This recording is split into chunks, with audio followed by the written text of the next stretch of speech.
Was it working at all? It was.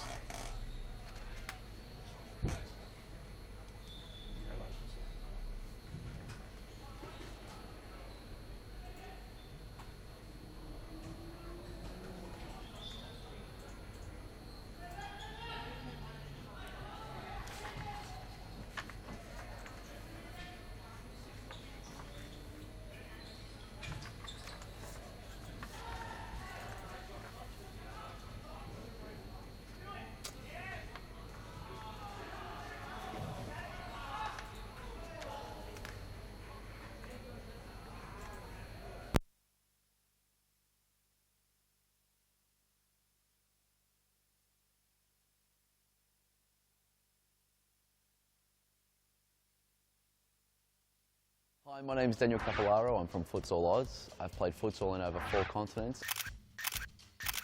And currently I play for Pascoe Vale in the Nike V League. One of the things though that I really love about futsal is what you can do with this ball. And that's the tricks and skills of the game. And I'm going to show you now a little bit of an insight into what I've learnt over the past 10 years.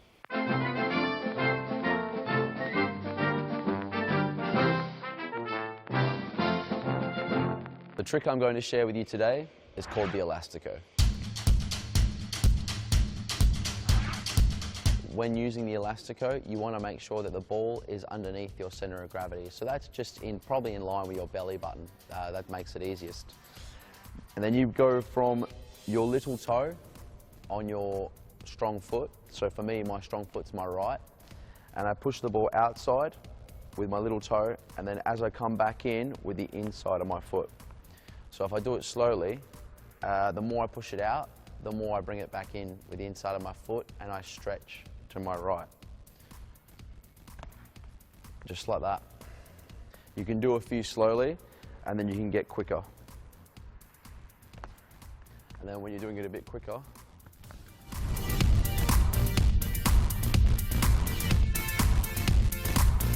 so if you use your left foot as well, it's the same kind of principle. You're taking the ball outside and then bringing it back in. And that is the Elastico. You can join the game at Futsal Oz at our 3 world-class stadiums in Melbourne.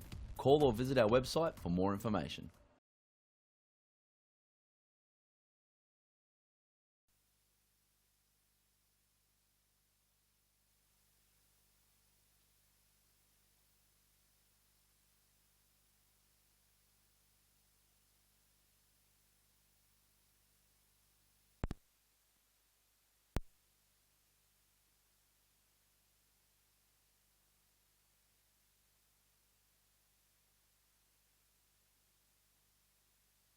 Yeah, definitely, and we're also looking forward to the 4 games that will unfold here today. First of all, first game 5 o'clock will be Metropolitan and Brimbank. Crucial 3 points up for grabs there, Peter. We'll then have that fixture followed by Carlton FC against Balwyn. Carlton do have the opportunity to leap Balwyn and go into 5th place, so that's another crucial 3 points up for grabs. And Fitzroy will then take on the Vic Vipers in the 3rd game of the day, followed by Hume taking on Pascoe Vale. So plenty of close games.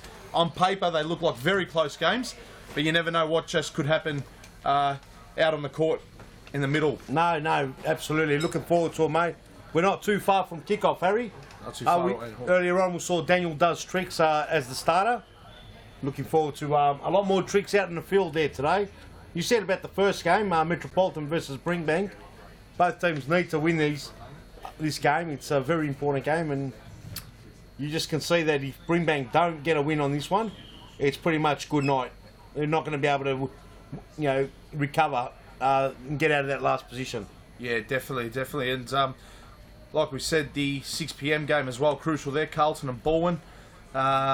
Carlton do have the opportunity to leapfrog Balwyn in 5th spot. Fitzroy taking on the Vic Vipers. Again, that could maybe possibly reshuffle the top 4 there, with Fitzroy in 4th spot, only 6 points behind the Vipers. But you'd think, Peter, based on the goal difference, they do need to score quite a few goals and put a few in the back of the Vic Vipers net. And Hume have that crucial fixture against Pascoe Vale They don't want to be dropping points there, especially with Fitzroy locked on level points at 32 apiece. No, you're definitely right, mate. Looking forward to it. It's going to be an absolute ripper. I don't think we're too far away from kick-off. Harry, last week, this has been the third week that we are going into the live stream with the commentary.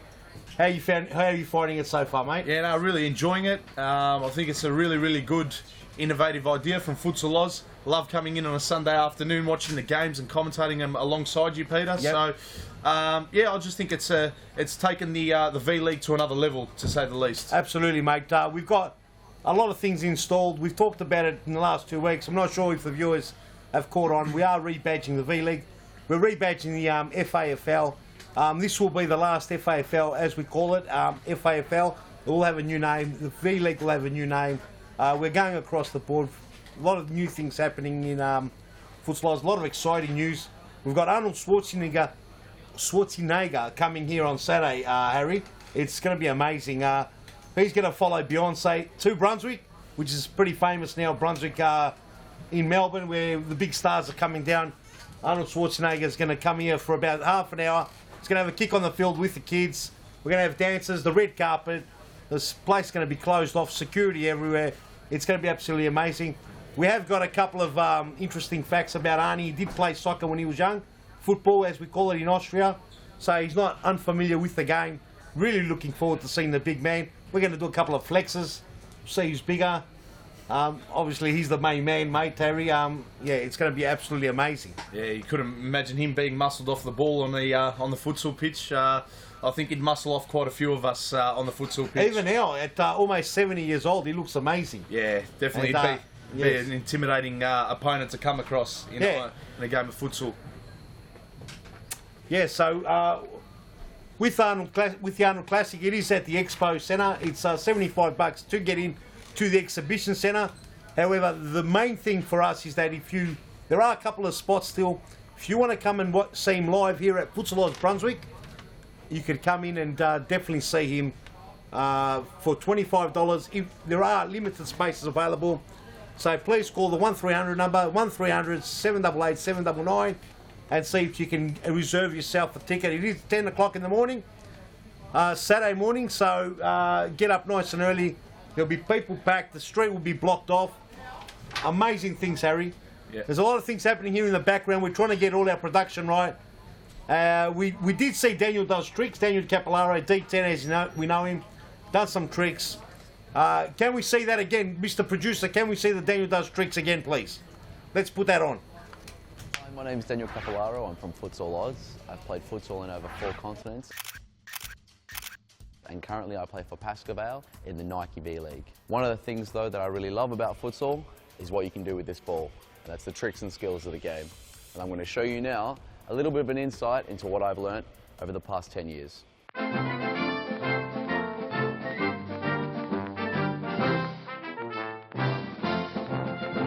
The trick I'm going to share with you today is called the Elastico. When using the Elastico, you want to make sure that the ball is underneath your centre of gravity. So that's just probably in line with your belly button. That makes it easiest. And then you go from your little toe on your strong foot. So for me, my strong foot's my right.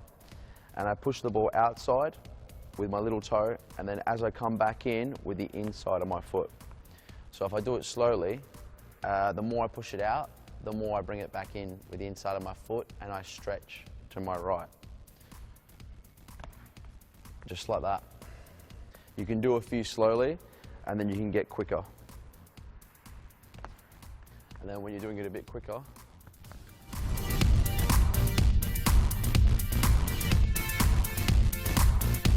if you use your left foot as well, it's the same kind of principle. You're taking the ball outside and then bringing it back in. And that is the Elastico. You can join the game at Futsal Oz at our 3 world-class stadiums in Melbourne. Call or visit our website for more information. That was Daniel Does Tricks, and we had a good look at D10 doing the Elastico. Yeah. Was it the Elastico? What was it? It was the Elastico. What to make Definitely sure. had my eyes rolling in all sorts of directions, Peter. Harry, let's have a look at the ladder, mate. Yep. Should go up on your screen. There it is. Here we go. So as we were aware, last week in Mount Evelyn, Pascoe Vale wrapped up the title there. 15 wins, only 1 loss and 3 draws for the season. Goal difference of plus 65. That's just phenomenal when you look at that. 48 points. They're the champions for the season.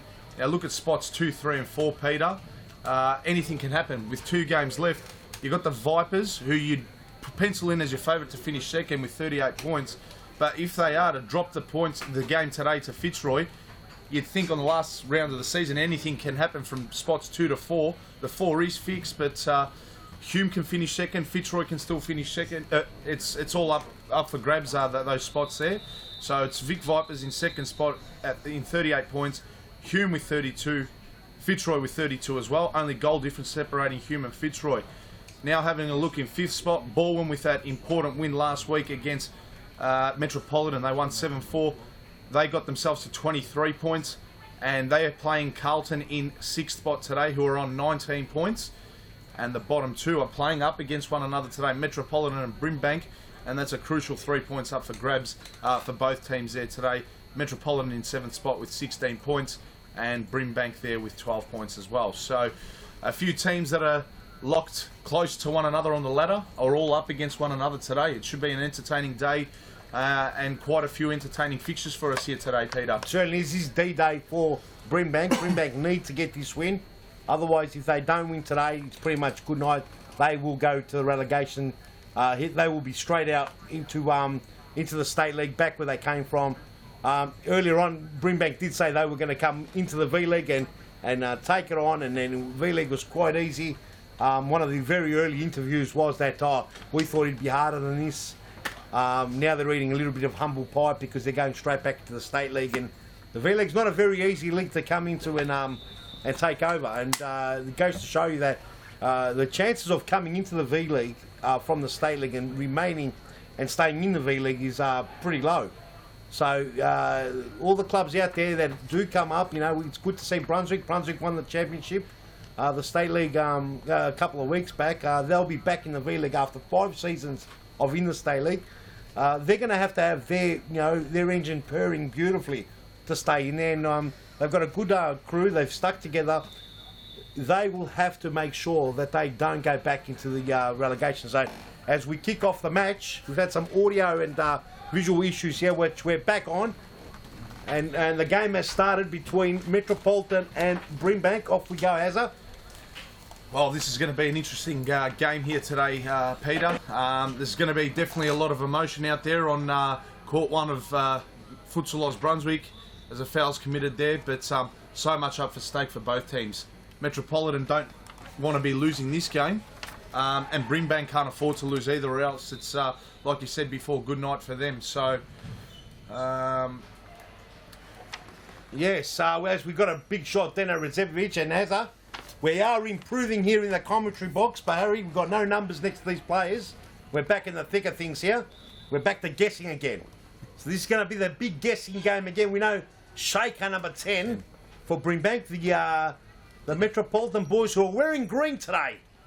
We'll know them as a big shot by Sali. The save there by the keeper. Who's the keeper? It's Big Bad Dan Rizzio.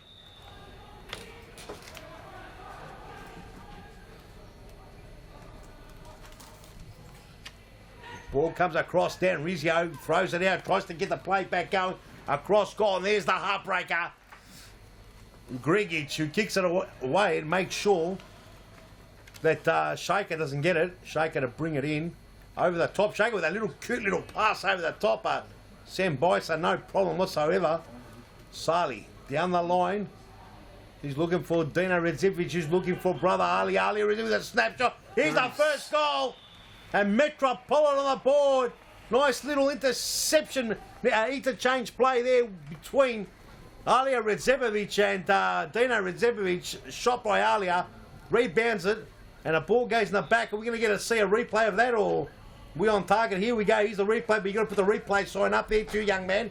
And here's the ball, bang. Nike replay's not up there yet. We're still trying to get it all together. We're a bit of a mess, but we're getting there. We're back into play here, 1-0 Metropolitan. At the start, Brimbank were looking looking at Peter. No, it already wasn't. 1-0 down. They definitely need the points here today, so they need to draw level as soon as possible. Free kick in the middle of the pitch there, and we're trying to get the names of the players. And we remember the names, do we, son? Yeah, number 7 for Brimbank, who committed the foul there, Mohammed Al Hamed. He's wearing the number 7 for Brimbank today. Shaker number 10, as you mentioned before. Heartbreaker.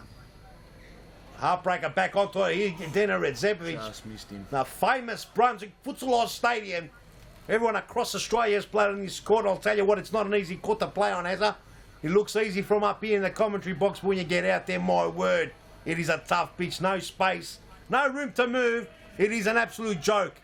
So when you're out there, you got to really think quick. You got to think quicker than quick.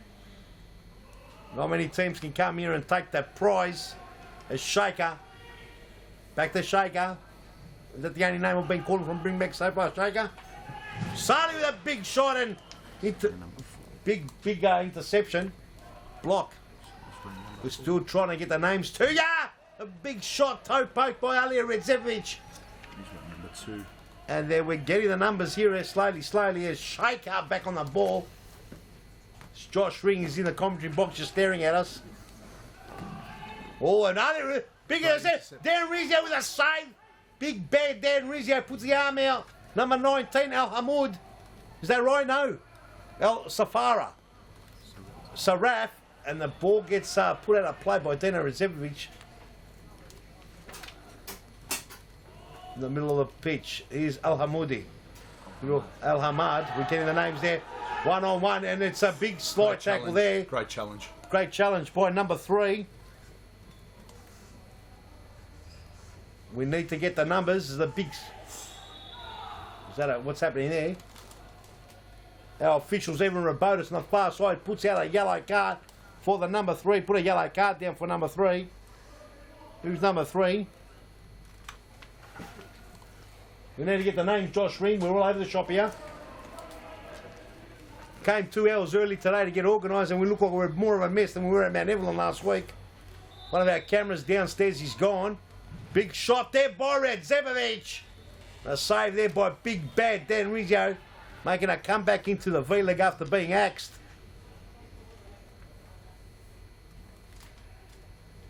Harry, get involved. Yeah, just waiting to get the numbers, but I've got a few numbers. So that's Sali to Alia Redzepovic, who's looking for Grigic. Grigic will bring it in here for Metropolitan. Evan Robotis just calling him back. And he passes to Alia Redzepovic. Intercept here by Brimbank. They could be on. Shaker first to the ball, but loses it. And Sali To the heartbreaker. to Grigic. Grigic dribbling out of defence. That can be dangerous sometimes. Shaker with the head. And it's fallen here for Metropolitan off the post. Tomislav Grigic cannon that into the post. Dan Rizzo didn't know much about that, and that quite easily could have been 2-0, and Brimbank would have been in a bit of strife there, Peter. I'll tell you what, normally the Grigic's the heartbreaker. He normally bangs those in the back of the net. He does that for fun. Oh, and up in the Trinity here, Sam Boyce had to save it. And we've got some numbers here. Number 3 is Naif El Khalaf. He's got the yellow card. Oh, another save by Sam Boyce. It's all happening. Action too quick to call you, Harry. The viewers are coming on board now. It's all happening though now. It'll all happen. We've got it organised now, son. We definitely do. This is number... All we're trying to do now is work out that bottom camera. Al Saraf. Dribbles. He's lost possession. Danger here for Brimbank. Redzepovic to Alia, to his brother Dino. Almost, very nearly there. Dangerous play to dribble out of defence, Peter. Certainly is. You'd rather pass it out of defence. Don't know what the Brimbank players are thinking there. Great turn there by Al Hamad, but he's ran himself into trouble, and it's just been knocked away there by Dino Redzepovic. And whose ball? Referee has awarded a Brimbank ball. It will be Al Khalaf to bring it in. He's found Al Saraf. Al Saraf found a bit of space, shot well wide. Didn't even test the keeper there. Sam Bicer will bring it back in. And how clear are the pictures coming through to your home, to your mobile devices, to to your iPads. Beautiful HD quality here, live stream. Mr. Producer with a bit of sweat coming down the forehead. How are we looking? How's it all going? It's all going okay. It's going okay. We're just still waiting for that second camera to kick in. It'll kick in hopefully by the second game. So kick back as Bringbank trying to march through in. Shaker. Shaker. 1-2. Alia Redzepovic. There's a bit of space, almost a through ball there, but well intercepted there by Al Saraf. He goes to Shaker. Shaker, pass intercepted by Tomislav Grigic. Here's Dino Redzepovic. Sidesteps, shoots. Great save there by Dan Rizio. Quick man. release. Al Saraf, just too much mustard on that pass. Could have very nearly been 1-1. Bison would have been left in a one-on-one situation there. Very luckily, though, for him, the ball just rolled out. And Metropolitan still lead 1-0. End-to-end stuff, Harry. It is. It's getting hard to call, Peter. It's entertaining, it's exciting, but it's all well and good. All well and good, mate. It's a big block there. Alex Cobo back into the scene. Alex Cobo on the pitch now. As El Saraf brings it in to Al Khalaf. to Al That's Khalaf. number 3, yes. And a little shaker. Ooh. And Sam Boyce has been solid so far, making sure nothing creeps out as Salih, down the line, intercepted there by El Saraf. Zepovic trying to pass the brother Dino. Alia and Dino have got about a 10-year difference. You wouldn't tell it because Alia looks as young as a young man. So Alia, the experienced one, the little emperor, he's on the ball right now as he's battling it out there with El Saraf. 1-2, El Saraf now with the ball. He's a left-footed predominantly. Looks to go on the left. Passes Shaker. 1-2. Beautiful play, but could have put it away. El Hamad. He just couldn't get it straight, Harry. I know, a bit unlucky there by Brimbank. It was great pass and moving. They opened Metropolitan up and very nearly found the back of the net. Alia Redzepovic almost there. Couldn't pull the trigger. Just overran the ball there. This is Salih going past nicely. Salih, side netting. Very nearly there. Big bad Dan Rizio. Have a look at that big bad Dan Rizio, mate. It looks like a beautiful, like a treat out there. Have a look at him. Just love having big bad Dan Rizio out there in between the sticks. As nice, beautiful ball. Shaker with a lovely ball to Al Hamad. Al Hamad, who missed one earlier, gets a good header and had to make Sam Boysa work. Got down low and good save there by Boysa. Sam Boysa looked like he might have got injured. He'll shake it off. Very tough goalkeeper there, Sam Boysa. As now we could have some footage downstairs. Looks like we're in business. The chief is getting excited, Harry. Looks like we're in business now. Basso and the producer have produced. And now I'm getting really excited. Let's get some switching happening. I want to get dizzy. Oh, hang on, a big couple of scratches coming through. Might have been. Let's get some switching going on. Quick, smart. Mr. Producer, you're blocking the screen. Dan Rizio. No, it's Al Khalaf who's brought the ball back in. El Saraf. There it is. Look at that. Have a look at the switching going on, lads. That's El Saraf. Great camera angle there. Have a look at the production team here working at full force. It's taken us 3 rounds just to get to this point, but we're getting there. By round 1, we're going to rock it. Look at El Saraf with the skills. But Aaron Masanovic says, see you later, son. Nice pass. 1-2. It's just a bit straight like Cobo. Trying to work out some of that Spanish pudding. Coming back from Spain as we're going to switch around with the cameras. Let's get back on top. Beautiful. Have a look at that. And that Harry, angle just really... we're starting to talk business now. It definitely does, but it just goes to show that you mentioned before, Peter, there's not much space out there on court 1 in Brunswick, and you hardly get a second to yourself when you got possession of the ball there. If you don't get rid of it nice and early, you will be chewed up and spat out for breakfast in the morning, Peter. Absolutely love these courts. Have a look at Salih going all the way. Absolutely love this size court. It shows you the true skillful players. Players have no problem. The signal's just gone out, but we're back in business. The players have no problem going from a small court to a big court, especially if they're fit. Exactly. Forget about unfit players. We're not talking about unfit players. If a player is fit, if he can play well on a small court, he can play well on a big court without a problem. The big difference is if you can only play on big courts, and you get thrown on one of these little small courts like this, and you haven't got that skill and you haven't got that awareness, so it's all over. Very few players have come on these courts at Futsal Oz and dazzled and done really well. So the small courts for me are great. That's the the heartbreaker. And look at that, Rizzo. He was doing the shuffle. Dan Rizzo gets it over the top. And have a look at the play there. Have a look at the camera work. That's as clear as a nightingale. And if that's clear, I don't know. I just made it up. Harry, get involved. Metropolitan in possession. And number 8 is Aaron Misonovic, who's got the ball back again here. Shot came off a Brimbank defender. It was Al Khalaf. Will be a corner here to Brimbank. What are they? Sorry, Metropolitan rather. Any comments coming through the live feed? They And would have Grigic shot there. just blasted it over. Let's get some and comments. wide. We haven't got a computer screen handy. Should have bought the laptop. That's a timeout called here. Time out. And we'll have a look at the few at a few replays, the Nike replays here. So here's Redzepovic. He's passed the ball to his brother Alia. Rizio with the save, but good follow through there by Dino Redzepovic. The easiest of finishes. That's the only goal in the game. We'll have another look at it here on a better angle. And here's Alia. Good shot there. Unfortunately there for Dan Rizio, made the save, but the Brimbank defenders there just didn't track back and didn't follow Dino Redzepovic's run, and they were made to be punished there, Peter. Absolutely, and that's what happens. If you don't track, you get left exposed. As we have a look at the Metropolitan huddle, having a chat, and look at his split screen. Metropolitan will be saying, hey guys, don't get involved. They're tricksters. Brimbank, they could be last on the ladder. This is for last spot. They don't want Brimbank to get even a point from this game. They've got to keep them at 0. Brimbank win this game. Metropolitan in serious trouble going into next week. They're going to have that in the back of their head. They're going to go out and try and kick a couple more goals. Producer's taken over the screen. We have no idea what's been shown so far. But there we go. And we're back on.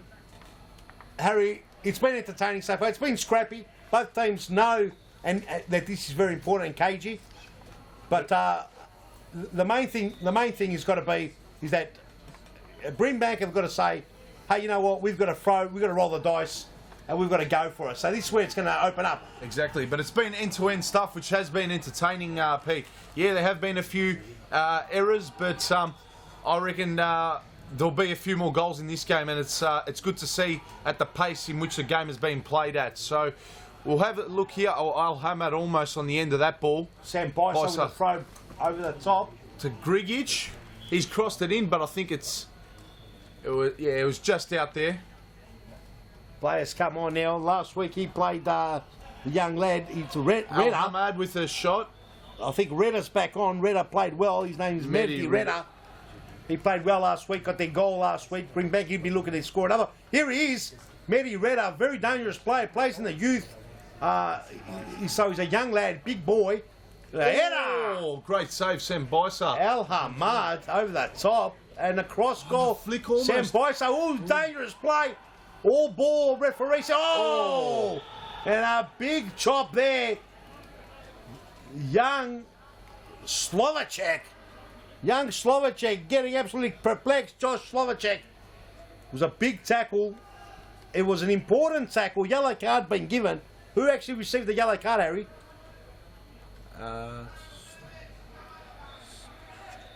Not too sure at Not this too stage. sure, We'll find out, but Kobo. Heartbreaker. Looking for that top wide. corner. just Just wide. couldn't get it in the back of the net there. Big Tomo Grigic. Big bad Dan. Really a few bad Long out throw. there, isn't it?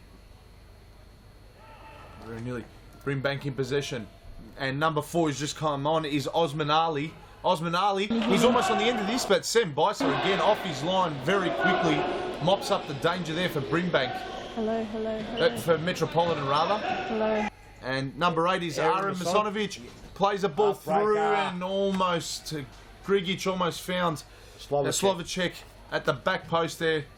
Just played the ball a little bit late and Slovacek overran it. So still 1-0,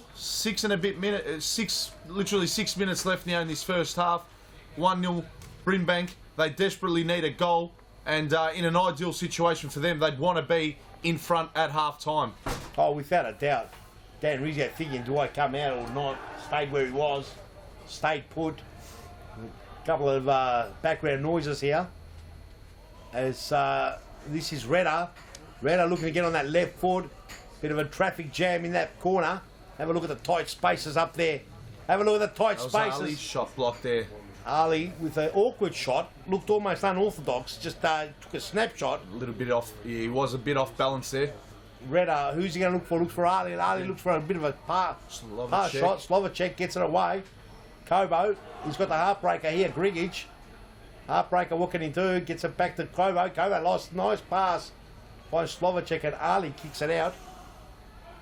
Under 5 minutes now remaining on the clock as Aaron Masanovic on the ball, right through. Just looking for the heartbreaker, comes to Kobo. Kobo is very cool under pressure. Does well, gets it all the way back to Slovacek. Josh Slovacek through the centre. Grigic, Kobo. It's a lot better play there. A lot better play there by Foul Metropolitan. committed there by And it's a Brimbank. silly free kick to give away there. Number 5. Is Ibrahim Al-Zarouni. Ibrahim Al-Zarouni having words there with Evan Robotis. Evan Robotis, referee. Is that timeout's called? No, it's not. Sounded like a timeout. Let's have a Kobo look will- here. No, free kick. Kobo, what does he do? A big shot there. There's a shot. Kobo. Kobo trying to curl it into the top corner. No one's giving him the memo that these balls don't curl that well. So the ball goes out. It's sloppy now. Last 4 minutes must be tied. As we're getting stuff organised here, the bottom camera's starting to look good as well. But we're still working things out. Remember, we're doing this for round 1. The production team is working overtime. As Slovacek, Redzepovic! No, that was Aaron Masanovic. Masanovic, Grigic was there.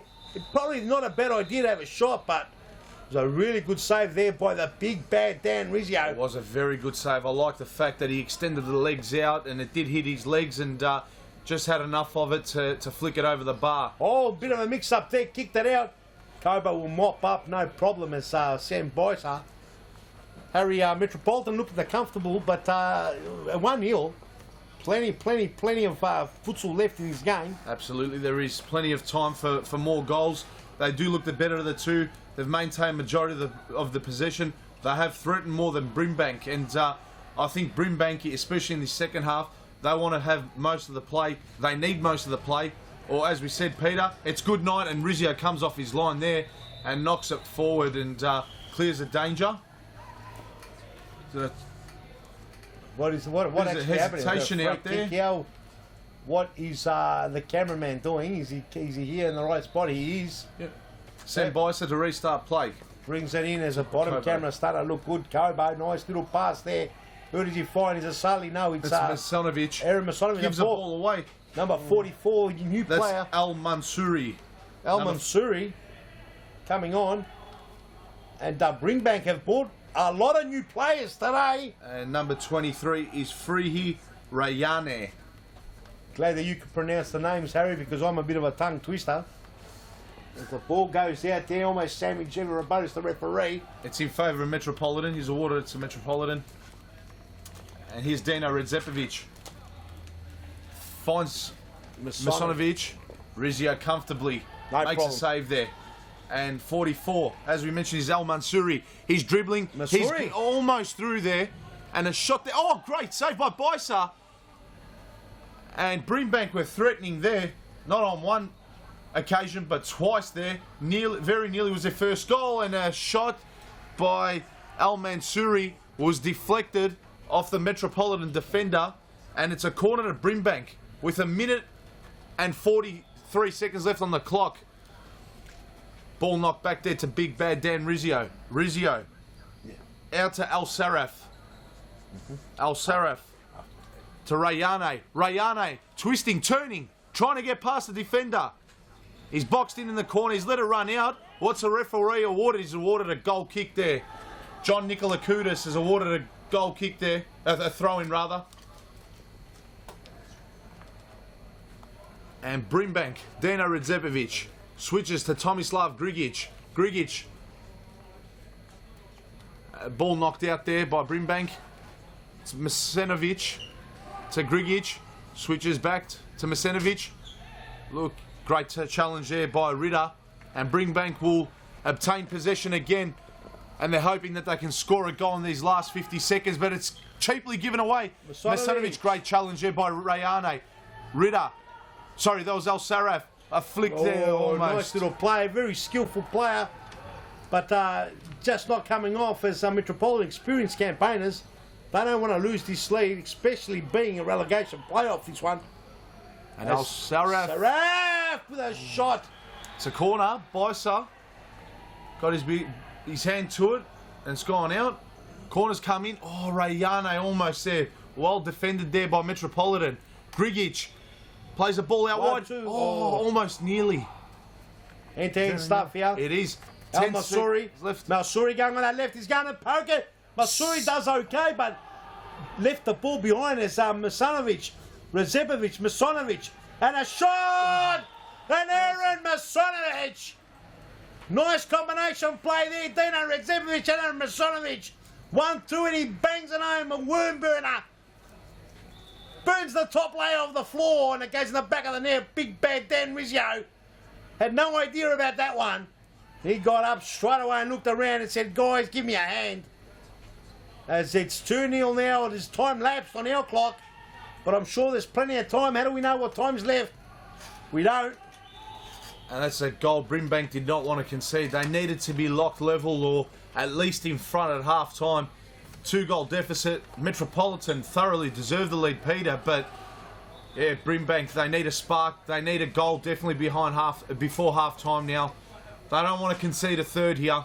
There's a bit of clock left in the first half. A wild Mustn't be shot too there. much time left as our clock on the screen has gone. It's 18 seconds. Have a look at that. We've been informed there's Griggy's having a look at the clock. Bisa with a long throw.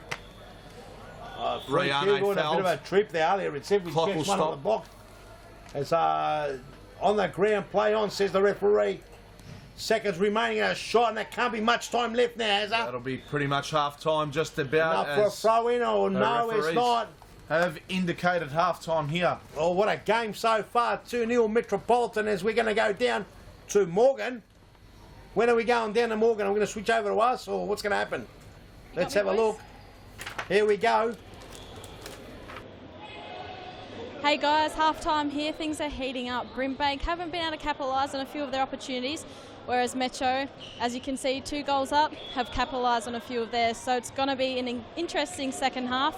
Brimbank really have to step it up this half. Back to you, boys. They do have to step it up. Great work there by Morgan as we got all the technical stuff working around the clock here. And let me just say one thing, Harry. The 2-0 is without a doubt a dangerous score going into the second half. Brimbank can score goals quickly, and they've got to be very careful, Metropolitan, that they don't fall into that comfort zone and all of a sudden think that they can just relax on their laurels. As, we're getting a couple of replays. Can it come up on our screen? Is that right, Mr. Producer? Let's have a look at a couple of replays. Here's the first goal, and we'll see it. Redzepovic down the line to Brother Alia with a snapshot. Big bad Dan Rizzio with a save on the calf. Alia makes it. Comes back and kicks it. Here's another version of it. And Harry, you can see that. Dino Redzepovic says, thank you very much. I love these ones. Definitely. Makes a 1-0. Complacent defending there by Al Khalaf, the number 3 there for Brimbank. Didn't follow Dino Redzepovic through, and Brimbank were made to pay. And here was Masanovic with the second goal, only a minute out from half time. Definitely the goal that Brimbank did not want to concede. And again, they allowed their opponent space and time. And Masanovic, if he gets that sort of space and time, is going to definitely make you pay. And that he did. And they're the 2 goals, all in favour of Metropolitan. And they take the 2-0 lead into half time. But they definitely now cannot get complacent. They can't afford to. Yep. They need to continue much of what they produced in the first half. And to Brimbank, they just need to throw caution to the wind now. They've got nothing to lose. They're 2-0 down. All caution must be thrown to the wind. They need goals early on, and they need to definitely outscore Metropolitan this half. They definitely do. This game's massive for both teams. As we said, a lot on the line here. Relegation spot here as we start the second half. Here we get straight into it here, Harry. Let's get in there. Let's get in, and Brimbank. Have a look at this. Looking with the to little attack. live little stick. 30. Oh, what a goal! Whoa! A goal already. Matty Ritter. What a strike that was. Found the roof of the net. And Sam Bicer didn't know much about that. Let's have a look at the replay there. What a great start to Brimbank in the second half. It's game on again, Peter. That's what we talked about, the danger. Have a look at this. Saraf, and look at Redder. Redder's dangerous. Got a bit of a deflection of Cobo, but it went in, and that's the 2-0 danger that we talked about. It's 2-1, just like that, Metropolitan. We've got to be very careful. It's been lost. Here we go as Dino Redzepovic. He looked for it. Got the free kick quite quickly, and John Nikolakoutis here on the near side. Former player turned referee, John Nikolakoutis. He's doing a fine job out there. As Ali Redzepovic going to line up. Who's going to take it? It's Kobo. Ali at 1-2. Over the top, but it's El Saraf. On the left foot, El Saraf with a few tricks. Gets down the line and a cross goal. And number 20, who's that? For Brimbank. Brimbank, and there's no number 20 registered here. Got a player sneaked up on us. Shot over the top as Redder. A couple of appeals there, and a yellow card. Yellow card goes to who? It goes to Alex Cobo, or it goes to... Who's the yellow card? To Sam Bicer. He made contact just before there. Evan Robotis. I think there was contact in the D there, Peter. I think Evan Robotis has awarded a penalty to... Oh, it's Sam Bicer. It's Sam Bicer with a yellow card. It is. What's happened? Let's have a look at the replay. Have we got a replay on this one? No, replay producer says keep on talking. But it's a penalty to Brimbank, and here's just like that, Harry. A golden opportunity here for Rayane from the spot. What can he do? In he comes. The right foot saved by Bicer. Saved by And Bicer. a follow-up, he's saved again. What controversy here. Metropolitan, not sure what happened. Appealing the penalty, got the penalty, and Sam Bicer steps up and saves it. As the young man here trying to dribble everyone. Rayane trying to take on everyone. Bit of a freestyle player as Saraf and El Hamad get through, and Rayane trying to burst through the back. Dino Redzepovic strong. Sali Redzepovic. Brimbank get back in numbers though. Slow it down, says Sali, and sends it back to Dino. Dino Redzepovic and Alex Cobo on the ball now. He's trying to go down the line as El Hamad puts a big thick leg in front. Must have come back off Dino. Came off his leg off the deflection there. Brimbank definitely on top of Metropolitan early in the second half. They're all over him. They're giving him nothing out there, Peter. Nothing whatsoever. Could have quite easily have been 2-2 with that penalty that was missed by Rayane. But positive signs out there for Brimbank, as very nearly it broke out there to Ritter again. He was quite impressive for Brimbank last week, and this week he's produced much of the same.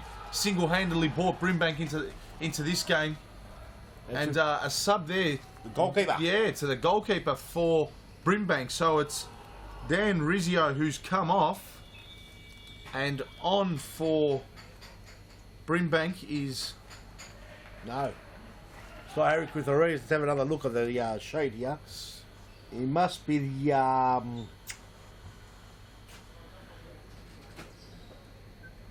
That's interesting. Who's the goalkeeper for Brimbank at the moment? We don't know.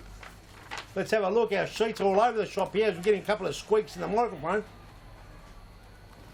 So producer just stands in front of our way here. Long ball forward. And the goalkeeper, we'll call him Henry for now, throws it in. Henry all the way through Al Hamad with a nice little pass. El Saraf! Almost. Tell you what, Harry, they've got a couple of little sharp plays, Brimbank. Just not organised enough for my liking, and that's why they are probably last in the ladder. They've had a lot of players come in and out of the side.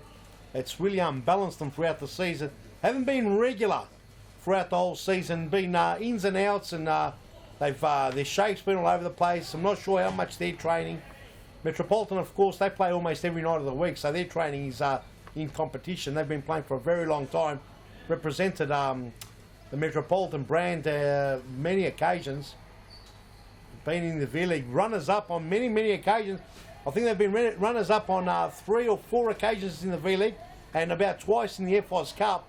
So Metropolitan are no strangers to the top part of the ladder, but in this case they're fighting out relegation as they did last season as well.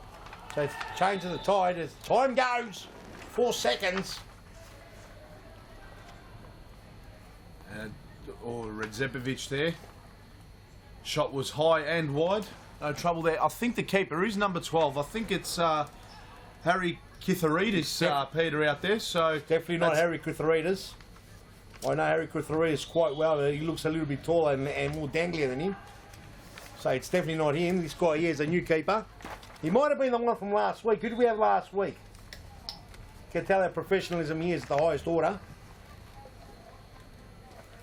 We might have to call Josh Ring in here.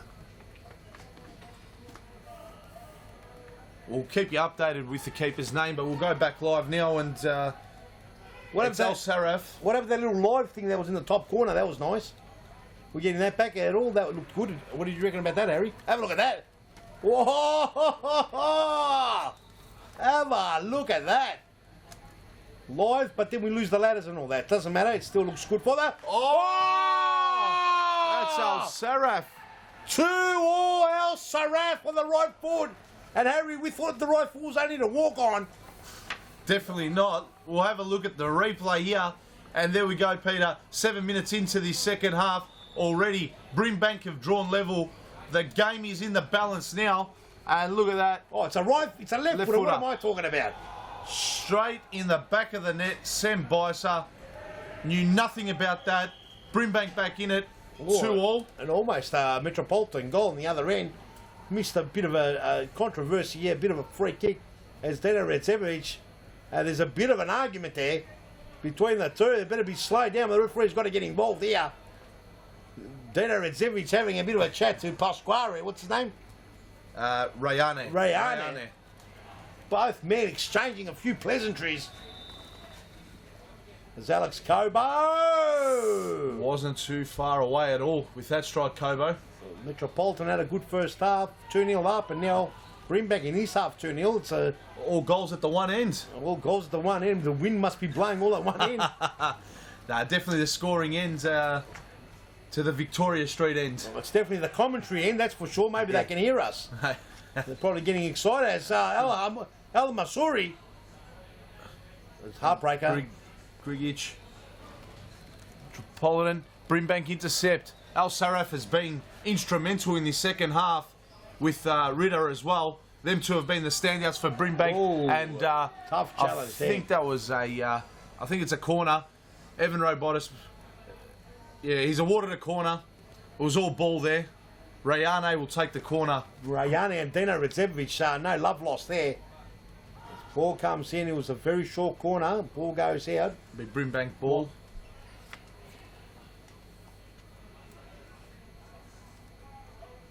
Here's Rayane again. Goes to Al Saraf.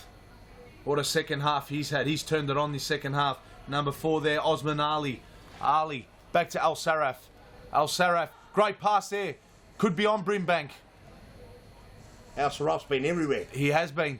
And very nearly. out. And Slovacek, that's Josh Slovacek. Knocks it back to Kobo. He'll restart play here for Metropolitan, who definitely need a goal. Over the top. We'll have a look at some of these scenes here. We've got all the lights on out there. Are they on? It's getting a bit dark in here. Ali's just thumped that into the roof. And Metropolitan will have possession on the side of the court near the halfway line. It's Alex Kobo. Who's he found? Redzepovic. Oh, and I think Alia Redzepovic had a bit of time there. It could have quite easily have pulled the trigger. He's been a bit hesitant, Alia Redzepovic. He has created the first goal, but his footwork hasn't been as clean as normal. Maybe he's got a little bit of resin on those boots. Just getting a little bit stuck. And here we go, El Masuri. Great use of the body there by Grigic to get in front of the attacker there. And he plays safety first and just knocks it to his opposition keeper. He's the man of the match for me so far. Al Saraf. And here's Ali. Ali with a big snapshot this time looks a little bit more organised as the two get tangled up. Josh Slovacek, little man, but he goes in like a bull terrier. He definitely does. Referee Very counts the energetic. ball. Al Saraf, man of the match for me so far. Either I way, agree with you. Al Masuri, he's trickstar. Look at this, going to go on the left foot. He loves the left foot all that time. Just gives it away. It's a bit of a wasted ball there by Ali. Or was that Ali? That was Al Khalaf, number Al 3 with the Khalaf. shot. Grigic. Grigic's pass just goes astray. 12 and a half minutes to go, Peter. Who do you like? Who do you fancy for the points? This could be anyone's at the moment. Bringbang got their tails up. Absolutely. And coming home with a wet sail, so you really can't split them. Both teams have got players that can break the game open. And Metropolitan can kick goals in a flash. We've seen them kick many goals in the space of a minute. So both teams very unpredictable. So very hard to say who's going to win it. The only thing is for sure, when you're a 2-0 up, it's a dangerous scoreline. And Metropolitan saw that. We called that at half time. 2-0. They had to be very careful. They rested for a tiny bit, and before you know it, Bringback's in and Wow, almost made a Hamad. third. It's Sam Bison now. Grigic, Grigic. heartbreaker. There it is. Off the Oh! crossbar. Very nearly there. And that was number 4, Salih Seful, who rattled it into the crossbar. Very nearly Metropolitan taking the 3-2 lead there. And Bringback break. Shaker. Finds a But mopped roadblock. up by Bisa. Bison has started up. Slovacek tries to get Dino. It's Aaron Masonovic through. He's that man. Nice little Sarah- play. Oh, and Shaker had 2 more on 1. time. 2 on 1. Bad pass there. Bad decision there by the heartbreaker. Normally does really well. And Sharif, he's danger. They could be on here, Bringback. Oh, twice. Al Ahmad and Sharif. And Shaker on a different page. Maybe a few signs of nerves there by Shaker. They're very uncharacteristic like mistakes that he's made. He had more time in the first instance there. Just didn't take clean possession of the ball. And then he just allowed the ball to go through his legs. And Metropolitan very lucky there from the 2 errors that he made. And breaks on here. And it's 3-2 to Bringback. Big crack. What a goal that was. Ritter again. It's the Ritter and El Saraf show, Peter, this second half. They have been absolutely unbelievable. Let's have a look at the replay. We'll take a look now. So the ball spilt off a deflection. Ritter turned. He turned Masonovic inside out. Went to his near post. Bisa diving to his bottom right. And he left his left-hand post exposed. Ritter took it. He said, thank you very much. And Bringback now with the lead. 3-2 with 10 minutes to go. If we could get the score updated. 3-2. Bringback 3-2. And unbelievable how it's been a tale of 2 halves, Peter, here. Certainly has. And Ritter, big shot. Sam Bison will look at this again and think to himself, I dived way too early. definitely That was a did. left-hand palm just around the corner. And he did, unfortunately, dive early. Thought Ritter was going to go across him, try to anticipate the goal. And keepers do that a lot. But in futsal, you can't afford to do that. And then we've got a timeout here. And so we've got to get ready and get into position here because we might look at some of the replays as our producer starts putting them through. And here we go. Here's the first goal again. Metropolitan looked like on fire here. It didn't look like a team that could lose the lead at all as Dena Radzipovic walks into an open net. And the second goal, Dena Radzipovic turns provider. Goal scorer turned provider, and Dena Masonovic bangs it in beautifully. 2-0, they go into half-time. Out come Bringbank, and that man, El Saraf, passes it to Redder. And Redder with a beautiful shot. Caught a deflection maybe, but it was a beautiful shot. And there's that man again, El Saraf, who might be in his man of the match right now, bangs it into the top corner. And then minutes later, Redder, bang, With his second for the game. and 2 goals to Redder, 1 to El Saraf. As we go back into the game starts again. The music's still blaring. As Grigic to bring it in. Oh! And a shot there by Aaron Masonovic just goes wide. How entertaining is his second half being? Unfortunately for Metropolitan, a crossbar, a post there. Shaker, you're right. Brimbank's missed a penalty. There could have been goals galore. It's 3-2.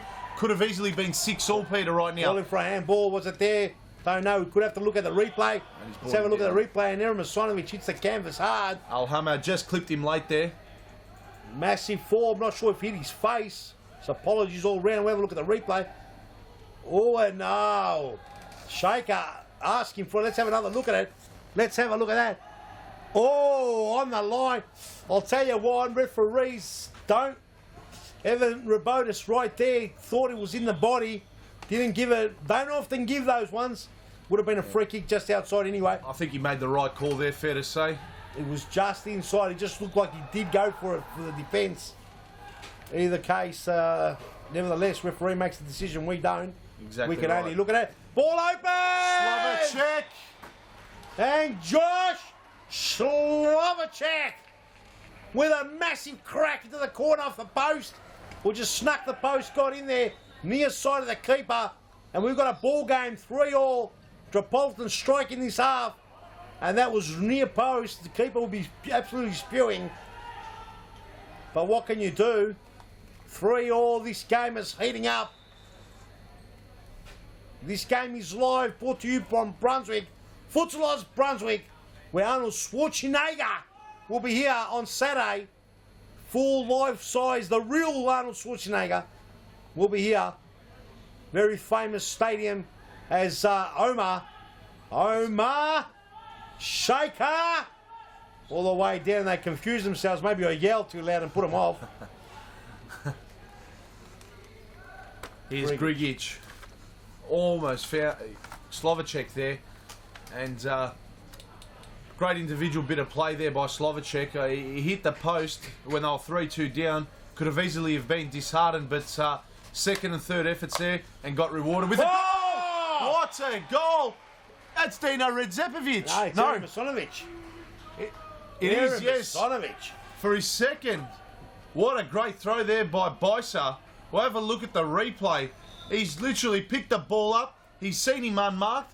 He's lobbed it the full length of the court nearly. And a great header there. Oh, the keeper. Beaten at his near post. Could have done better. Looks like they've exploited the weakness there for that keeper on the near side. 2 goals in the space of 2 minutes. As Salih with a big crack. And Al Hamad blocked it. What are the big comments coming up on the... any comments? Can we get post some? again there. Salih's hit the crossbar. He's hit the post. The ball just doesn't want to go in the back of the net for him today. You're not wrong. Metropolitan find themselves in front again. So that's a second lead change of the match. End-to-end stuff. Penalties, goalposts, crossbars, goals galore. It's all happening here. 6.5 minutes left on the clock. Great save there by the keeper for Brimbank. And this is a typical V-League last position game where everything's on stake. None of these guys want to go down. None of these guys want to go down into the State League. As a big shot there by Grigic. None of these guys, as I said, no one wants to be in the State League next season. Oh, and a big shot. He's in the post again. Salih with a rifle. And what does this guy have to do to score? We saw him rifle one a couple of weeks back in Thomastown. Oh, that would have, ripped a hole in the net. That was hit as clean as a whistle. And he's got a very powerful shot, Salih, and he's been very, very stiff not to get on the score sheet here. Al Hamad almost very nearly. He tricked everyone. He played it around. Both these teams very freestyle, not a lot of futsal style. They've been playing futsal for a very long time. They open up, the gaps are there. He makes it exciting. Oh, Al Saraf. Almost. That would have been an absolute ripper. It was a poor pass out of defence there by Dino Redzepovic. A lot of mistakes being made now. Al Hamad and Redzepovic. He'll redeem himself, hopefully. He's almost given away possession. In fact, he has. No, but Robotis has called it back. Free kick here. Someone's injured. Let's have a look at the bottom camera. What's going on there? Who's on the floor? It's Al Hamad. Just a little knock there. He'll be back up. He doesn't look to be in too much bother there. He's up back on his feet again, which is good to see. Absolutely. It's always bad to see injuries. They don't happen too often, but when they do, they're not good. Especially to our V-League players. Looks like no problem. Referee electing to get a drop bounce. Let's see if the right thing's done here and the ball's given back. Aaron Masonovic saying, I'll give it back. Yeah, he might take a crack and just score, who knows. But he'll do the right thing and give it back, and that's a gentleman. Ball comes back in. Scored 2 already. He's looking for his hat-trick. There's Redder. A lot of trick, the big unit. He scored a double as well today, Peter. Oh, Al-Khalaf very nearly. Cardiff gives away a That's free a free kick kick. unnecessarily. He's already on a yellow card, Sonovich not happy about that. and he's Oh, given a he's second gone. yellow. He's off. Al-Khalaf is off. And he's been given a second yellow. Big silly mistake. Now they've got to play with 3 on-field players and 5 fouls called here by the official on the near side. Bring back in 6 and 7s. They're trailing 4-3. They're in big trouble now. They look like if they cop another one, they'll be pretty much curtains. We've got a bit On of their season, not just the game, unfortunately for them. And 5 minutes ago, they looked the favourites, Peter, and Metropolitan have just come back and come out and got themselves back ahead. That's why we love this game, because anything happens. A lot of twists and turns in this one, that's for sure. Definitely twists and turns. Nice little Radzepovic. play there. Radzepovic does well. And he's the trickery of the Futsal Oz court. Little flicks and tricks, and that's the beauty of it. And have a look at this. Nice patient play. Metropolitan and thinking themselves, why would we go and attack too hard? We've got the lead. They've got 3. All right, it's 2 minutes before the next one comes on. But why rush it? As a shot! And Masanovic gets excited looking for the hat-trick. A timeout called by Brimbank. Timeout called. And what are we going to look at now? Have a look at the few replays, I dare say. Thank you, Mr. Producer. And we've got the Nike replay ready to unfold. Just get And the vision up shortly. they'll come soon. We're just waiting for them. Plenty of highlights this second half. Just a quick recap on the game while we've got a timeout. Metropolitan 2-0 up at half time. This was the first goal of the game. So it was Dino Radzepovic to his brother Alia, off Dan Rizio. Dino with a follow-up, empty net, open net, and he slotted it in. And Masanovic finished this one. That was to make it 2-0. This was all in the first half. And this is now the second half. So it was Al Saraf who passed it there to Ritter. Ritter turned and shot, hit the roof of the net. Bisa had no idea about that. He brought it back to 2-1. They did miss a penalty in the meantime, Brimbank, but it was Al Saraf there making it 2-2. Great shot. Here's Ritter again. The ball spilled to him. He dribbled, he ran, he shot. Bisa, poor keeping there. 3-2 up, but it was Slovacek equalising there for Metropolitan. He brought it to 3-3. And this is the 4th goal for... No, we're back live, pardon me. We almost got excited. We're looking for more goals when they went there.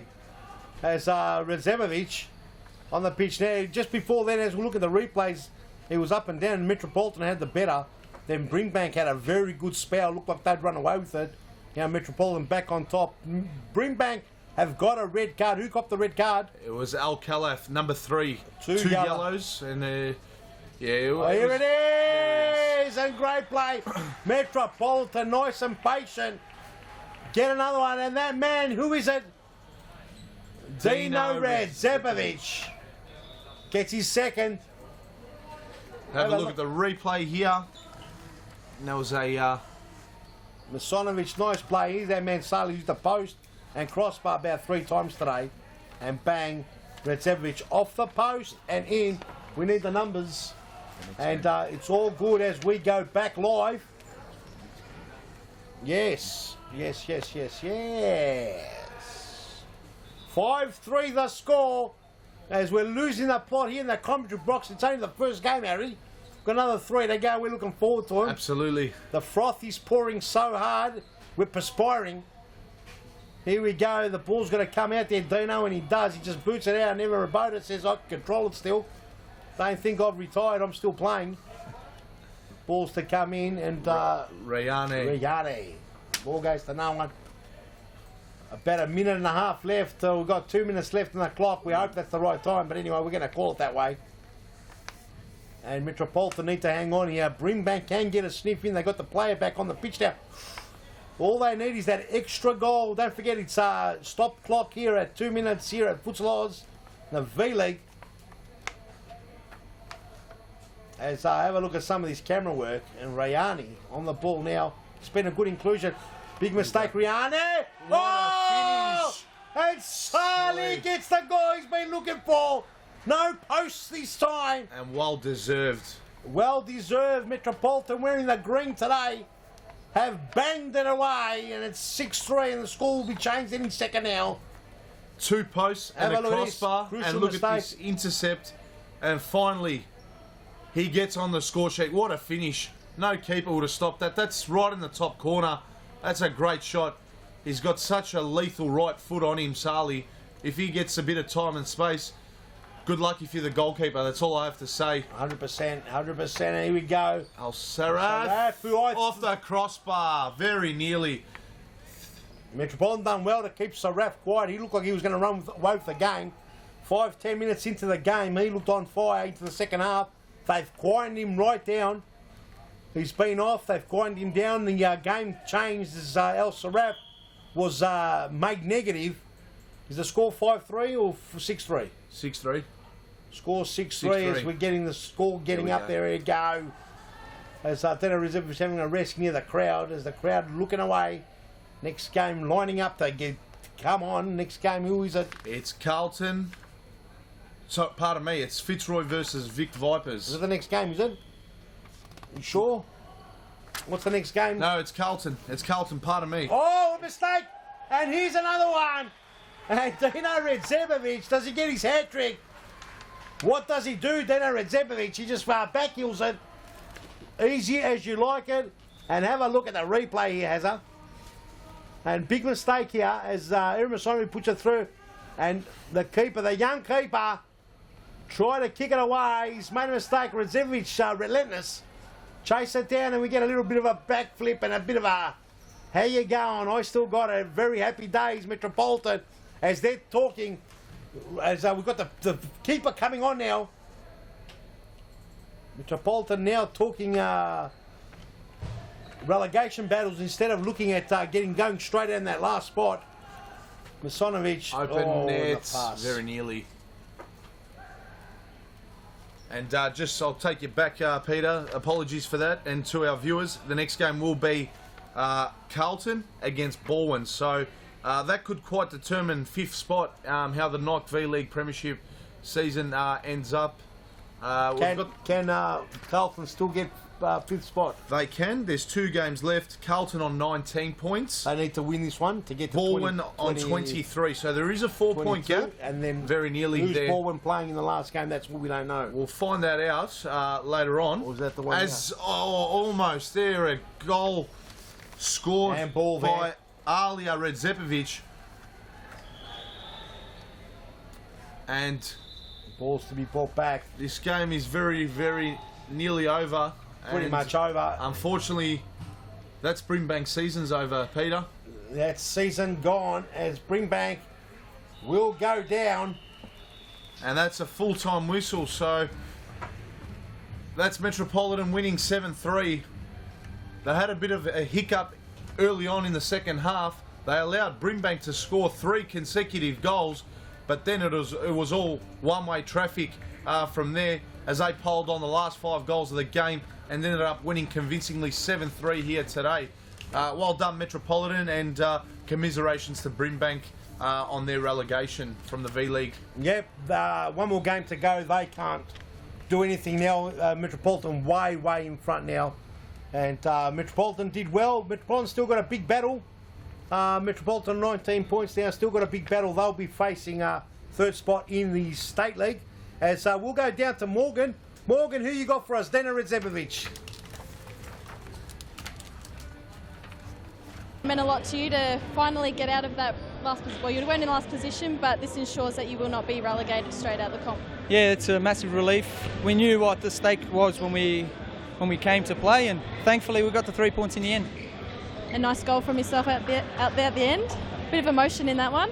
Yeah, just a bit of relief, I guess. Just let the tension out. It's been a long week, so yeah, just happy to win. And what's the goal for the last round heading into those relegation battles?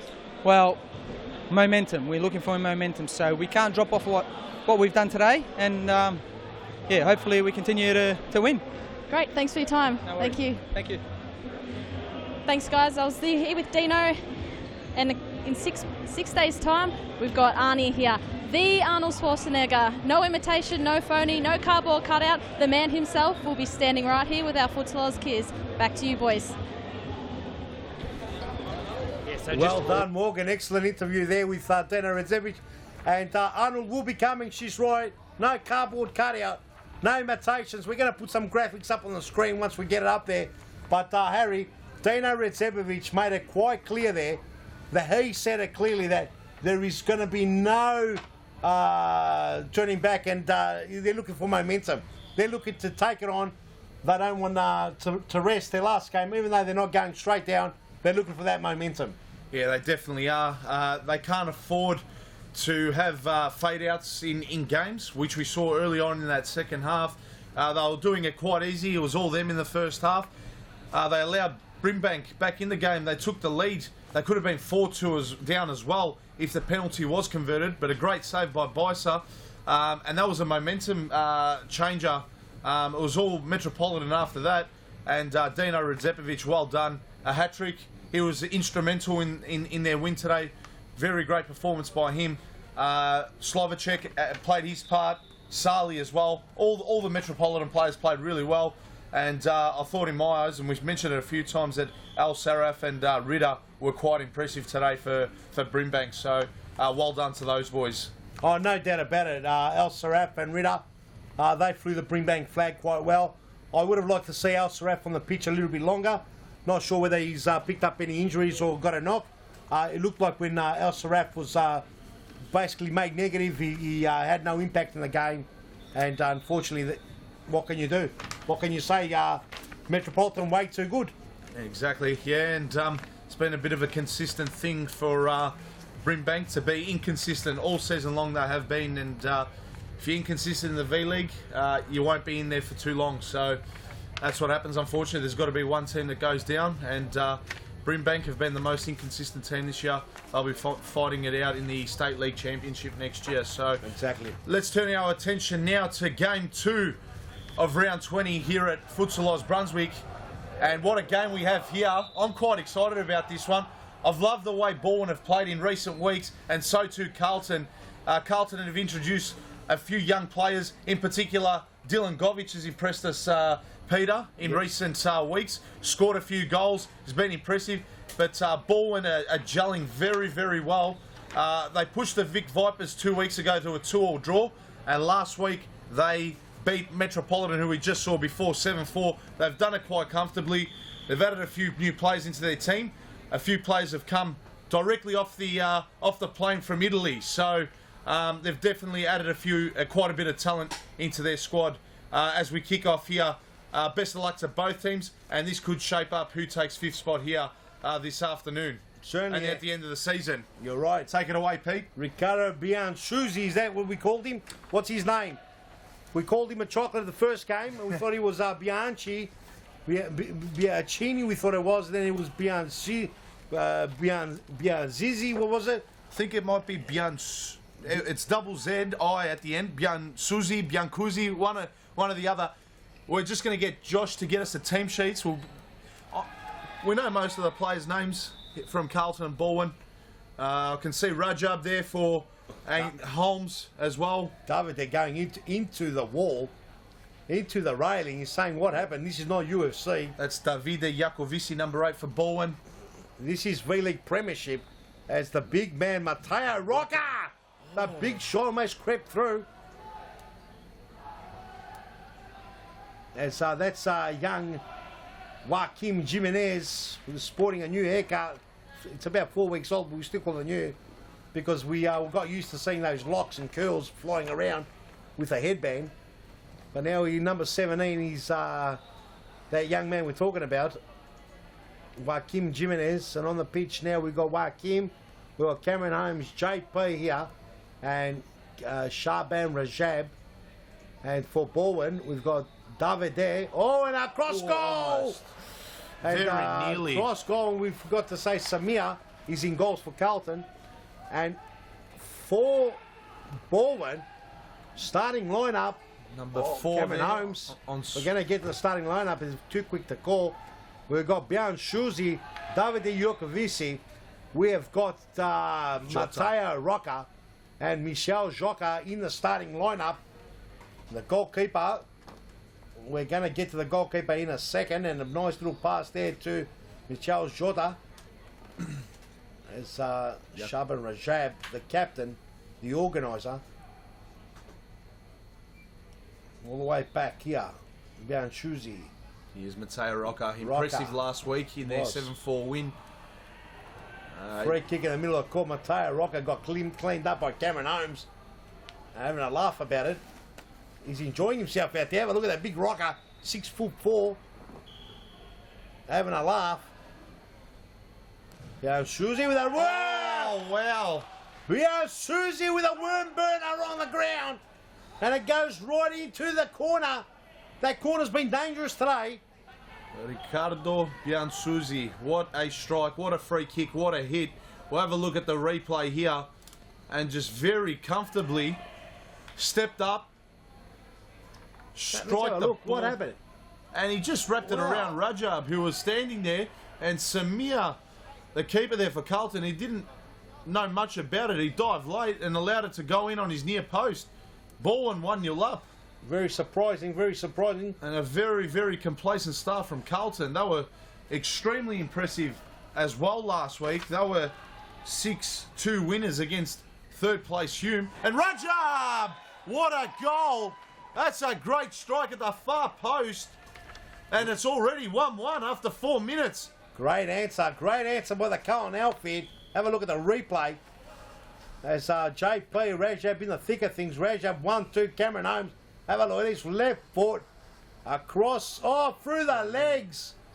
And Cass Van wouldn't be happy about that one. Been keeping very well, Cass Van. And Ernie Simsek, cross goal, finds JP. 1-1 the game here. A battle between the Blues. Many contrasts of Blues out there today and Whites.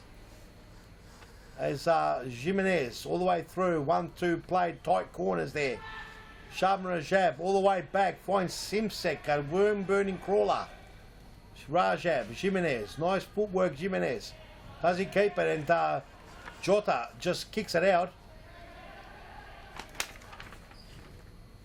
Cross goal, no one Shot home. there by Jimenez, I think it was. Looking for Casvan. Shaban, but Shaban Rajab was not there. Oh, intercept here. Sidestep. Oh, is that a Nothing play at on? all. Nothing given. Casvan got all ball. Simsek, everyone's getting stuck. Too much resin on the boots today. There is definitely no space out there. No time to think on the ball. It's you gotta be ready to pass and move, and each player is not giving their opponent nothing, no breathing room whatsoever.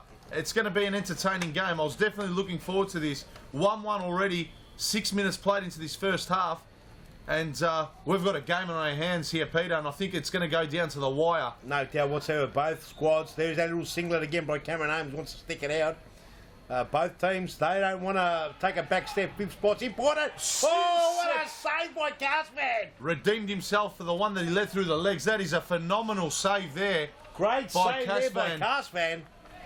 At full stretch, Simsek, great strike. All the way That was back. going in. Oh, it's in! Through the legs again. Have a look Cameron at that. Holmes. Casvan would be looking back and thinking to himself, I should have had a net in between the legs. He would have saved it like a baseball mitten between the thumb and the index finger. Let's have another look. And the ball comes through, and have a look. Cameron Holmes, he just side puts it nicely. 2 nutmegs. Oh! 2 nutmegs through Jota and through Casvan. Haven't seen nothing like that. 2 nutmegs in a row and a goal in 2 goals. 2-1 the score. Carlton looking the better at the moment. Last time I saw something like that, Peter, was when Tim Cahill scored against Japan to make it 2-1 in the World Cup in Germany in 2006. That's you don't right. see that too often. So No, you don't. Great goal there by Cameron Holmes. Carlton take the lead 2-1 after falling 1-0 behind. And All the way back, Mateo Rocca, all the way across or other. Back to Bianshuzi. Bianshuzi, a shot blocked well by Simsek.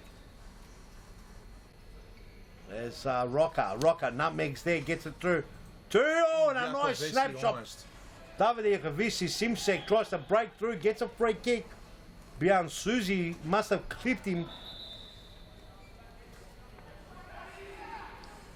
And have a look at the footage here in the beautiful Futsal Oz unique stadium.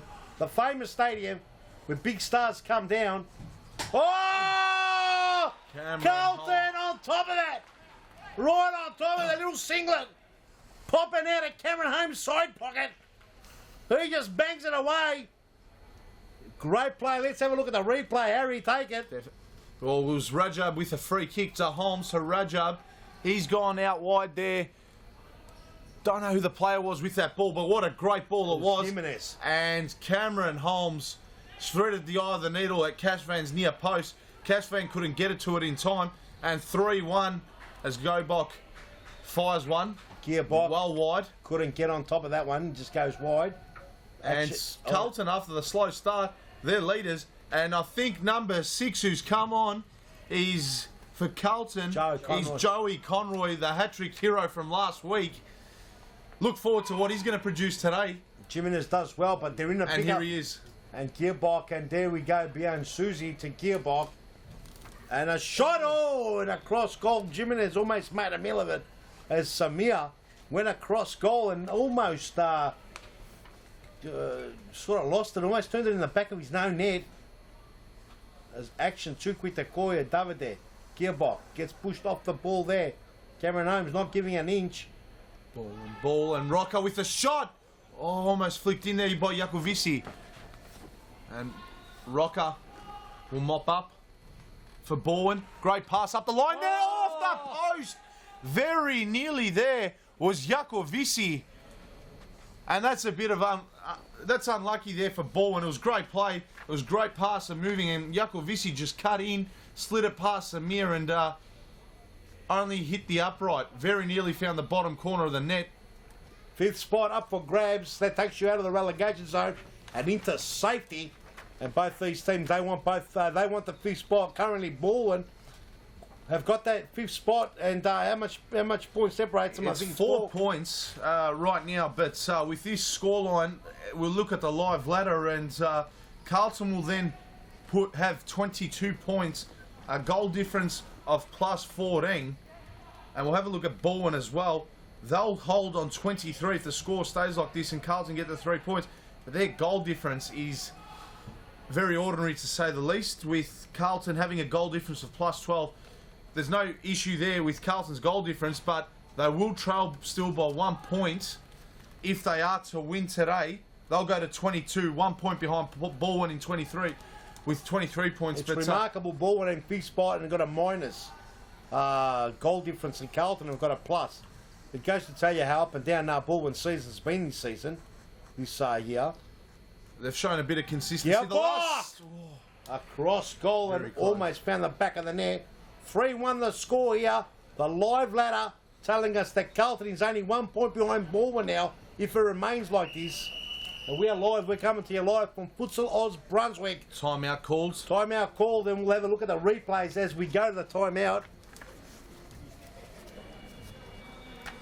Have a look at the timeout. Let's go to the bottom camera if you want to start off with. I know we go there to... And this was Yasuzi, who Beautiful. wrapped it around Rajab. Samir didn't know much about it, and it went into his bottom corner. Rajab with a 1-2, and through the legs of Casvan, as we'll see here. Poor keeping, it has to be said. He's let 2 through his legs, and ultimately, Carlton are up by 2 goals. They lead 3-1 at this stage. He'll be spewing. Look at the legs do get stumped sometimes when they go for the legs. It does happen to keepers. And here's a similar one, and this one goes for Holmes. 2 legs. Yeah, look at that. Through Yotta's legs, took a slight touch, and that's all it needed to throw Casvan a bit off his game, and went through his legs there. And as we have a look at the Carlton's 3rd goal, a bit of tiki-taka there, and Cameron Holmes has threaded the eye of the needle at the near post there.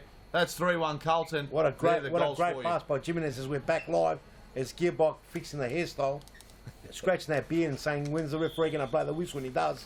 We're back on as the big giant 6'4" Mateo Rocca starts again. Davide. And the Here's ball Joey spins. Conroy. Joe Conroy goes hard. The pass was intended for the young man. And number 9 for Carlton, young Dylan Govic. been impressive, especially in the last 2 weeks, Peter. Definitely. Scored on both occasions, and what a cracker he scored last week at Mount Evelyn from a near impossible angle. He just wrapped it around the keeper, and it's ended up hitting the side netting No of the doubt. internal side of the net. No doubt one day we'll have the goal cameras showing us as Dylan Govich tries to weave his way through, gets caught out. Baldwin just wanted to slow it down. His Just gearbox out there. couldn't keep it in. It's been very entertaining first half. First half of the Look first at that half as camera well. angle. Great shot Ooh, there. and Carspan coming out. Don't know if you knew much about that. There's Bian Susie on the ball. Gearbox play. Jacovici! Oh, Jacovici. What a finish! Looked like a dead ball. Looked like a lost cause. How quick is Davide Jacovici? Chase. Take us through this replay, Peter, but look at the pace there on Jacovici. Gearbox looked like he overhit it. But David there chased it down. Samir shouldn't have come out too far. Should have stayed put when just by wide of him. Showed too much room. Covered the near post. A young keeper will learn from that. He's done very well. But that's what you learn. The ball's open up. Simsek Oh, one, great two. pass by Simsek. Oh, cross. Joey goal! Conroy! Off Casvan. End-to-end stuff. Goals galore. We've only played 13 minutes already. 6 goals on the board. Split 4-2 in favour of Carlton. Let's have a look at the replay here. Joey Conroy with the hat-trick last week. What a pass here by Ernie Simsek. Fooled Biasuzi. Went out to Conroy. Casvan got a glove on it. Squirted underneath come him. on, Simsek. And Goal. Simsek has just managed to get a touch to it. And it wasn't too far of going wide of the post, but it just got on the right side of the post. 4-2 Carlton FC lead. Well, the pass should have probably gone to Simsek to start off with. It didn't, but it fell for him nicely. He was in the right spot, and he put it away. 4-2 the score. Baldwin got a bit of catch-up to do. They're good enough. The quality's out there on both teams.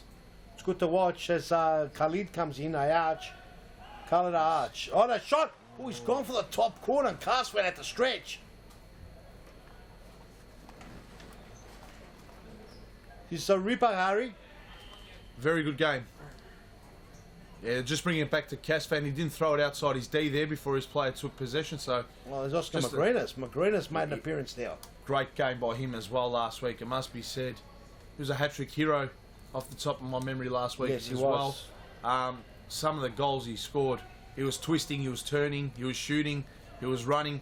Very energetic performance up front, and he was tracking back and assisting his defenders at all costs for Baldwin last week. So he's a man to watch. That's number 6 for Baldwin. Simsek and Mateo Rocca having a bit of a tongue twister there. As Mateo Rocca was on the ground, the big 6'4" giant got upended by Simsek as we're back in. And Carlton have got to be careful because Magrinas has got a few tricks up his sleeve. And there's Simsek and Rocca going at it again. There's a big snapshot there by Just over the Jacovici. bar. Just Over missing. the top. Samir would have been nervous about that one. Conroy. And the pass right through, blocked there by Biansuzi, sorry. Ricardo Biansuzi. He's knocked it down himself. Joey Conroy to Simsek, and Simsek just passed it to Conroy, who was already standing out. And he had no room whatsoever there. So Baldwin will just look to pass it around Now, and see if they can find an opening. Sorry, Pete. No, you're right, mate. Baldwin has just got to be patient with it. They can't rush it. There's no reason to rush it. 4-2 is not a massive score. There's been a lot of goals scored, so the goals are coming. It's going to be. There's that man, Oscar Magrinas. They've got the talent on the pitch. They've just got to calm down. Carlton, on the other hand, have got to keep their shape and make sure Baldwin don't get too close to their third. So the game's a bit of game of cat and mouse now. If they can try to continue to be a shootout, Oh, was that Mateo Rocca? It was. Mateo How Rocca. a big man like himself can extend a leg out like that. Mateo Rocca has got one of the best volleys you'll see. He scored many volleys from corners and side balls, so no surprising Mateo Rocca can put those away. It's one Very of his- talented player. Well, it's one of his main attributes actually. His ability to volley. So yeah, Wasn't for too him, far off. he'd probably be not happy that he didn't get on target. Oh, and very Casvan. nearly there. Casvan, quick off his line, just beat Rajab to the ball there and kicked it into Oscar Magrinas to the back of him, and that trickled out. Carlton Jimenez, shot blocked, be Carlton ball. It's Khaled, no, sorry, it was going to be Khaled Ayache, who shoots now. And a corner for Carlton FC will be Jimenez to take the corner. Places it down. Here's Ayache. That's Khaled Ayache. Back to Rajab. Rajab to nobody in particular. It was probably safety. He thought to himself, I don't want to lose it here. It's probably a smart decision just to get rid of it. Definitely percentage play there. Carlton got a lot of belief in them at the moment. The last 3 games that I've watched them play, they have got that belief back. Sometime in the middle of the season, they had lost all belief and they were losing silly games and losing by big margins. They've got that belief, they've got their shape back, they're being patient, they're scoring their goals, and most importantly, they're tracking their runners. So Carlton's a big improver for me this season. At one stage, they looked like they were going to be dead and buried. So Shaban Rajab's done a good job with his squad. Definitely has. Leads from the front, as always, wears his heart on his sleeve, pardon the pun. And you should see how intense their training sessions can get on a Thursday night down at our Futsalos Thomastown Centre. Very intense. It's almost like they're playing a game. That's how intense it is. So they leave nothing on the training court. They give it everything. And they've got a big squad, so and that was a good important touch there by Magrinas as Jimenez was off. Samir. Here's that man Rajab.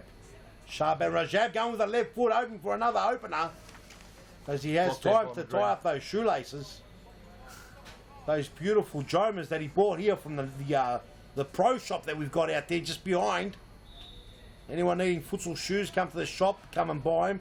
Best futsal shoes in Melbourne. Great flick there by Jimenez. Almost found Khaled Ayache, who was running there. And Carlton have found themselves with a corner here. And Jimenez, he's boxed in. Oh, through the legs. Jimenez. Twist turn. Oh, very nearly. Would have been goal of the night, contender for goal of the season. Look at the footwork there. Very nearly could have been 5-2. Great play. Susie, what a ball. Bjorn Susie with a delightful ball over the top. And look at David Kovici. He knows he should have done better there. At least get on target. Samir did well to come out and put the pressure on. A free kick should be given there. And was. Yeah, Susie not happy. Great footwork there before by Jimenez. That was very tricky footwork. He was twisting, turning. As Rajab's got the free kick here. Goes for goal. Oh, what a save. That was a great save by Casper, and that was going in. Tell you what, he stretched. He did well. Casper, He definitely did. very good goalkeeper. He has had a couple go through his legs today, but that happens for the greatest goalkeepers. And that was a great save on that occasion to keep Baldwin still in the game. We're breaking now. Jimenez tracking back. Got his body in the way. Number 9, Selenza. Valerio Selenza for Baldwin, that was. And here's Biasuzi. Susie looking to carve it up, and those long legs of Shaban Rajab gets in there. So we get a bit of a vision of the crowd looking in. Magrina. And he's turned possession over. Got a good crowd coming in to watch this game. A couple of big games coming up after this as well. We've got Vic Vipers playing next Fitzroy. It's a massive, massive game as well, as Fitzroy would want to do their best to try and get that third spot. I think mathematically they probably still can, or is it all over? They can. The Vic Vipers did win their catch-up game on Friday night.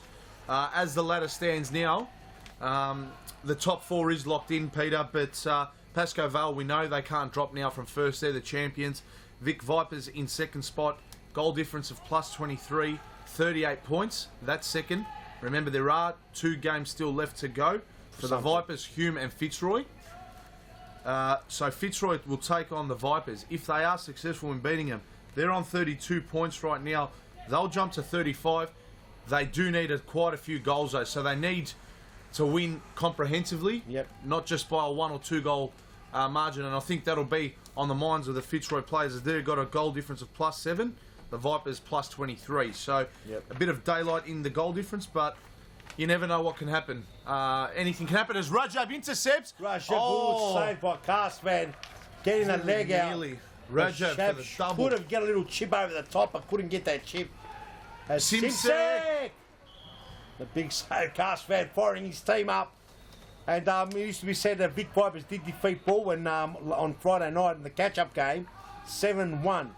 And that was a comprehensive win by Vic Vipers, coming back to some form for the Vipers after having a couple of bad weeks. Well, they played him 2 weeks ago, and at Futsal Oz Thomastown. Yes, and 3 went a weeks 2-all, ago. was it? It was a 2-all Yeah, draw, something and like that.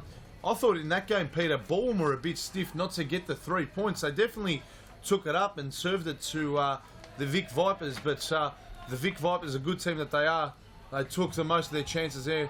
2-all draw, and then 2.5 weeks later, 7-1 didn't reflect the game that they played there 3 weeks ago in Thomastown. So the Vic Vipers are looking to cement second spot, and we'll just go back to that live ladder.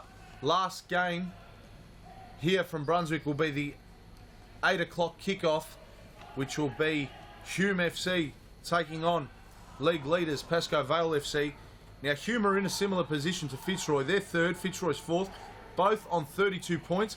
Only goal difference separates the two, and it's only by 5 goals. So Fitzroy +7, Hume +12. So you look at the fixtures, you look at the ladder, there could be quite a few spanners thrown in the works in regards to the ladder here today at Futsal Oz Brunswick. Yes, you're right, mate. And we've got the number 9 from Baldwin now trying to punt That's it around. Salenza. Salenza, and a good little touch there by Samir. And the ball comes right And through he's on mark. Salenza again. He's got plenty of time. Salenza and Cameron Holmes, and Samir has to get it. Looked a little bit confused there as Mossima Greener gets there in time. Simsek. Ball goes out, and Simsek's ball, Cullen ball, all the way back. They got to calm down, Cullen. No need to rush. Baldwin are chasing the game now. Baldwin have got to just keep their shape as well. And here's Shiv. Off the post. It was off the post, and it's a corner. I'm not sure if so it's that the was post almost or an was a own block. goal. Was there can we get a replay of that? Well, try to see if there's if there's a replay. Let's have a look at it. I'm not Very sure what happened so here. it's Let's have a Holmes. look, Holmes. And Conroy was has passed it in, and it was. Oh, and it was Simsek who couldn't turn it over. It has. I think it has. It has come off the post. You're right. Yeah. Simsek will be ruling that one. As Harry, have a look at us. We look quite handsome over here. And let's just say one thing. Morgan should be down there. Earn him Simsek quickly. And has she got him? No, we just lost the signal. Something happened. Nevertheless, Harry, very interesting game. Half time, 4-2.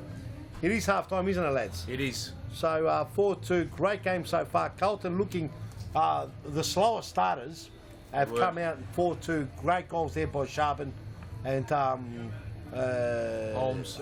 Cameron Holmes. There was a very good goal that was played around. Let's have a look at some of the replays there, Mr. Producer, and we'll go right through to them. Yeah, and an entertaining game. I was definitely looking forward to this. Coming in here today, Peter, this was a game that did catch my eye.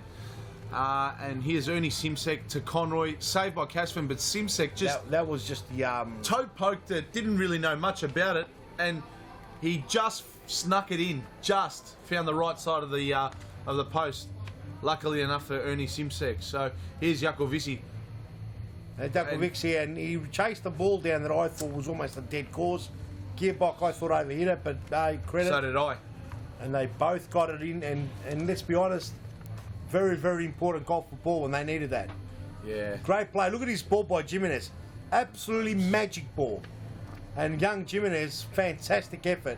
Yeah, Jimenez has caused a few headaches for Baldwin, whether it's the pass and whether it's him passing and moving or his tricky footwork. He's definitely got the ball and players scratching their heads and got them quite confused. Look at this goal here by Holmes.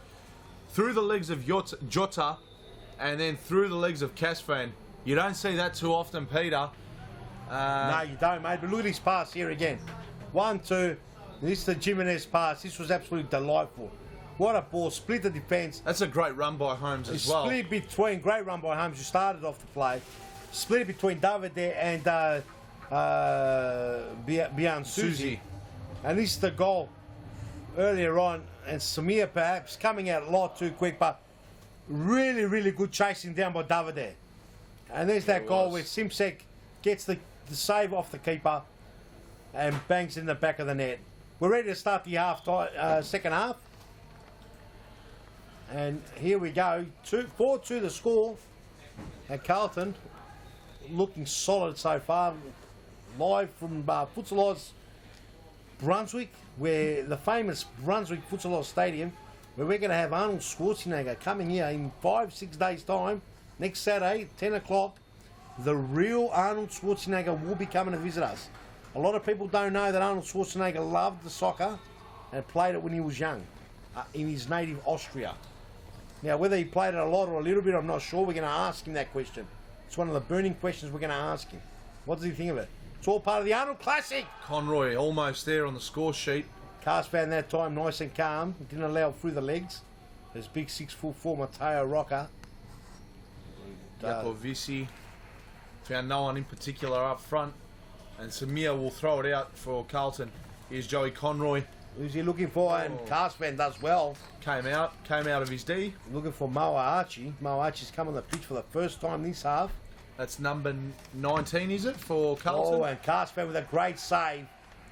You had to make that save. Very important save. Cameron Ames with a little singlet hanging out. And the ball comes right across goal, and David Jakovisi. All the way back, Carspan. Kicks it around the corner. Looking for Michelle Jota. Here's Simsek. Simsek, looking to shoot, and Jakovisi got in the way. He's a player who's always hard to read, Ernie Simsek. Always looking to go forward, always looking to create, always thinking about shooting.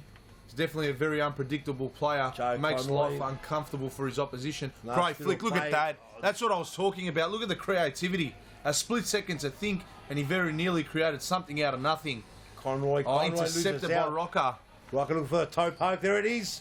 And a big shot just over the top. You could see in Rocca's mind, he was saying to himself there wasn't much to go, and that an important toe poke there would have opened up the game to 4-3. He's got a good, impressive big shot, so he should be using it more often. The ball comes across. Well wide. Samir had his angles covered there. Oh, over the top. Rajab, that was very nearly. Carlton, Samir combining with Rajab, almost nearly caught Baldwin out. Just went over the bar. And here's Jakovisi for Baldwin, but well defended there by Cameron Holmes. Jakovisi back to Rocca. Here's Biasuzi. Biasuzi straight into Simsek. And will be a Baldwin side ball. Casfan back to Biasuzi. Biasuzi switches play. Baldwin very patient in the build-up, but they've got nothing up front. Samir rolls it out to Ernie Simsek, who plays a ball. It's come out for Conroy with a shot. Conroy and just very nearly could have made it 5-2. And here is Biasuzi. What's he looking to do? He switches to Rocca. Rocca finds his teammate very nearly, Jakovisi, but Conroy's done well there. Legs have tangled. The referee's called play on. No foul awarded there. Simsek with a shot. And it's a corner there to Carlton. And it'll be a side ball there for Baldwin. Biasuzi. Here goes to Rocca. Rocca urging his players to run forward. Biasuzi gets the ball to Davide. Rocca tries to get Davide. Great ball there. Jakovisi. Simsek following Davide all the way. Great defending by Simsek. Davide It definitely was. does Good well, and a good save there by Samir Rocca. I think that's come off Conroy there, Peter. Might have not, I'm not sure. It might have. I think Conroy's came Either to way. Samir's rescue there, came off his foot, so... And Carlton looking to break away, but Rocca intercepts, steals it off Conroy, flicks it out wide. Rocca!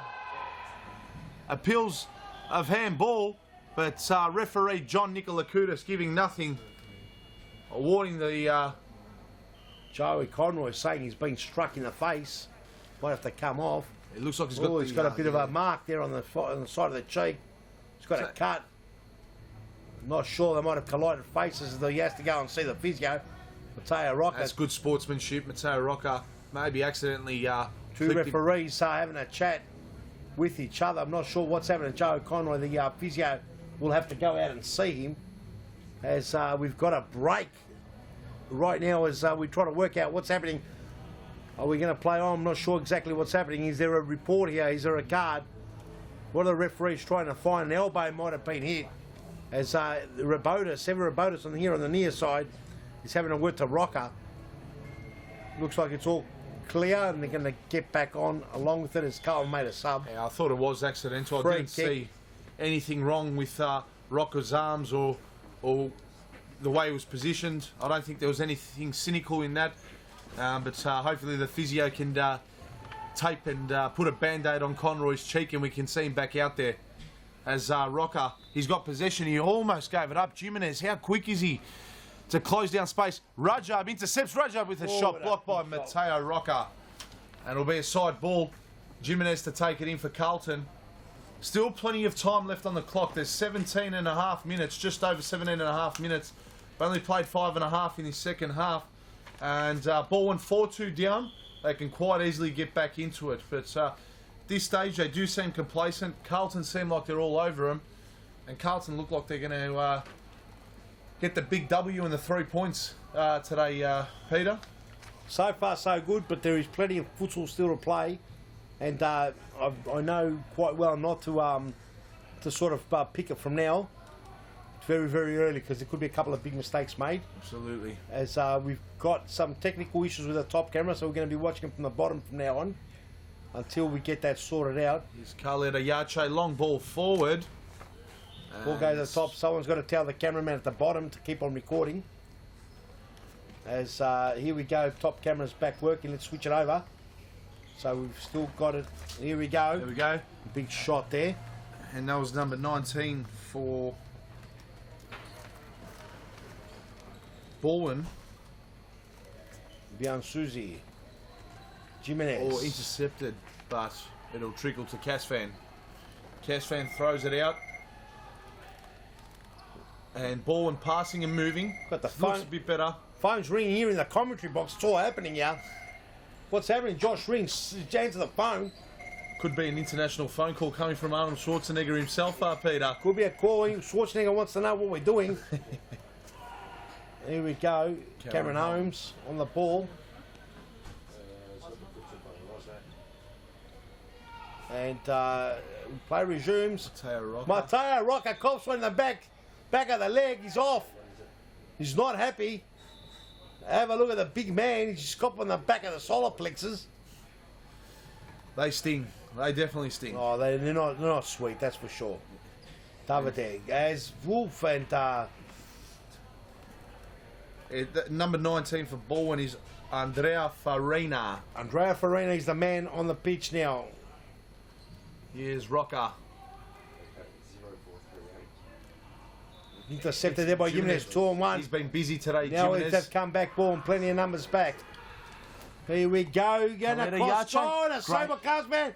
And intercepted by Ricardo Biansuzi. That was a very important hand by Casfan onto the ball there because that would make no mistake, that was going in. That could have opened the door up for Carlton. Cameron Holmes with a turn. That's got to be a foul to Magrina. Great call there by Evan Robotis. It was clear as daylight. He's given him a yellow card. Cameron Holmes was in on goal. Let's get a replay on that one. His jumper's been tugged. Let's have a look at the replay. Why? Didn't you catch it? You got to, when I say replay, you got to catch it. So Khaled Ayache with a free kick for Carlton FC. And they're looking to make it 5-2 here. He passes out wide. Maraja. Oh, lovely play. Oh, how do you say that? Casfan diving with the fist. Great save again. Carlton all over Bowen. Casfan again with the save. That's 3 saves in a row. Bowen. He's single-handedly keeping. Unbelievable, Harry. Great play there by Carlton. Let's get a But replay on that. Did we get a replay on that? individually, Let's get a replay on that. That was amazing play. individually there, Casfan, Steve Casfan. So you get a long replay next time. Unbelievable. 3 saves in a row, single-handedly. Magrinas! Oh, he's got it! That's the guy I was talking about, the danger man, Oscar Magrinas. You give him nothing before. It was absolutely chaos. And Oscar Magrinas with a big shot as we're going to go down to Morgan as Morgan's got Jimmy Supers from Fitzroy. Let's go, Morgan. Thanks, guys. We've got Jimmy here. Jimmy, big game today against Vic Vipers. What are the main focuses going into that match? Yeah, so we're just looking to play our game, do what we do in training. It's a big game, as you said. We've got to get third place and make the FAFL. So we need 3 points here today. And big inclusion for you guys today with Alistair Dunlop coming back. How's that going to help your performance today? Yeah, Alistair's played the last few games. He's our captain, obviously, a big part of our team. After losing Fernando and Pepe to knee injuries, we really needed a player back in the side, so Ali's a big plus for us. Great, no worries. Thanks for your time. Best of luck for the match. Thank you. Thanks, guys. Back to you. Back into it. And big interview there by Jimmy Soufas. He's come up from the youth, now playing for the Fitzroy Seniors. Big achievement, young Jimmy. And fantastic to see. He's a good boy, Jimmy. Definitely a popular figure around Futsal Oz at all three centres. Most definitely, they've got a big task in their hand if they want to beat the Vipers. And there's no doubt they can do it. They've got a lot of quality in that young Fitzroy squad. As we have a look at, have we got a bit of a replay? Very nearly. Have we got any replays of Magrinas' goal earlier on? That was an absolute peach. And we'll just have a look back at it. Yeah, let's have a look here. Magrinas gets the ball. Have a And look this at is that. a similar way he scored last week. Turns On the through the legs of Shaban Rajab, and Samir couldn't put it away. that side netting. Maybe Great should have finish. gone with the legs, but nevertheless, it was a beautiful shot in the goal by Magrinos.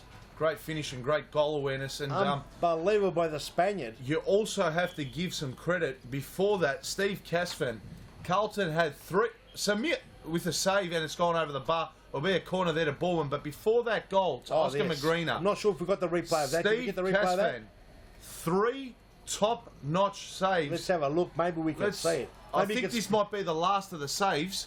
I'm not sure, but there was about 3 or 4 saves in a row. 3 in a row. And when Carlton couldn't capitalise on that because of Steve Casfan's individual saves, that's what happens. Baldwin go down to the other end of the field, and from 4-2, they've brought it down to 4-3. And the game is definitely, again, in the balance. 11 and a half minutes to go. Carlton leading 4-3.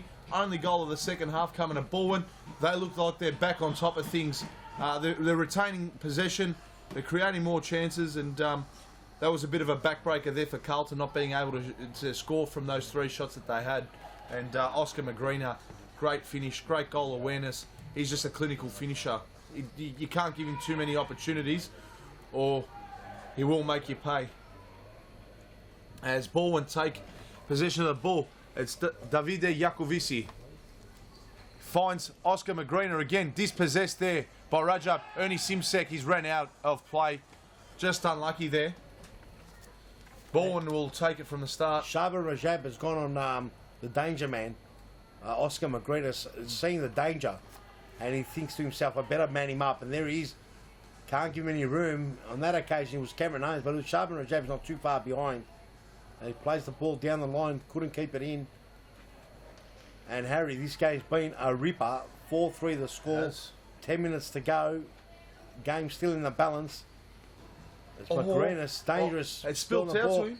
Well done, Govic. Dylan Govic, to get there and help out his teammate, Shaban Rajab.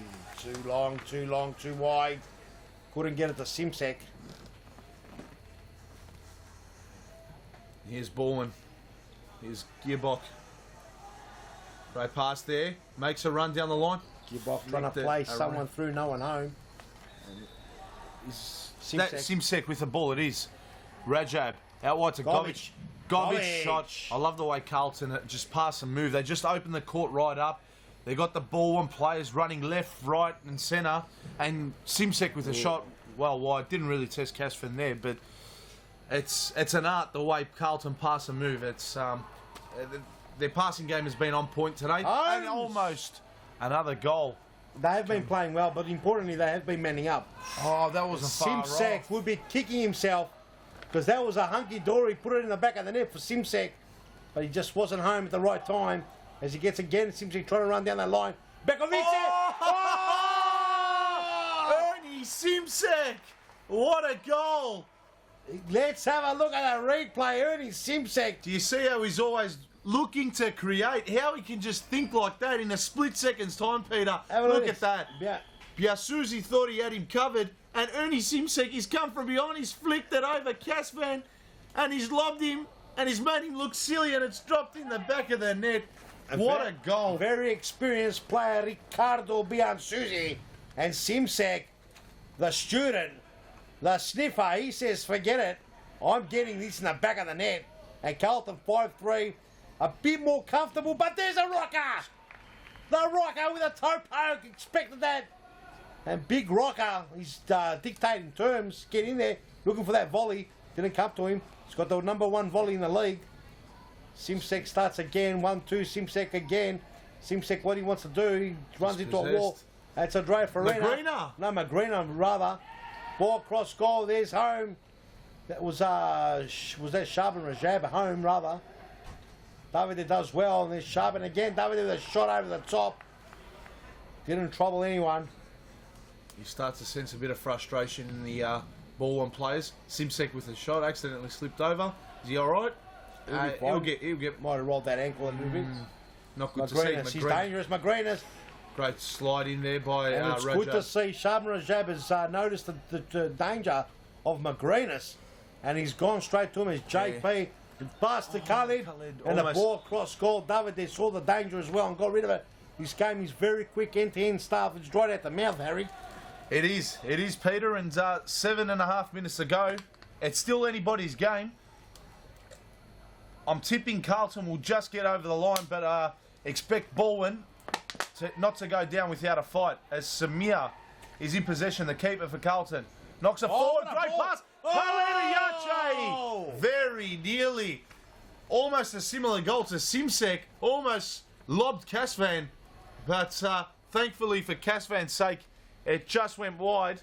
Very nearly there, 6-3 to Carlton, as Biasuzi looks to knock it forward. It's come off his opponent. He'll restart play on the sideline, on the halfway line. Rocker out to Jakovisi. Jakovisi. Too much for us, Harry. I'm coughing away. It's all right. I'll take care of things for the time being. Have a glass of water, Peter. I'll take care of things for the time being. Go for it, my friend. You're doing well. And Jakovisi awarded a free kick. John Nikolakudis just setting out the wall. Jakovisi back to Mateo Rocca, and Rocca's put that wide. Time out called. Have we got time to flash across the screen that beautiful Arnold Schwarzenegger promotional poster? Can we put that up there as all of a sudden we've gone blank here? We're going on in, Harry, we talked about Arnold Schwarzenegger coming in. This is huge, my friend. This is massive. Hollywood star coming all the way from the USA. This man has won Mr. Olympia 7 times. Mr. Universe, one of the biggest bodybuilders, became a Hollywood movie expert star. They said he couldn't act. They said this guy couldn't even speak. Became a star. And now... there he is on screen. After, if that wasn't enough, he married a Kennedy. He married a Kennedy, and people said that he couldn't do that. And he did that. And after that, they said, hey, this bloke here, he can't be a governor. He doesn't even know what he's talking about. And became a governor in one of the states that he probably can't even pronounce in the USA. And now, before you know it, they said to him, you can't go to Futsalos Brunswick. And guess what, mate? He's doing that. And this Saturday, Futsalos Brunswick, Arnold Schwarzenegger will be here, mate, just to tick off his bucket list that he's been to Futsalos Brunswick has to take it away. It's exciting times here for Futsalos, and I know a lot of people are looking forward to him coming here. So definitely get here early, because there's going to be a big line and a flock of people wanting to come in the doors of Futsalos Brunswick next Saturday, as we'll return to play here. 5.5 minutes ago. We're almost done here. Still time for Baldwin to get something from this game, but Khaled Ayache on the turn. Casvan parried, and this is for 5th spot. Can you check in your your app? Who are they playing next week? Who's Baldwin playing next week? I'll just confirm that very, very shortly. And who is Carlton playing next week? Because next week's games are massive. Yes, I've got the fixture for round 21. Yes. The final round of the Nike V-League Premiership season 15-16. Yes. So Court 1 at Brunswick. 5 o'clock will be Brimbank versus Pascoe Vale. Well, top versus bottom. It won't have too much effect on the ladder, and you tip Pascoe Vale to win that quite comfortably. We then have a look at game number 2 at 6 p.m. Wow. Carlton versus 4th place Fitzroy. Wow. Tough game for Carlton. A lot on the line for Fitzroy, who are chasing 3rd spot. And the 3rd game is Balwyn, currently in 5th spot. They're taking on the 3rd placed Hume FC. Well, what a fixture. And that's all at Brunswick, is it? Or where's that played next That's week? in Brunswick next week. We're again here at Brunswick for the last round of the Nike V-League Premiership. And it will be the last round ever of the Nike V-League Premiership because it's going to be rebranded. As Jimenez goes down and Rocca's not happy. Mateo Rocca's not happy with that. Swings those big long arms around. And just to finish off next week's fixtures, the fixture in a way has been kind to the Vic Vipers, who will know and their future and based on where they're going to finish, because all games will be played before them. They'll be the last game. Oh, and a Very shot nearly. across goal. They'll be the last game on court 1. They'll play Metropolitan, so they'll be keeping a close eye, I dare say, on the Carlton Fitzroy game. It will, and and- also the Balwyn Hume game. And there could be a lot of reshuffling though, in Could terms of be the it. ladder there. That's right. But it will be Vic Vipers' last V-League Premiership game. Last league game that they will play here at Futsal Oz. As, believe it or not, Hazard, we're going to a time out here. We've talked heaps. Let's have a look at some of the replays. What are we going to do? As here we go, we've got the producer that's just killed himself here on the background. We need the physio in He's in here. a bit of spot of, he's in a spot Are of you all right, bother. Mr. Producer? Bit worse than a sly tackle. And there's the first goal by Bjorn Susie, who worm burns the ball right through. Rajab with a 1-2 here and bang through the legs of Casfan. Made a 1-all. Carlton again, they scored the next 2 goals, I think, of the game. Simsek to Holmes through the legs of Jota and Casfan. That was 2-1. And this will be 3-1. This was 3-1 for Carlton FC. It was Jimenez with a great ball to Holmes, and Holmes thread the eye of the needle at that near post. Here was Gearbock, great ball to Jakovici, who done well to chase that ball down, as we thought it was dead for all money, but he slotted it past Samir. Simsek with a cut to Conroy. Conroy hit Casfan, and Simsek with a follow through made it 4-2. As we go back live now, after the timeout is being completed. Bowen have applied the fly keeper. As the fly keeper, Michel Jota, is in black in the far side, just in the back post. Goals are open. And they caught a big one. Who was that? Was that Rajab? Who was that? I'm I not think sure. it was. I think it was. It was. It was. It was. It was Rajab. Let's have a look at the replay. And the 1-2 behind Susie plays it down the line, and it was a ball pass. What a finish. And it was Rajab who got an opportunity and slammed it into the back of the net. And that is the game, you could almost say. There's still plenty of time, but you'd have to think that 6-3 to get 3 goals when you've only kicked 3 goals for the grain is a hard ass, as Michel Jota. That's a great Rocker. goal.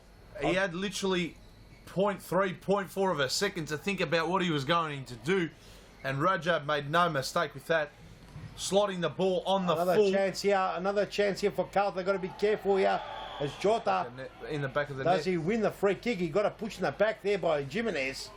And Jimenez will get a yellow card. Must have been serious, and Joey Conroy stitched up. We said last week, don't let the blonde locks and the freckles fool you. This bloke is as tough as nails. He's the bloke that you put in one of those Paslow guns and belt out. And Yeah, ball, Chuzi. Samir's got it. He'll hold on to it. Something's wrong with Samir, I think, here. Okay. And we've got an injury update coming up. Let's go to the injury update. Morgan, are you there?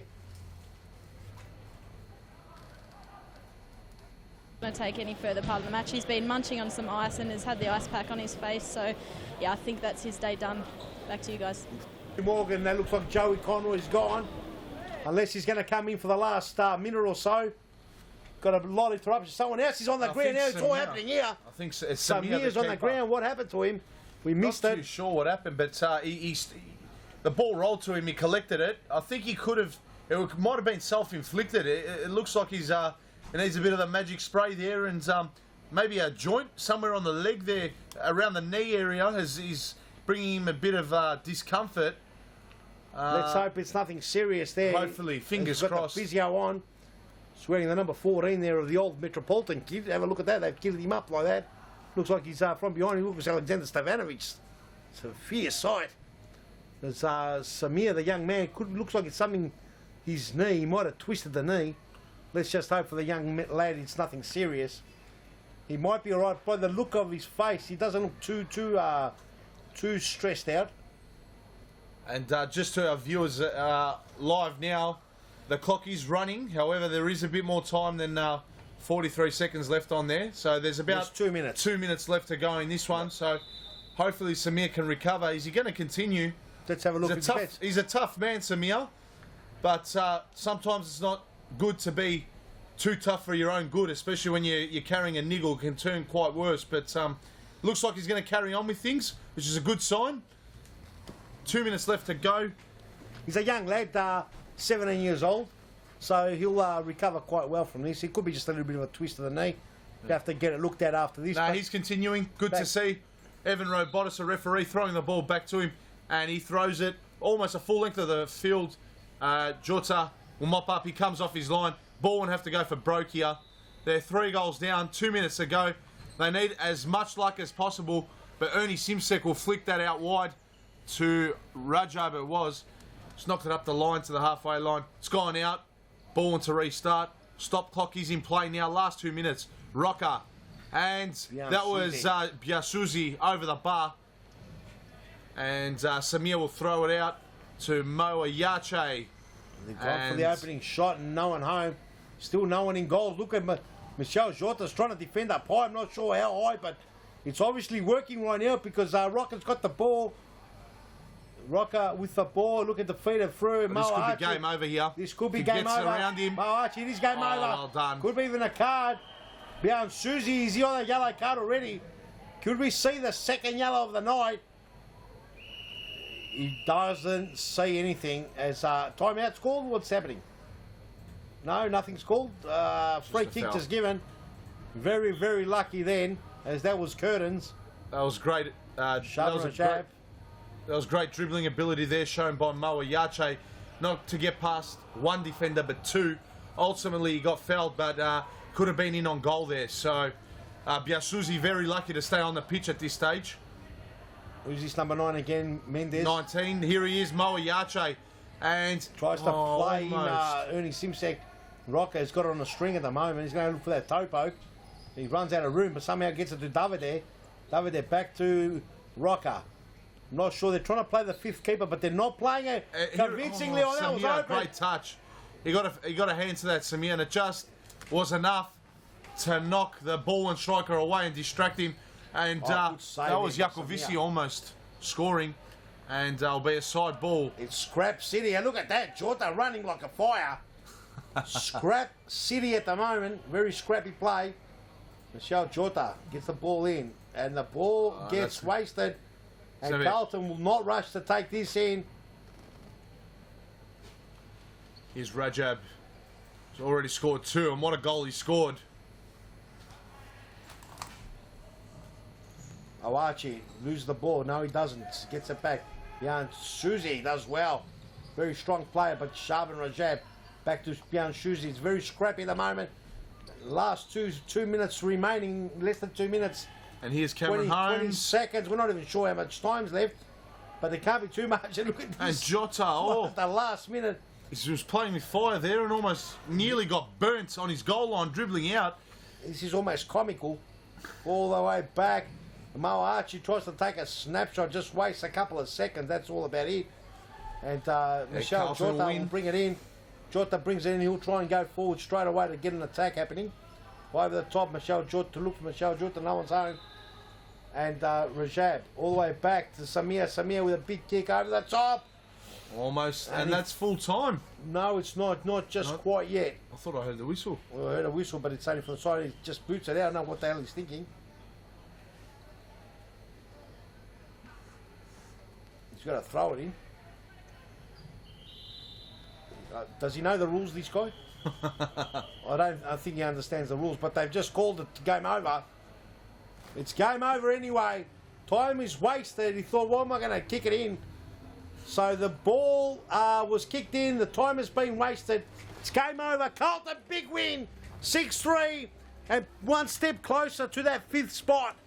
Now it all depends on the results next week. Harry, what a game. Carlton, very impressed. Very impressive performance by Carlton, Harry. Very, very well. They defended well. They attacked well. They were very patient. They kept their shape. They were very disciplined. Their subs came on very quickly. It was a very good game all round. Apart from the first couple of minutes that when they first started in the first half, they were all over the shop. You know, they had a flawless game. They did concede 3 goals. Perhaps shouldn't have conceded all 3. Should have been a bit tighter. Did well overall. Baldwin, on the other hand, coming off a 7-1 belting from Vic Vipers. They played a lot better. They kept somewhat their shape.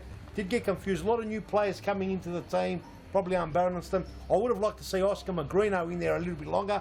Fantastic game last week, and I think he just probably didn't get played enough. I'm not sure what happened. He came in late. We've got an interview down low. We've got the big sniffer hound, Ernie Simsek. Let's go to Morgan. I'm here with Ernie Simsek. Ernie, fantastic win, important win for your club today. It's a very important win, and we've been working towards today for a couple of weeks now, so it's good. And a couple of nice goals from yourself.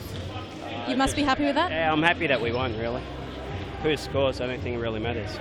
But it's good to score, yeah. Sets up a massive match for you guys next week. How important is that for you guys? It's our biggest game, so we need to win. We need Fitzroy to beat Baldwin next week, and then, you know, fingers crossed we don't play playoffs. But I've played playoffs before, and they are good fun, but whatever. You know. And finally, you excited for Arnie next week? Arnie, I can't wait. So, you know, whoever else is a fan of Arnie, make sure you get down to Futsalos Brunswick. It's going to be an unbelievable event. So, yeah. Thanks for your time, Ernie. No worries. Thank you. Morgan, can you ask Hold him a on 1 question? second. Yeah. Yes. Can you ask Ernie, did he really enjoy kicking the lob? Was that one of his better goals?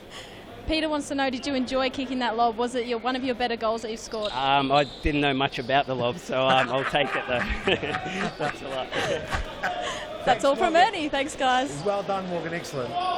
Thanks, Morgan. That's the answer I thought we'd get. Yeah, it's good. It's good to see that Ernie Simsek's got the smile on the face, and Carlton playing really well. Let's just hope that they go into the last round and you know, perform like that. Baldwin have been up and down, as we said. Baldwin minus 18 and they're sitting in 5th spot. That's unbelievable. They're the only team that's in the minors that's in the top 6. So you know, what can you say? That game was a good game to watch, Harry. I think we pretty much capped it off. Yeah, I enjoyed it thoroughly. It was end-to-end stuff. Carlton did start off very, very slow, but to their credit, they fought back and got the chocolates in the end of the day, and they've put the pressure now on Baldwin, and they don't want, either team next week do not want to drop points. Mathematically, Carlton can take that 5th spot and force Baldwin in 5th spot into a relegation playoff. So a lot to play for next week, and I'm sure everyone's looking forward to that. And look, let's have a preview now of our 3rd game of tonight's round 20 Nike V-League Premiership season. This is a huge game as well. It's the 4th placed Fitzroy FC taking on the 2nd place Vic Vipers FC. Now the Vic Vipers, as we said, that catch-up game against Baldwin on Friday, they found their form again, Peter. 7-1 winners. Fitzroy have been in good form as well. They won last week comprehensively, smacking Brimbank as well, 7-1, coincidentally by the same scoreline. As we are aware, the top 4 is set. 1st spot is only locked in. 2nd, 3rd and 4 is all still to play for. There's a ladder on screen, as we can see. Yep. Now, let's do the mathematics. We'll quickly go by the mathematics as the game's ready to kick off. Vic Vipers, plus 23 goal difference, 38 points. Hume in 3rd spot are going to be playing Pascoe Vale. You'd expect Pascoe Vale to get the points there today, so Hume might stay in 32. If Fitzroy are to get the points here today, they can go to 35 points, and they'll only be 3 points behind the 2nd place Vic Vipers. So yes, a lot to play for. Lot to play for. Goal difference will probably be a massive factor with Vic Vipers. Big win on Friday. They're coming off some bad form, some poor form. Would have got a lot of confidence from Friday night, absolutely putting Baldwin to the sword, cleaning them up 7-1. Was an absolute clinic out there for them. They can come into this game. Fitzroy's a team that a very young team, run hard, play well. If they bottle it up, they could get a result here. Vic Vipers, and all Vic Vipers want, a draw will do. They just want to stay in their second spot. They want to finish the competition in playing the FOS Cup and playing the FAFL. So there's no doubt about it. Vic Vipers have got heaps to play for in their second last game of their league season in history. So let's go to it. Let's go. What else have we got to say, Harry? Are we forgetting anything? Yeah, we'll just quickly have a look at the advertisement here for the big bad Arnold Schwarzenegger, who's coming to Futsal Oz Brunswick next Saturday, the 19th of March at 10 a.m. We're all looking forward to it here. There's so much excitement within the four walls at all three Futsal Oz centres. I can't wait for it, Peter. I really can't. I just can't wait to meet Arnold Schwarzenegger. Right. It's depriving me of sleep of a night time. Yep. Just thinking about it. So I'm sure it is to others out there as well. So as we get a kick-off here, and you're right, mate. Arnold Schwarzenegger is absolutely huge, and we can't wait for it. We're gonna put all the bells and whistles here at Futsal Oz. If you do want to come and see him, it's $25 to get into the stadium, and our junior kids that are participating all in our Futsal Oz junior leagues and clinics, that is the ones that come and train, they get in for free. It has to be organised here at the counter. We do pay for that process. Oh, there's a handball there. You do have to pay for that because there's limited spots. Some spots still remain. It's massive. We're going to have the media here as well. What more can we say? We'll talk about it a bit more. Let's get into this game, Harry. This is a big game for both clubs. just bringing up the team sheets and the team numbers. So that's Jonathan Barrientos, number 11 for the Vic Vipers in possession, the captain. Yep. Number 6, Kui the little Mu. magician, Kui Mu. Just trying to see who else is on screen for the Vipers there. We mentioned Barrientos, the captain. Kui Mu. It's number 7, Matthew Vrajovski. And I think it's Jason Barrientos. It's Jason, number 9. That's correct. So 6 is Kui Mu, 7 Matthew Vrajovski.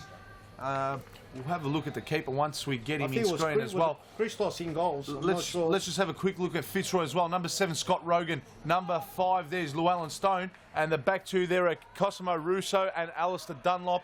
In goals for Brennan. Fitzroy is Jimmy Brennan. So Aaron Hughes still sidelined with that injury that he received 2 weeks ago in Thomastown. And Christos Apostolakis, who was away for a large part of the season through an injury, came back last week on Friday night. We had a huge win, 7-1, and he makes a return today. And it's good to see Christos back in goals as over the top here.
And he almost had Apostolakis beaten there.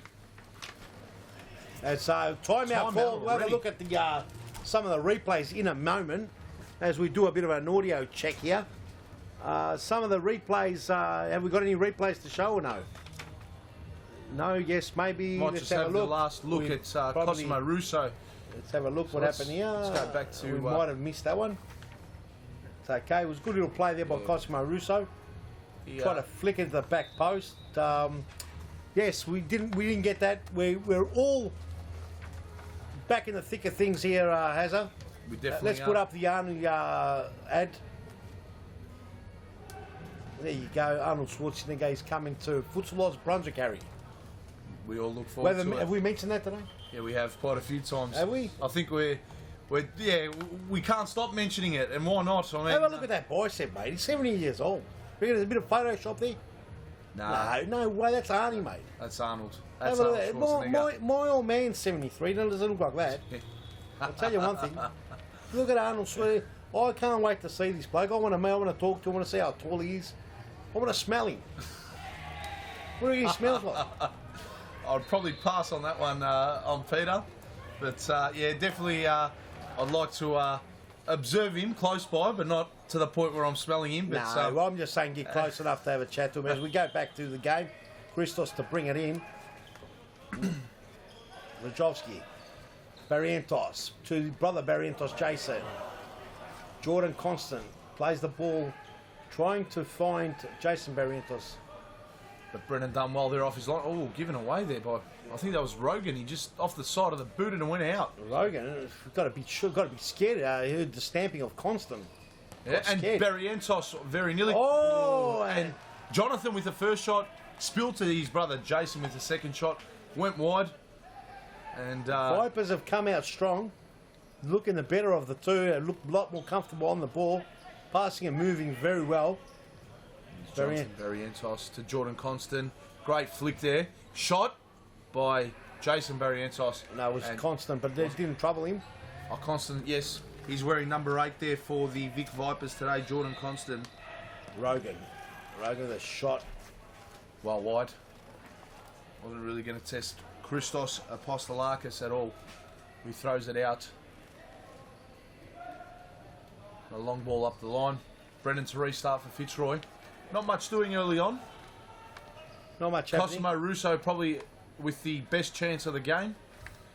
And a shot from Kui Mu. They're probably the only opportunities to speak of. A lot of pass and moving. And both teams not allowing one another space or room. So I'm expecting a very tight and close game, especially with the stakes being so high. Vic Vipers, all they need to do is draw. Get that point. They'll lock in second spot. But Fitzroy are going to throw everything at him and leave nothing left on the court.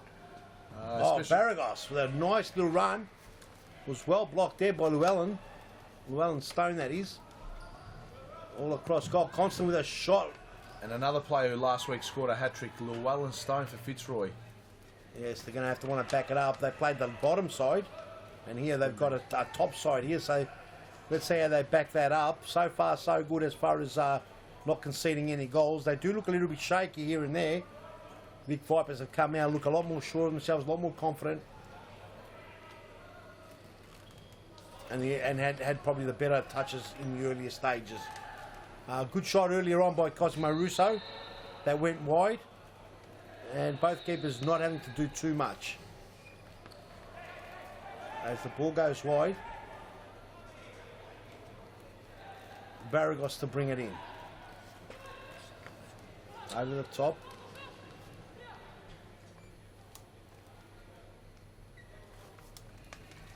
So a good crowd has come in today again to see the round 20 as Jason Barrientos with a snapshot trying to get past Alistair Cozzy.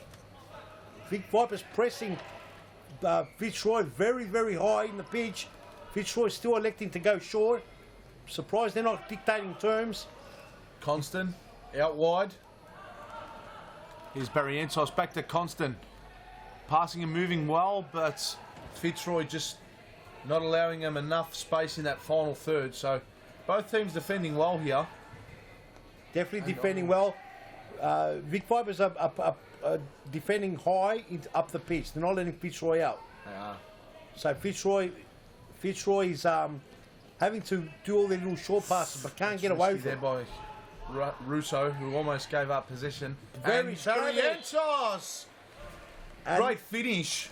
And there's the first goal. Jonathan Barrientos comes across a 1-2 play. Let's have a look at the replay. So Russo, who gave away the ball to Jonathan Barrientos. Llewellyn Stone, bad pass there.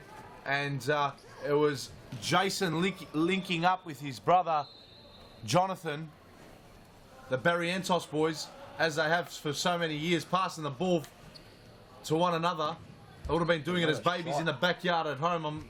Make no mistake, they've done it again here tonight, and they've linked up well. And opening goal of the game, Vic Vipers 1, leading Fitzroy 0. Absolutely, and Vic Vipers doing it really well, pressing him up high, not giving Fitzroy any room. When that happens to you occasionally, you have to dictate terms and go long and push them back and try and dictate the game. Not easier said than done from up here. But nevertheless, Alistair does well, gets a free kick as well. It looks like Jordan Constant might have rolled the ankle. Or maybe even a corky accidentally. Looks a bit ginger there, Jordan Constant. It does, as the ball goes to no one. No answers. Fitzroy in 6s and 7s. We're going to walk that. Vipers doing a really good job closing him down at every step.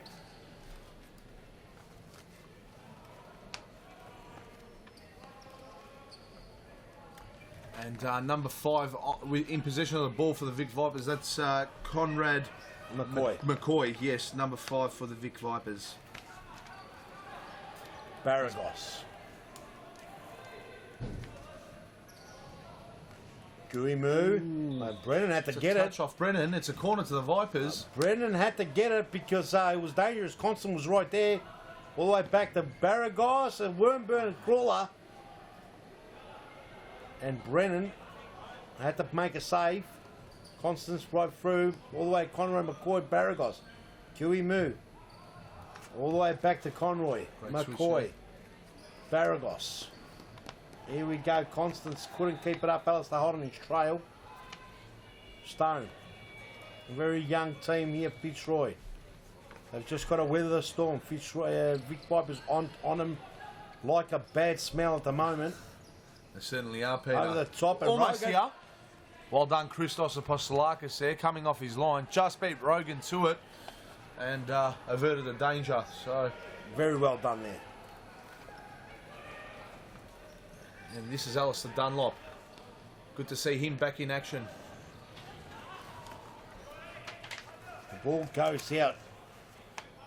Not much action, goalmouth action so far. Both teams trying to squash each other out, trying to basically negate each other's game. Guimu. McCoy.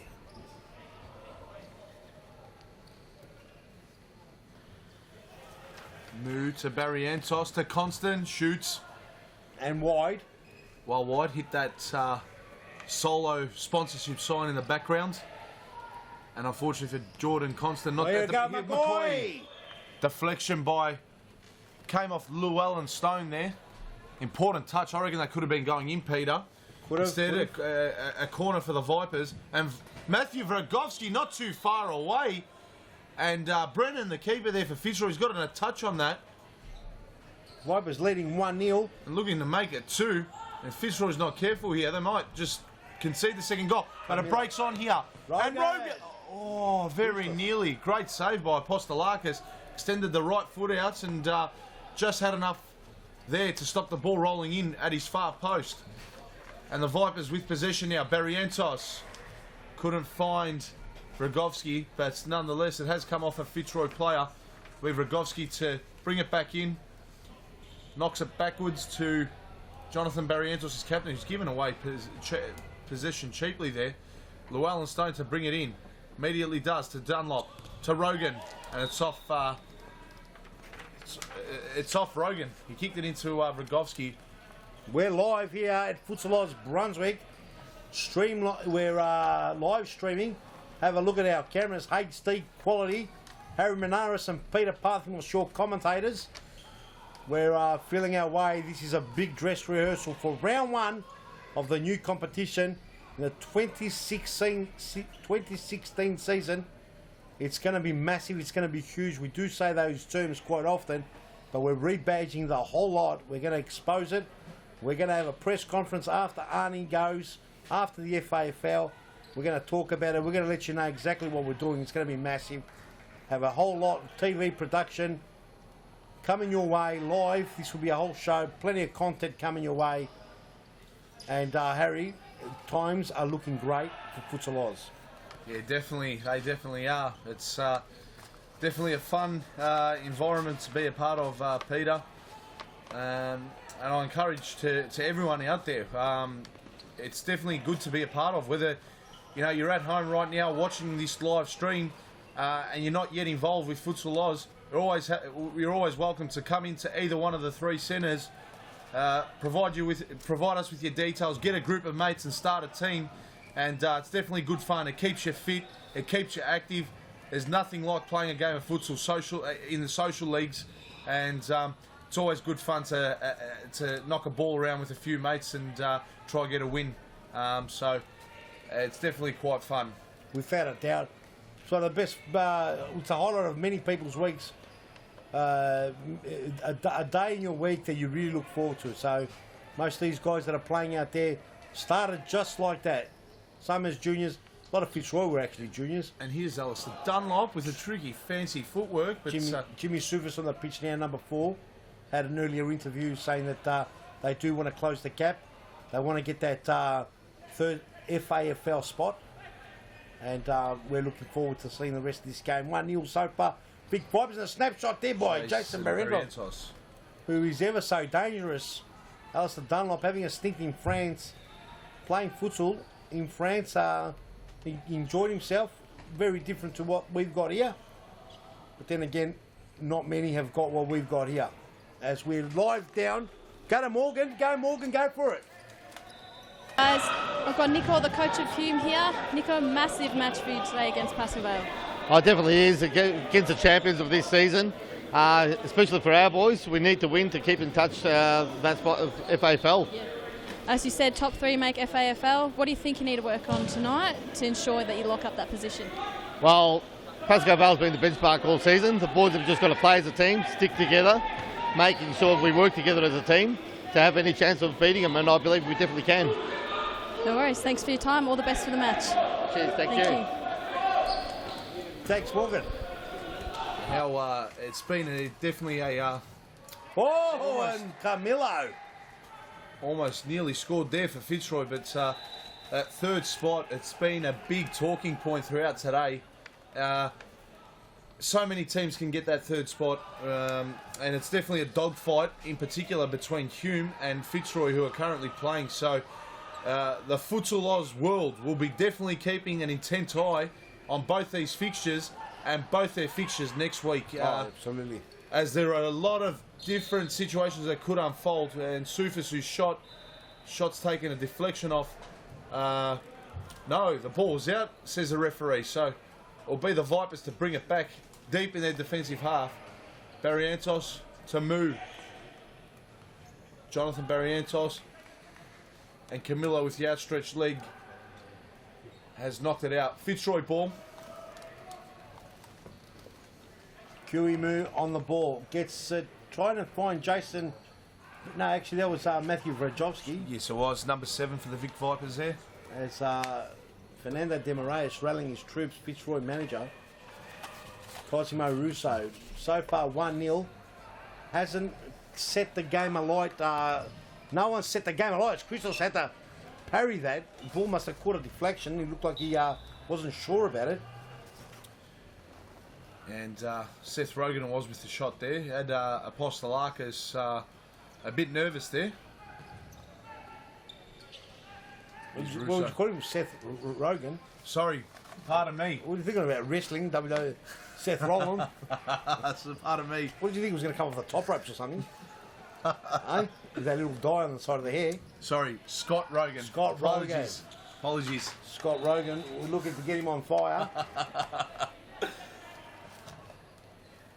Almost a header there. Tell you what, you just don't know. Sometimes those ones go in. They're the ones that trouble you as a keeper. And here's Scott Rogan, not Seth Rogan. Nice, love it. Who's giving it off there to Alistair Dunlop. And the 1-2. Oh, Dunlop just couldn't keep it in play. With Jonathan Barrientos to knock it back in. Rogovski out wide to Kui Mu, who blasted the shot straight into Rogan. Constant. And here's Constant. To Barrientos. Mu. All the way back to Apostolakis. Apostolakis, long ball forward. He's found Barrientos. What can they do? Rogovski with the shot. Great save by Brennan. That was great play there by Vic Vipers. Nearly every player on that pitch involved with that bit of play, and Brennan done very well to get a hand to that. And it's Barrientos. Deserved the goal. Constant. It did. But Brennan denied him that goal to put him 2-0 in front. And Barrientos knocks it forward, but Brennan picks it up and releases Alistair Dunlop, who goes to Russo. Russo with the switch to Scott Rogan. And Russo to Dunlop. He turns, he shoots. No one home. Deflected, blocked. Russo again. He goes to Dunlop, who was looking to combine there with Llewellyn Stone, but Barrigos knocked it out of play, and Fitzroy will restart at the start of their final third. And Russo back to Dunlop. Just out. Ball's gone out. Remember, ladies and gentlemen, if you're at home, get one of those HDMI cables, plug it into your laptop and into your TV, and away you go. You've got HD TV quality on your plasma, or your LCD TV, whatever you call them these days, and just kick back and enjoy it. Make sure you turn off the air conditioning because you get cold, and you've got a beanie when it's 40 degrees, and you're rattled. Anyway, Llewellyn Stone, Scott Rogan over the top to no one. Fitzroy in 6th and 7th. And it's a great effort there. And to the manager today, Federico Falcone from Brazil, very talented manager, young man who has come over and he's looking after the Vic Vipers, it seems like. He's got the Vic Vipers on their toes, that's for sure. They're playing very well. 1-0 the score. Fitzroy playing tight on them, man-on-man stuff. However, Vic Vipers definitely had the best of play. Without a doubt, they've been the sharper out of the two, been creating a lot more. Fitzroy haven't been able to create anything, and that's got a lot to do with perhaps the young and a very, very young squad. This is actually pretty much every player on the pitch is a youth player. They play on the Wednesday night in the youth league. Yeah, they do. And but yeah, look, credit to Vic Vipers. They have been on top of Fitzroy for the first half, but credit also has to be given to Fitzroy. They have defended well. They could have been 2-0 down. A great shot by Barrientos before, which was palmed away by Brennan. But Fitzroy was only 1-0 down, Peter. We saw the first two games how quickly a lead can change. Brimbank were 2-0 down to Metropolitan. They ended up going up 3-2 up. Obviously, Metropolitan ran away. Timeout called. You're absolutely right there, Harry. Sorry to cut you short. No, that's all right. Massive timeout called there. And yes, the game can change. And when you've got players like Alistair Dunlop, big Alistair Dunlop, he could change the game. Fitzroy then going a little bit direct to the target. I felt in the first half of that first half, they were actually getting pressed really, really hard. And what was happening is that getting pressed so hard, losing the ball there in a dangerous spot is very, very dangerous. What you have to do in that occasion is go a little bit long and push the Vipers back. Exactly. The Vic Vipers did that very well. They put the pressure on them straight away. They clamped onto them. It's man-on-man stuff out there. Very, very tough. And it's great to see. It's only 1-0 down. The young lads doing really well. Vic Vipers on top of the game. The coach, Federico Falcone, doing an unbelievable job. Vic Vipers looking sharp. On screen there you see Fernando de Moraes having a chat to the lads. Most likely what he's saying to them is basically do what you're doing. You're doing it right. Be a bit more confident. Don't rush the ball. Be confident in your pass. Stay on your players. When you get the opportunity, play the 1-2. Open up when you're in the forward third and have that shot. Basically, all he's trying to get him to do is to be a little bit more relaxed on the ball and get that opportunity to open up and have some shots. Yeah, and to get themselves in some goal-scoring opportunities. Good to see Fernando de Moraes there, very animated in that time out there, which is good. Just spurring on his young Fitzroy troops. to get on with the job and hopefully maybe find the back of the net before half-time. Very important, that goal before half-time. I want to be level as we're back live now. And can't tell you, Fernando de Moraes, he's very passionate about the sport. No doubt about it. Llewellyn Stone here. Here's Alistair Dunlop. Flicks it back to Russo. Russo puts Llewellyn Stone under a bit of pressure. Could work out there for Fitzroy, but Apostolakis very quick off his line. And Rogan to Stone, shot blocked. Scott Rogan, it is. Not Seth Rogen, the WWE star. No, Seth Rollins. Llewellyn Stone. Next thing you know, you're going to be calling The Rock, and you're going to be calling John Cena, and all of a sudden we've got a different brand here. Maybe we can bring them down as well with Well, Arnold never know, Schwarzenegger. mate. You never know. Never say never. Well, And Rogan over the bar. It's a very, very famous stadium here, Futsalov Stadium in Brunswick. The original Futsalov Stadium was the first one that we came up with, and you know, we've had Mark Philippoussis come here. We've had a few people come here, but Scud, the Williamstown Scud. Nothing as big as let's have a look at that, please. Let's have a look at some of this. Seth Rogen. That's an actor, and I'm thinking about the wrestler. And we're having some fun here in the commentary box here. But yeah, no one as big as Arnold Schwarzenegger will be here. So let's get back in the game. As intercepted pass there by Vragovsky. He plays it all the way back to Christos. He's been very solid so far. Yeah, he has been. He's been in good form, Christos Apostolakis.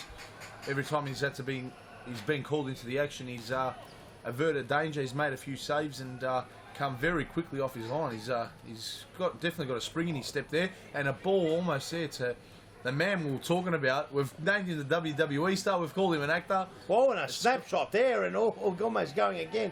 Johnny Barrientos. And here's Dunlop. Dunlop, who is dangerous. They've got to be careful. Dunlop's got those big Dandenong legs. There's our fish on the far side, George Mamateusz. Have a look at that beast. And 1-2 pass here. Cosimo Russo to Llewellyn Stone. And did he get a touch? Yes. He did get a touch, but Vic Viper's doing a great job closing the game. They are. Corner. And no one in there, but Dunlop, I think it was with the shot. No, yeah, it was. It was Dunlop with the shot. Blasted it well wide. And that is half time. That is half time. As we go to half time, let's put up some of the ads here so we can go have a bit of a toilet break here. I've got to go to the toilet, have you, Harry? So I can take care of things for the time being. So we have a look at our screens now. Again, we'll mention it. Arnold Schwarzenegger coming to Futsalos Brunswick. Get down, ladies and gentlemen. Bring their kids, bring the family. $25 will be the entry fee to meet one of Hollywood's biggest and most famous stars here next Saturday, the 19th of March at 10 a.m. I recommend you get down earlier, but before we keep talking about Arnold Schwarzenegger, I've got Morgan, who's joined by the referee here today. Hey guys, I've got Parker McKenzie here, who is one of the refs for our V-League and also the head ref at Mount Evelyn.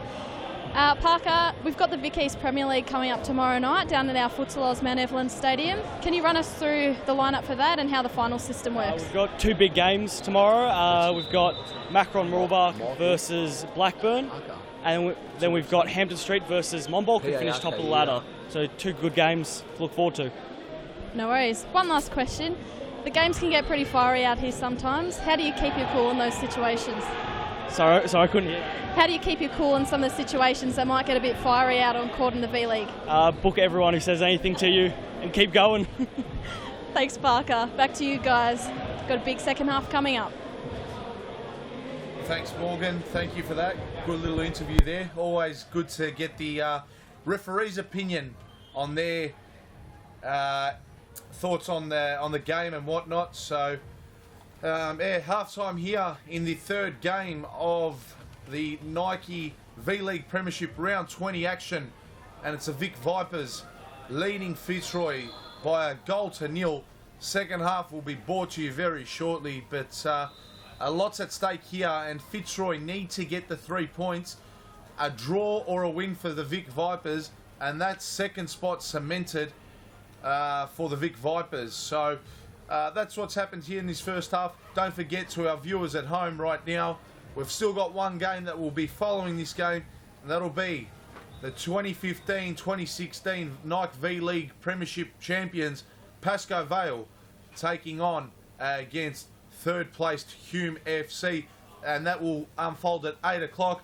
Look at the split screen here. We'll go live to the play now, and it'll be Fitzroy FC to kick things off. They need to throw caution to the wind this half, and it's Rogan there. It's not Seth Rogan, the actor. It's Scott Rogan, the player wearing number 7 for Fitzroy FC. He puts it in to Russo, and Llewellyn Stone wins a header, and here's, Carmillo almost couldn't get enough on that, but Apostolakis with the save, and Brennan he gathers a ball, he fires it to Stone, intercept there, great shot there, and a fingertip save by Brennan, who just did enough to get the ball over the bar. Corner here to the Vic Vipers, and Jonathan Barrientos cannons that straight into Llewellyn Stone, and yet another corner of the Vipers, and it's Constant, who's absolutely cannon that into the back of Cosimo. It's deflected out for a corner. That's 3 in a row, and Constant almost again just flies over the crossbar. Great passage of play there by the Vic Vipers. Still unrewarded with that second goal, but you'd think it's only a matter of time before they get that second goal. The way they're playing, they deserve a second goal, there's no doubt whatsoever. But futsal's that type of game. If they don't get that second goal and Fitzroy get it, the game could change automatically. It could, and Rogan there with the shot, not really worrying Christos Apostolakis at all there, who will just gently roll it out there to Constant, who goes to Rogovski. Rogovski almost coughed it up, but Cosimo couldn't get enough on it, and he's deflected it out. And Jonathan Barrientos, he's passed it to his brother Jason, yep. Cosimo intercepts and goes back to Cosimo Russo. Russo with a flick in a forward direction, but it went out wide. Jordan Constant takes the ball, passes it back to Rogovski, and they made a mill of it there, the Vipers. Cosimo, he goes to Llewellyn Stone. And Apostolakis off his line, great save. And Jordan Constant, taking no chances, just smacks that ball away. Christos letting him know about it. He's not happy about the defence there. Isn't it? And that's just a good example of when you don't take your chances in futsal, how very nearly a one-goal lead can be turned into a great play, drawn game. So beautiful play. Constance at the end of it, but couldn't get any friction onto it. Vrakovsky. And a snapshot there by Carmillo. There's Carmillo. The big Carmillo couldn't put her away. Just needed a bit more purchase on that. Just managed to hit the side of his boot, and Apostolakis could have been in trouble there. But nonetheless, it's 1-0. Jonathan Barrientos. Camilo finds Russo. A nice ball now. And a good save again, and he's been solid as a rock, Christos, on his return. He absolutely has. Means business, Christos. He has, Peter. He has his... Nice crowd out there. I went to the men's room just earlier on, and beautiful crowd that's gathered up. But we've still got one more game to go. There's 35-odd viewers there having a bit of a gander on our YouTube.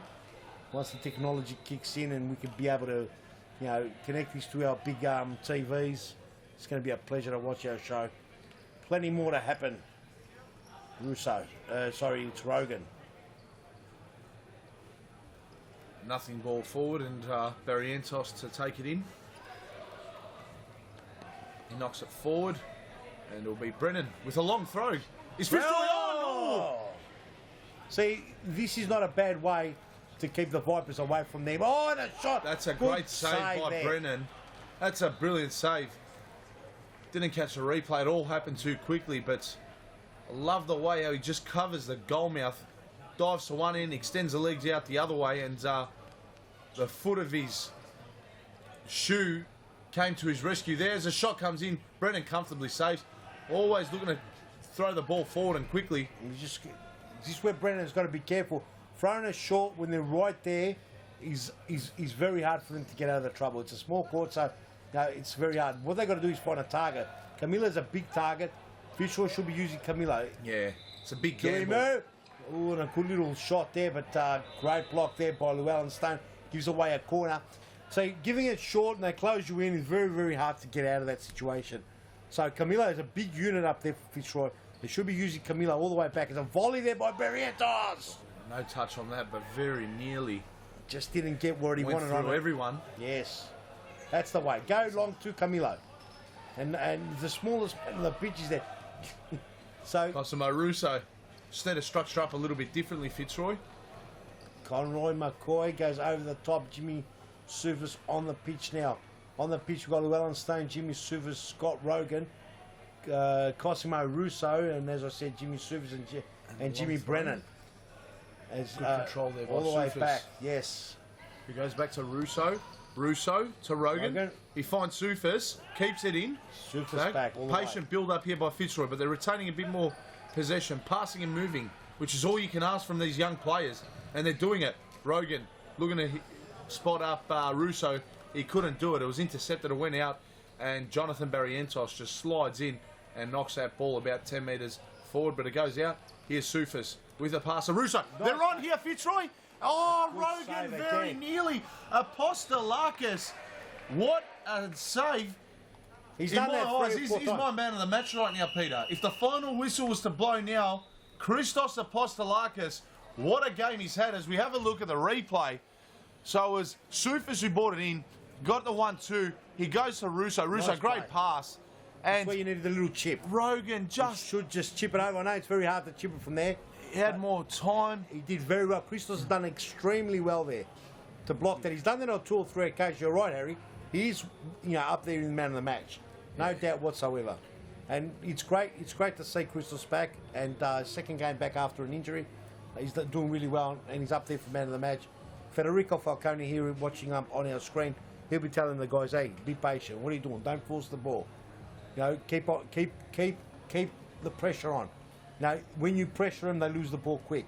Keep them pressed right up to the corner. They're going to play short, press them in there. And they're doing a great job in doing that. Vic Vipers are unlucky to be only 1-0 up, but then on the other hand, as you can see, Chris has pulled off some good saves. Hasn't been the prettiest match or the most entertaining game to watch.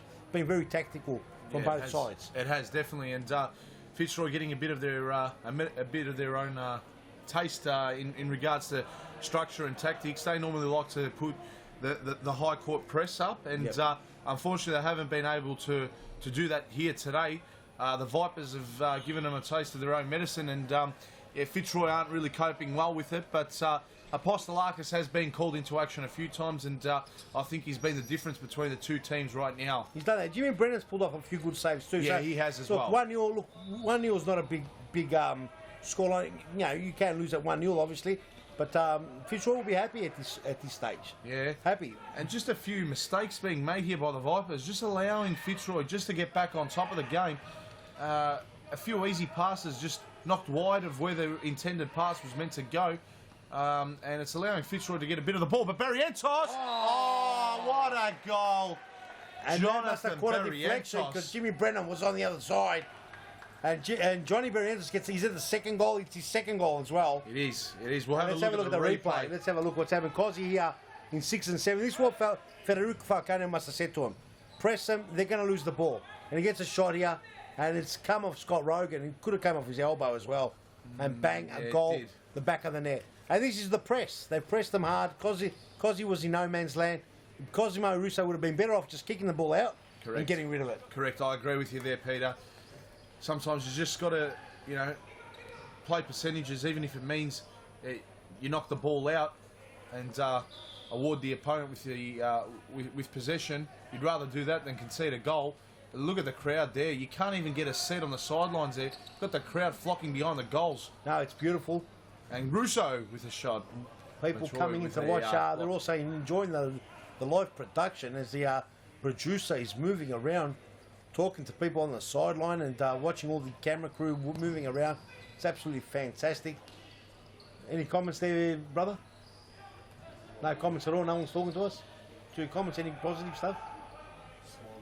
Smiley faces, great stuff. Beautiful. As, To put a smile to a few people's faces, Peter. Always is. absolutely, mate, absolutely. And the Vipers are on here, but it was number 4, Jimmy Soufas for Fitzroy, getting back just to mop things up. 2-0 the score. And Jonathan Barrientos with the 2 goals being It the could be difference. 3-0. Very nearly. Kui Mu, just wide. Brennan, I think, had his angles covered. This is where they need a target. Correct. They need a target, and They get Camillo back on. they've got to be careful this short game because... And the pass is on there. And Kui Kui Mu. Mu. Well done, Cosimo Russo. Rogan, he's off here, but Vic Vipers, how quickly do they can just so quickly get from an attacking position and drop all their numbers back into defence. They've really closed down They do space well today. They do They well. have. They've literally choked Fitzroy today. They haven't given them any space, any room to pass and move, especially forward of the halfway line. No doubt whatsoever. Here's McCoy. Long ball forward. And this is exactly what the Vipers are doing to Fitzroy. Exactly what Fitzroy just did to the Vipers. They press them up high, close the room, don't give them any oxygen, and force them onto errors. Oh, almost nearly. Rogan on the end of that ball from Dunlop. And they're playing very similar, both teams. That's why it's not the prettiest game, and most likely not the most entertaining game out there for the viewers. So the ball just gets hacked out there from goal to goal. 13 minutes to go. Fitzroy haven't scored one yet today, but they need to get 3 desperately and almost immediately. They've got to get it out of there. He's Or just got else- to boot it out. Yeah. And they did that, so well that's done what he's there. got to do.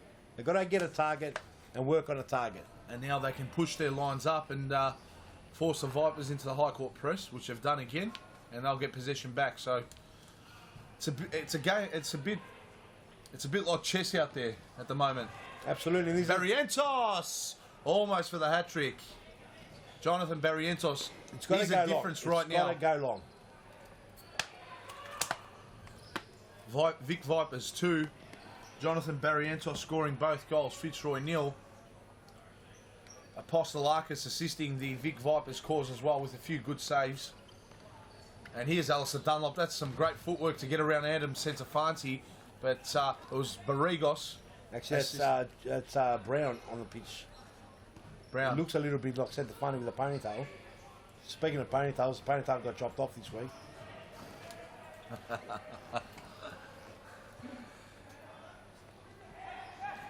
He's left a little bit of the ponytail still showing. You've got to get rid of all the evidence. Just a little bit of evidence still there. Here's Constant back on for the Vipers. That's Brown to Vragovsky. Very nearly got around Rogan. Rogan got a foot in there. Can he pass it out wide? He does. And that's Camillo. Camillo going to no one. And Apostolakis, the long throw. He's found no one. Got too He's looking for excited. McCoy. He's angry with himself. He is. Not happy with himself. Look at the sweat pouring off him. Llewellyn Stone, the switch. To Rogan. Here's Stone. They're going to start throwing caution to the wind, Fitzroy. 11 minutes and 10 seconds left on the clock. This is the second half. They'll put the fly keeper roughly in the last 5 minutes. You would expect that, yes, that's They wouldn't correct. If they go right now, it's a bit way too early. They want to hold them as much as possible, not allow Vic Vipers to score. That's what you'd want now. You'd want to keep it at 2-0 as long as possible and try and sneak a goal. You don't want to concede at all. Constant trying to get through. Corner blocked out there by Llewellyn Stone. And Jordan Constant will bring it in here from the corner for the Vipers. He's looked for Vragovsky. He's found him. Vragovsky with the shot and the follow-up shot. Blocked out by Brennan. And Rogan's here. Rogan almost in. Vragovsky does well though. He retreats and he knocks that ball up the line to avert any danger. And it was Camillo who was running into that. Could have been a shot and almost you'd say Camillo would finish from there. And here's Alistair Dunlop with a shot. That's what I like to see from Fitzroy. They need to now start shooting a little bit more. They need to start creating in that final third. We mentioned, yes, the fly keeper will be brought on in the last 5 minutes, you would think, but they desperately need a goal now to reduce that margin to 1, Peter. And look to score 3 goals and restrict the Vipers to not scoring another one. You'd think one more goal here to the Vipers and it's game, set and match. Oh, and no that'll put doubt. the game to bed. No and doubt whatsoever. that'll stitch the second spot right up for the Vic Vipers. They'll finish in second spot if they can get a draw or a win here. And it'll be up to Hume. One more goal finishes the game off. Yeah, and it'll be up to Hume and Fitzroy. And the longer the game goes, Christos gets bigger and bigger in goals. Exactly. Oh, that's a foul. It's a push right in the back there. Camilo throwing, who is it? It's Costin. Jordan Constant. Into the barriers. Smile there by Jordan Constant. He's okay. He didn't mind that. Wins a free kick in a good area. It's a good opportunity now for Vic Vipers to play one of their Vipers create here. run one of their tactical moves, which that might have fallen apart. They start again, nevertheless, Christos. All the way through to the centre, and Camilo. Well done, Camilo. On the break. Goes for a toe poke. Could have passed it out wide to Rogan. Very, very low percentage there by Camilo. A bit selfish to say. We've got Sofia and Sufi here on the sideline. And Morgan come in. We are there, go for it. Big day coaching today. How do you see the match coming up against Hume? Yeah, always a big and tough game, always Hume. Never give up. I remember a few games against them winning 4-5-0 up, and they always come back. So we expect a big fight today, yes. As you said, they're going to come out firing, wanted to finish in that top 3 for the FAFL. What are some of the focus points against Hume that you need to work on? First of all, would be the fighting spirit that we have to keep up during the 40 minutes. And nothing changed today. Keep possession of the ball, and I'm sure the boys can deliver the job.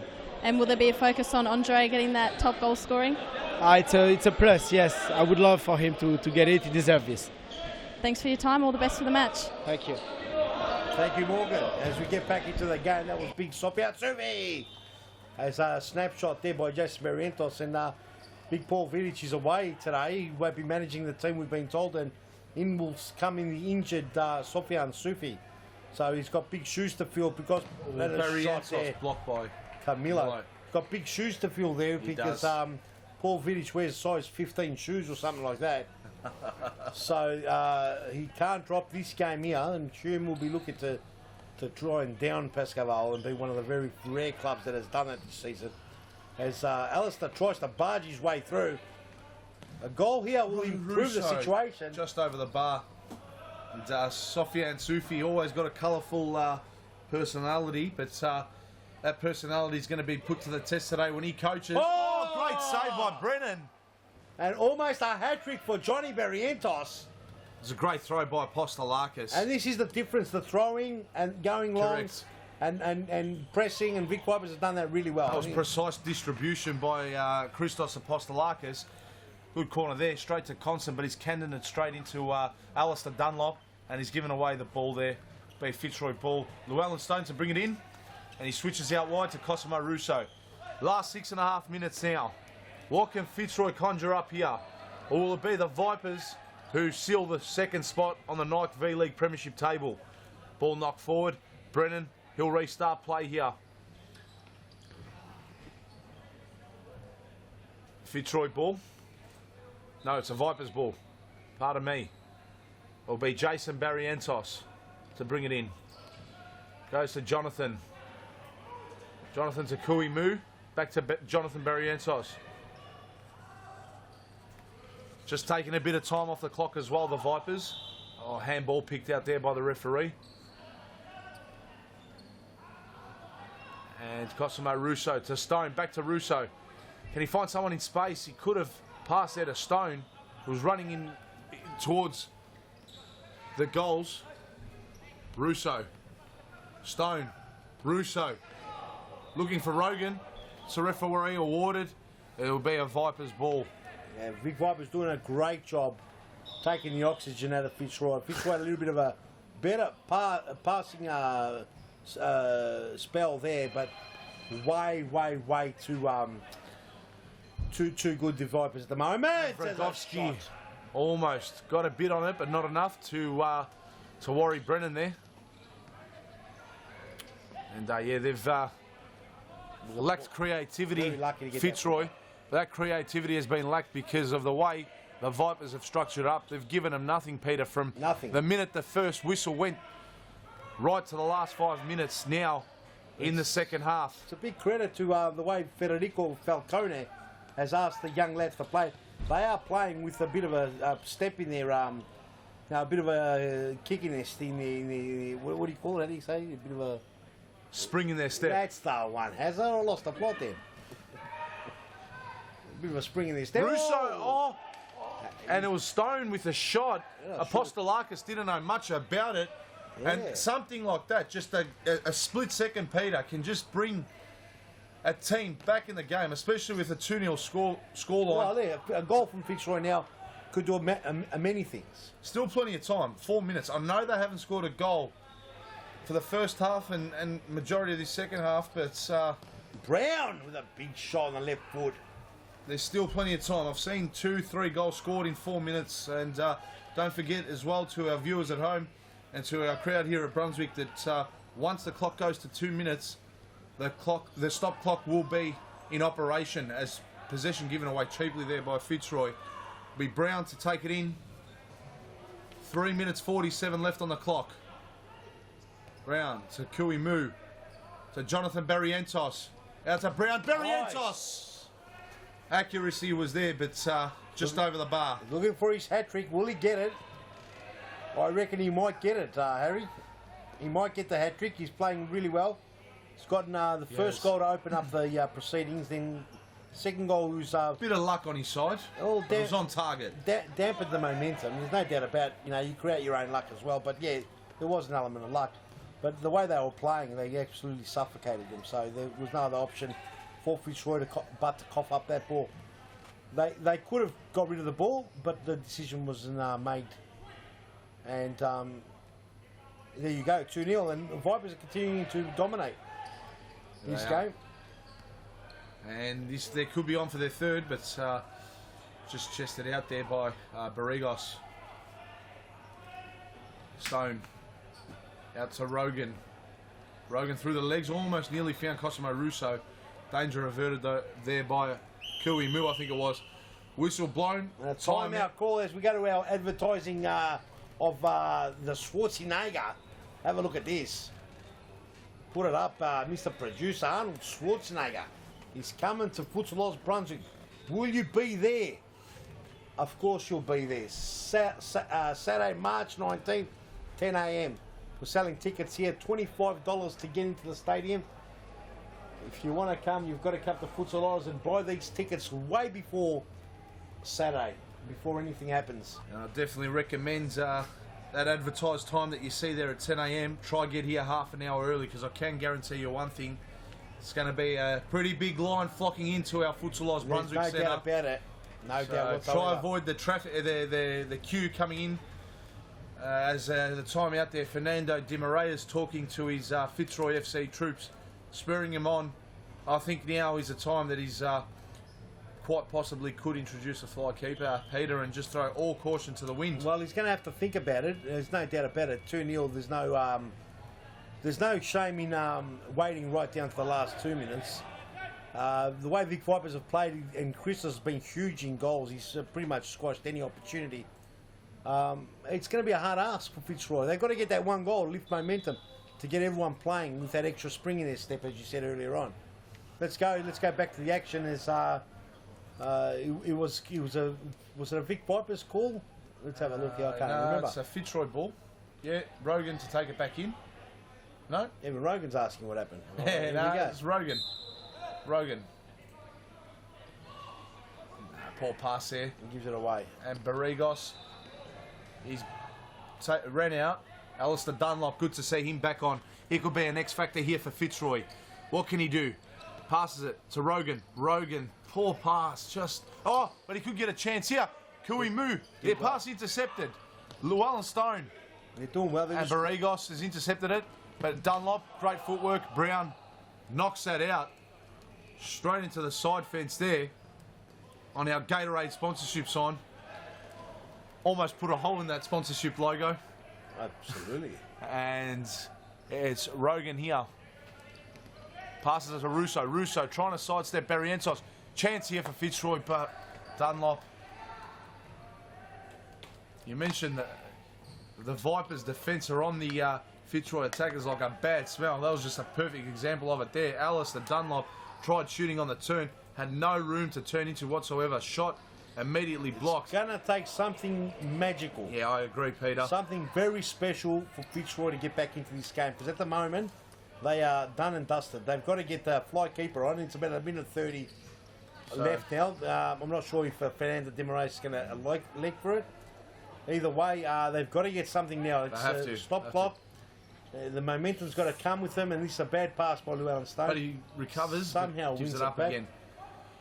Well, it's 45 minutes with no goal. Well, Vic Vipers have thoroughly deserved this victory. They have. No doubt whatsoever.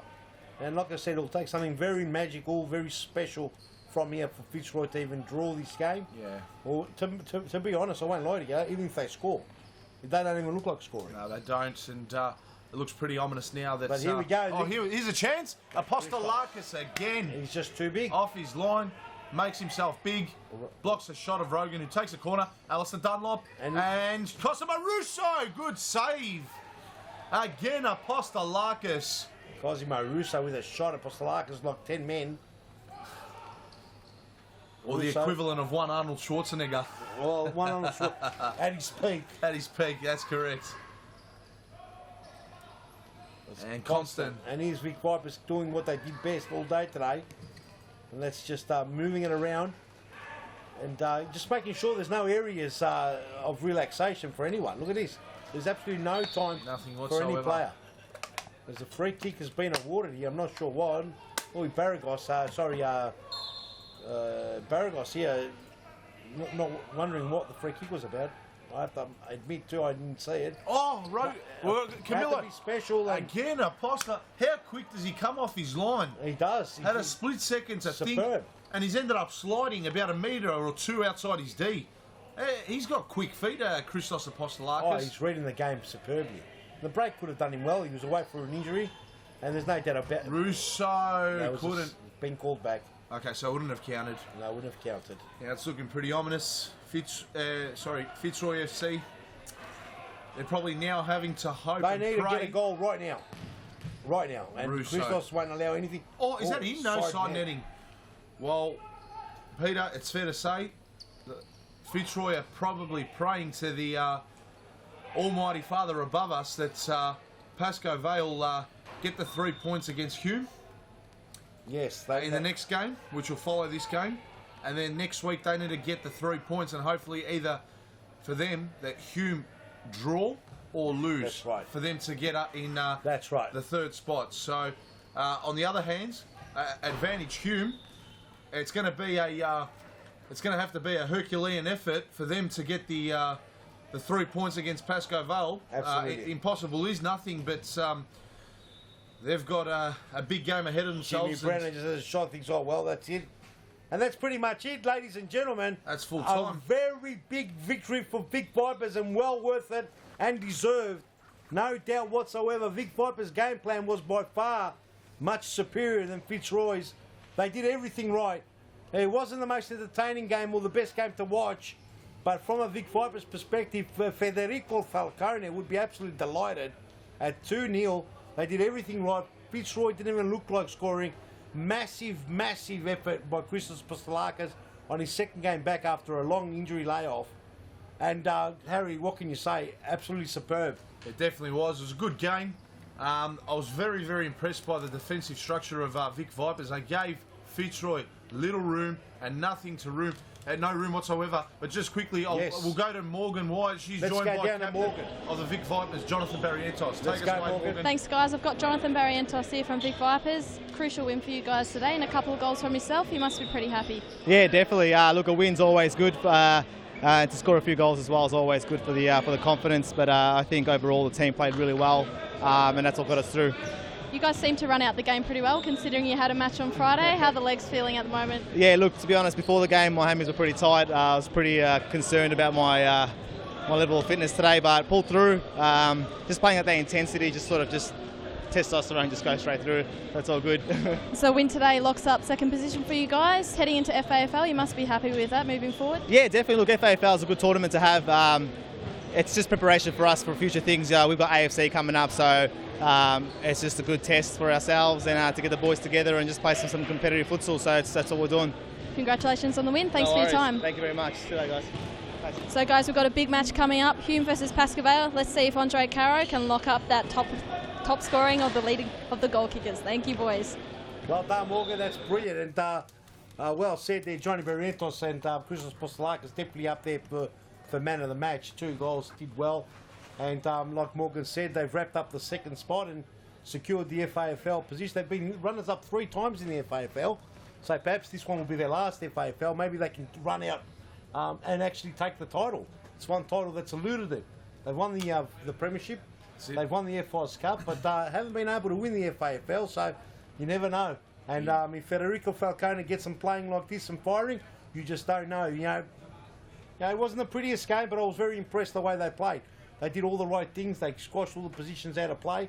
There was no room whatsoever for Fitzroy to breathe, and it was just a real tactical game. It was. It definitely was a battle of tactics from Federico Falcone and Fernando Di Moraes, but in the end, the experience of the Vic Vipers just prevailed, and double to Jonathan Barrientos was the difference in the end, and overall, I think both keepers played phenomenally well. Brennan for Fitzroy was really good in goals. He saved quite a few shots that were coming at him in all sorts of directions, so he covered his post pretty well. Unlucky to cop that second goal, and obviously Christos Apostolakis, we spoke about him, Peter. How quick was he off the line today?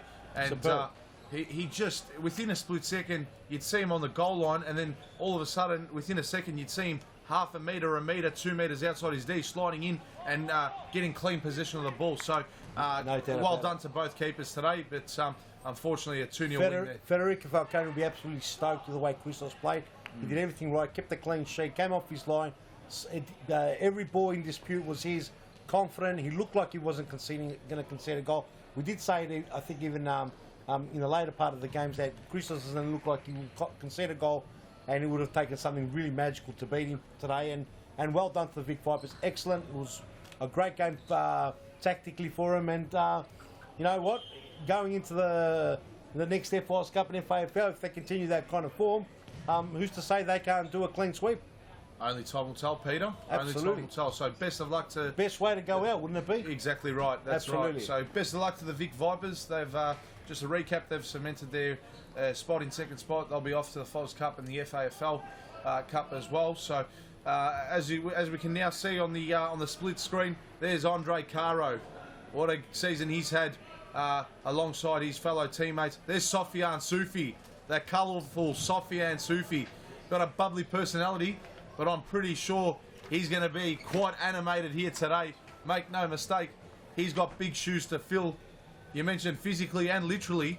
Paul Vidic wears size 15 shoes, but he's an imposing figure on the Pascoe Vale boys. And best of luck to him in charge of Pascoe Vale today. And last week it was definitely the Andre Caro and Breno Pilati show at Mount Evelyn. Pilati, I think, scored a hat-trick as well. Caro was on fire. Let's see how Pascoe Vale line up today. Let's see if they can get the 3 points, and hopefully for them they get the 3 points. And you know, winning the championship is one thing, but let's see the players' mindsets and how they play. If winning that championship in a way has been a bit of a distraction with 2 games to go. And Hume FC, well, Peter, they've got a lot to play for. A real opportunity for them. Look at them; they're as close as anything. Arms around one another. A big talk to by Coach Nikos Ignatidis there. They can pretty much wrap up 3rd spot, and they'll be in the FOS Cup, joining the Vic Vipers as well in the FAFL Cup as well. Absolutely, and Hume have won the youth V-League Premiership, so they've got a lot of young kids coming up through the ranks. There's a lot of good things happening in this Hume club, and it's really good to see. They're a big club now. They've got the youth, they've got the men's squad, and soon they will have a women's squad, and they just don't know that yet. We're going to tell them later on. No, but it's fantastic. And also, too, with Pascoe Vale, it's clearly that they've won the league, but I'm sure they're not going to come out here and just throw the game away. They're going to come out to try and win it. And it looked like they've got a lot of youth kids on the bench today, which is quite good to see, as normally Pascoe Vale tend to go for full experience. So away we go. Last game of the night, and big game for Hume, Harry. Yeah, it definitely is. I think there's a lot more riding on this one for Hume FC than there is Pascoe Vale. But I'm sure on an individual note, Sofiane Soufi definitely wants a win on the board and start off his coaching career with a 100% record. No doubt. But he will be resuming on the field once he gets the all clear from the physio and the doctor. No doubt whatsoever. And I don't know how long it's going to be, but he's a bit still ginger on that knee. Yeah, I spoke to him before the start of today's live stream, and he did mention to me he's probably about 3 or 4 weeks away. So we're hoping to see him Mata early. with a shot and wide. Just wide there. Keeper got a glove on it, I And think. there's Mo Mata, the left footer, had a shot and just went wide. And Hume looked like they've come to play. They definitely want to secure They do. that They third do. spot. So the goal difference ahead of Fitzroy, that's been given away quite That's a rather, poor corner. rather cheaply. So they're ahead on goal difference, Peter, quite considerably ahead of Fitzroy there in 4th place. They're locked on similar points. It's a +5 goal difference in favour of Hume. Both locked on 32 points. You'd think 3 points here today for Hume against Pascoe Vale might be enough for them to lock in that 3rd spot. Obviously factoring in how many goals they can win by, and of course if they can win by. But odds on favourite are Pascoe Vale. It was a big tackle, but a clean tackle. He got ball. Well, he's not happy with that. Andre Curran is not too happy with that tackle. It was a big tackle. The tackles are going to be a bit more careful. So anyway, no harm done. All good. There's a shot will come through here. And let's call it out. Who's on the pitch here? That's Michele Takaro. Oh! Wowee, what's a goal? Something out of nothing. Andre Curran will be happy about that as we look at the replay. Let's have a look. Have a look at this. Let's go on the sideline. Look at this. He's called it in and banged it away. He's threaded it through two over Hume the play. head. And over in the head of Chappell. And in the top corner.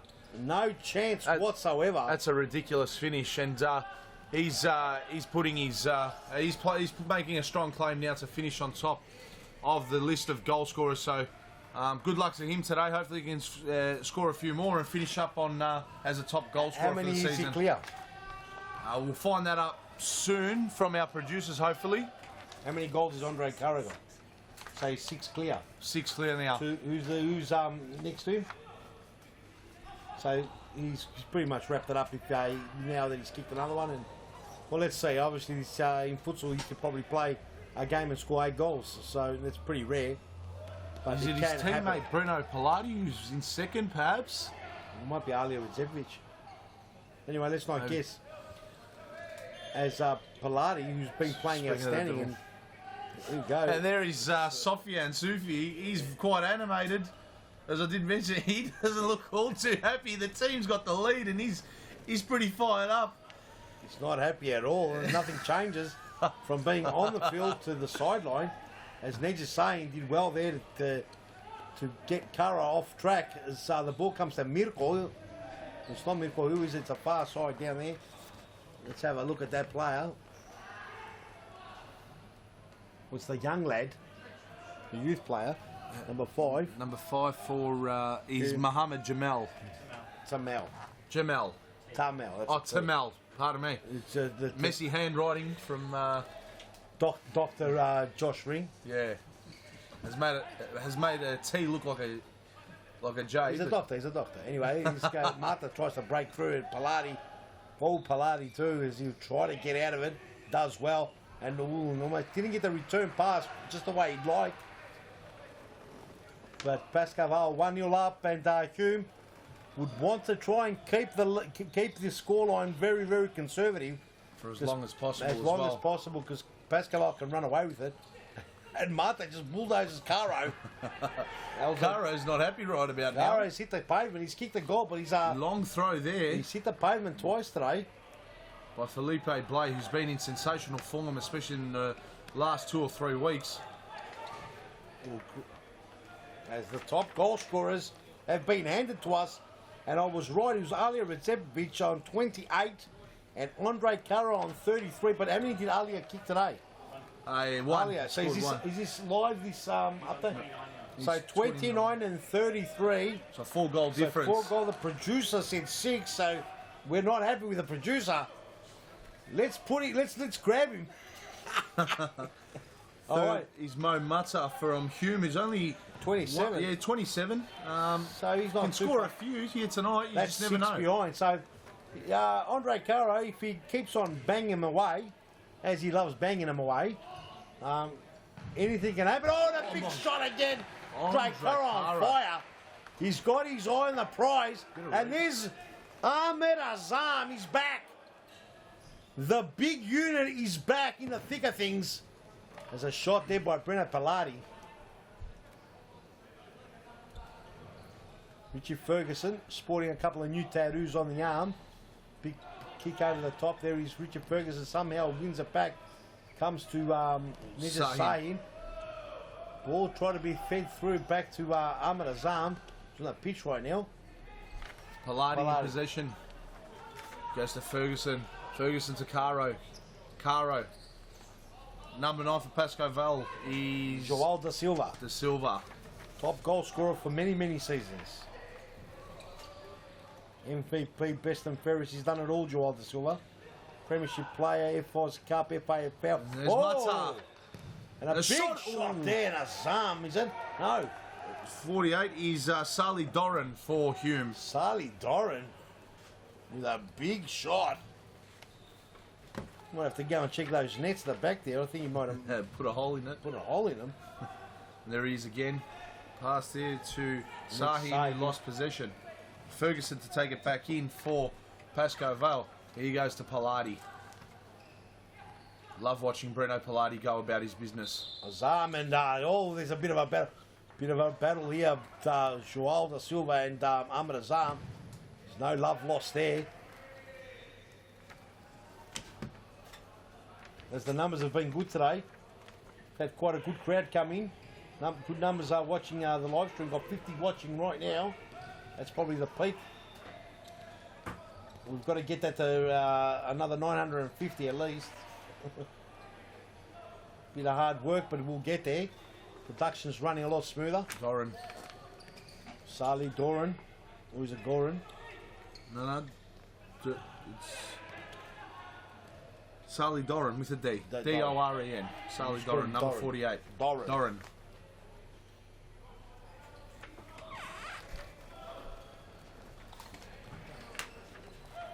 And Hume in their attacking half here. Sam Mata tried getting around, I think it was Andre Caro, yep. And Andre Caro has had the last touch on that. Ahmed Azam and Da Silva not happy. I said there was no love lost between the two. We're not sure exactly what's happened as the ball's going to come back all the way here.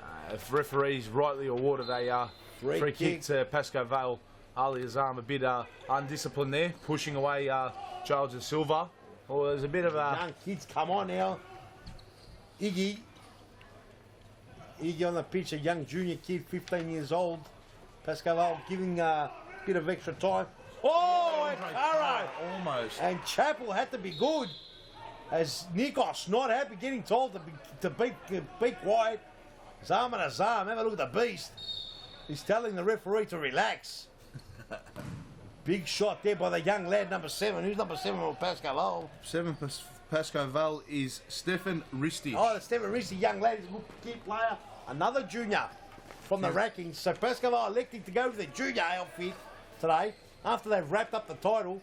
And it's a good time to do that. It's a good move. Yeah, it is. Just to see... Just enough time to show what the youth players are made of, which is great. Good indication for Paul Vidic, who I'm sure is streaming this game right now.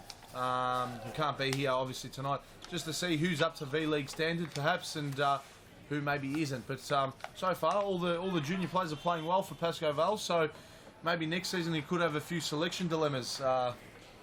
Peter, you never know, mate. What happens? There's a nice youth league every Wednesday night. Yeah, from our Futsal Thomastown Centre. Thomastown, and what happens is that they play every Wednesday night for another premiership. It's a youth premiership with 6 teams. Amazing stuff. It is, and talking about big crowds here, you always get a big crowd on a Wednesday night down Thomastown way, Peter. It's always packed with the youth league and also the women's V-League are being played at that time as well. So, very good night as well to be a part of in the Futsal Oz world. No doubt whatsoever. Most of these kids are coming from there.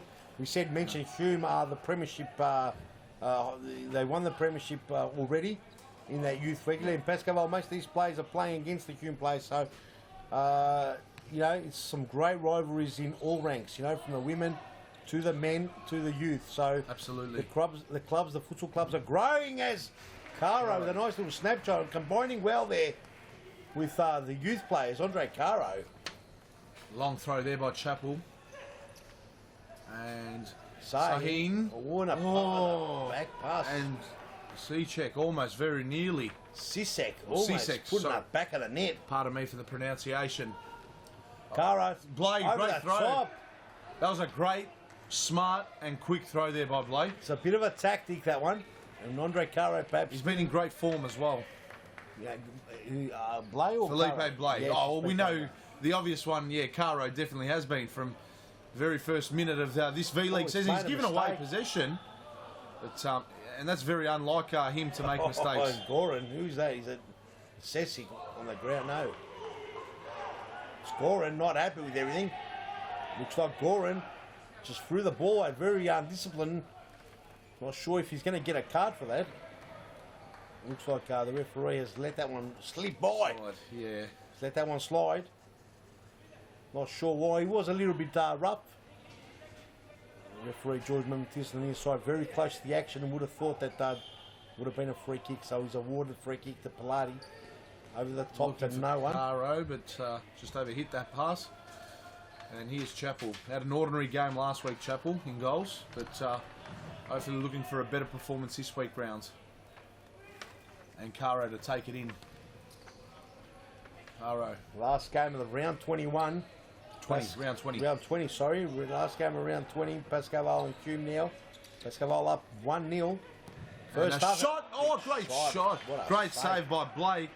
And that was number 9, Sisek for Hume. Oh, and it's gone in. What has happened there? Let's have a look at the replay. Could have been a touch there by Pilati in his own net. It all happened too quick.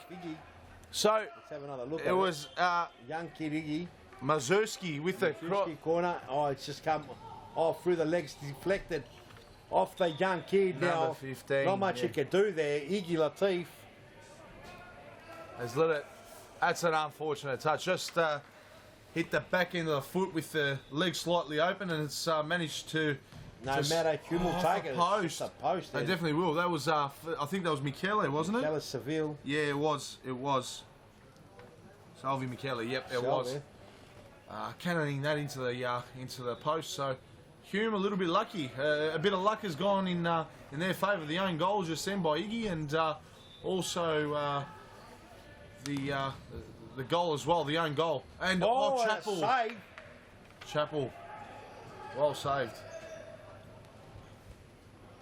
So 1-1, and how quick! Wow, 9 minutes only left on the clock. We're already past the halfway mark on this in this first half here between Hume and Pascoe Vale.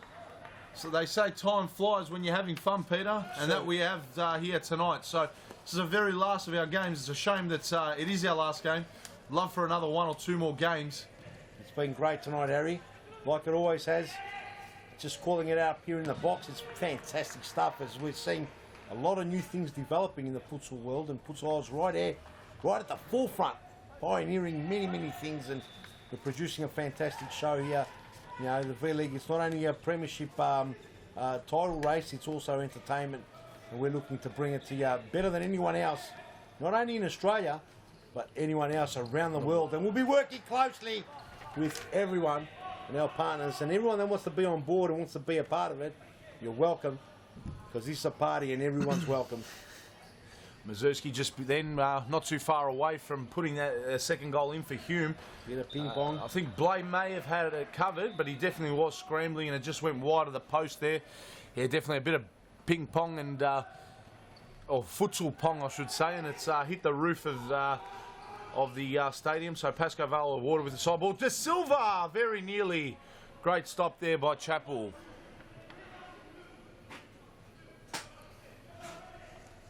Both teams trying to get their way, trying to find a way through, but it's all a bit cluttered.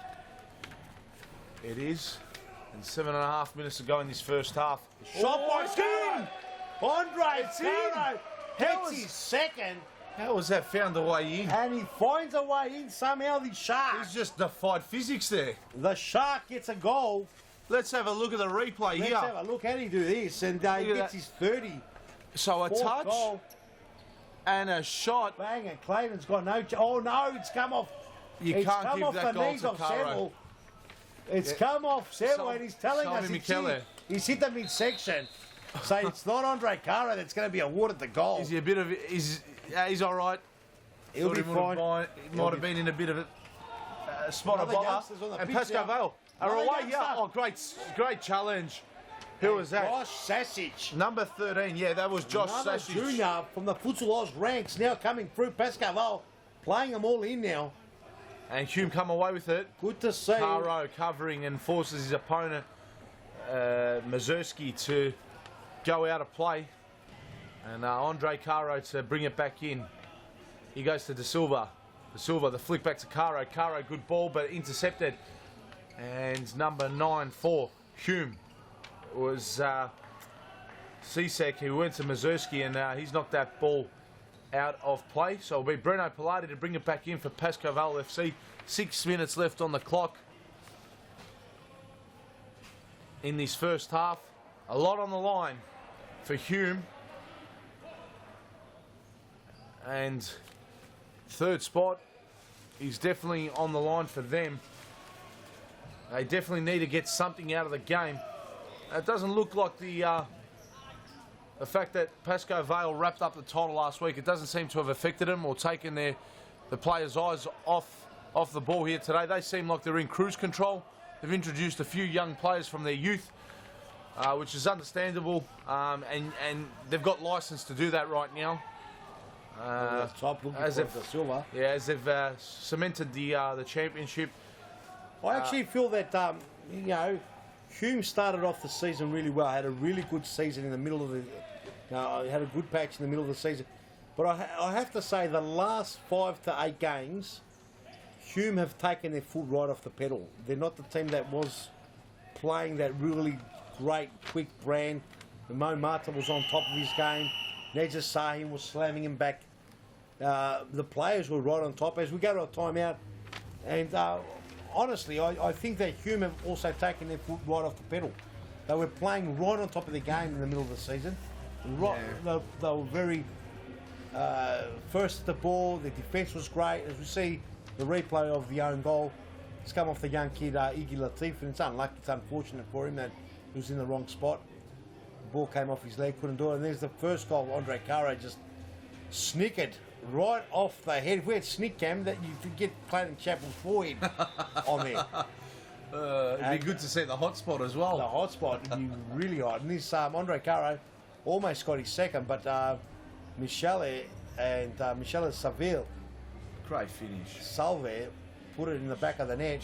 He's got to be there. That's the spot you've got to be at. And let's go to Morgan. Morgan, let's go. Match here. Just want to remind a plug here that we've got Arnie coming on Saturday, the Arnold Schwarzenegger. I don't care where you live, you get on a plane from South Australia and get here to meet Arnie. $25 a ticket also gets you into the Arnold Classic. We'll see you there. Back to you. Brilliant stuff. And let's flash that advertisement up on the screen. Let's flash that advertisement. There it is. Arnold Schwarzenegger is coming to Futsal Oz Brunswick. Harry, we've said it all night and we're going to say it again. Will you be there? And the answer is yes, I will be. Saturday, March 19th, 10 a.m. Tickets, if you want to get into Futsal Oz, is $25. And that gives you a 3-day pass. And we'll go to the action and give you a 3-day pass to the expo. So it's actually cheap. The Expo's worth $75 for 3 days. So it's like a backdoor sort of way in at a cheaper price. Plus you get to see Arnie. So that's great. And it's really only offered to people that are involved in Futsal Oz. And it's such a great opportunity for us to speak to Arnie in the flesh. Because this is a future sport. In my opinion, it's a super sport. Oh, and a shot. Andre Caro very nearly there. Got his second for the day. This is a super sport, Harry. It is. A sport of the future.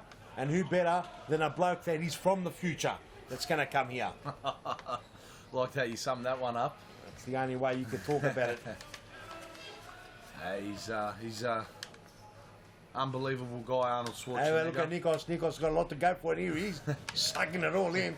The Have a look raised at Nikos. eyebrows. He's concerned a little bit at this point in time. Nikos going to jump into the camera and grab us. There's a 1-2 play there. Wow, Amazamo! Oh, is he brought down? No penalty, Amazamo. Be out there, Nikos. Nikos oh, Nikos, not happy. I'm just not happy at all, Nikos. Can we? I'm just, if we can. We want more of those coaches. Oh, That's what I was asking. That's what I was ready to ask for, Peter. Cross goal. Let's get more coach cam. I'm hoping to get. If the production team can assist us here, is there Mr. a way where we Producer. could possibly have... Oh, what a save! Felipe Blay at full stretch. Great save, but on a funnier side of things, I'm just wanting to see if we can observe the behaviour of Sofian Sufi and see how animated he gets, and then flick it to Nikos. Let's have a look. Ignatides. There's Sofian. There he is. Sufi. He seems he's... Let's see a bit more coach cam. Yeah, he seems like he's okay, a little bit more relaxed now that they got that goal and they're 2-1 up. As to when he was... Oh, Let's have a look. He's barking out instructions Have a look now. at that physique. A bit encouraging. Just fit as a fiddle. Have a look at that. He hasn't beefed up at all. He was telling me the other day he's lost 5 kilos. And I just said haircuts don't count. And the ball over the top, and Sofian Sufi doing well as Blast a manager over the so bar. far. He's 2-1 the good. So far, so good. Blay with a long throw. 10-1. Side ball there for Hume. In number 5, Mohamed Temel to bring it back in. Not Jemal, Temel. Temel. Yeah. Locked there, and I've noticed D10's not on the team sheet today. Where must he be? Well, he was doing tricks earlier on. He was on the TV screen doing tricks, you're right. It's the last time I saw him. Feeds it through Mata. Mata's been very quiet. We've got to see a bit more of Mata. And Amazan trickles one through. Felipe Blay won't let nothing get through. They're still playing short, but they've got to be more tactics here. Hume not pressing hard enough. And allowing Pascaval with a lot more time on the ball. As Hazard's copped a cramp. You alright, Harry? Yeah, I'm alright. It's a spot of bother. You're going to be alright? You copped a cramp, Yeah, no, I'm alright. I'm alright. Alright, you'll be right. Let's see a bit Just in more. the left quad at the back. Oh, near the the hammy. balls had to hit the ceiling to get away because Felipe Blay was coming out like a steam train, and Joao Guilherme da Silva, he was going to go like 10 men and just thought let it go and hit the ceiling, and got to check to see if there's going to be any leaks tomorrow. Over the top, Mata. The ball's come through to Chappell. He's conceded 2. Hume's kicked 1, 2-1 the score. Plenty of time left in this one as we're approaching the half time. Pascoe with the slight lead, 2-1. There's Sofian Sufi. We've called for the coach cam.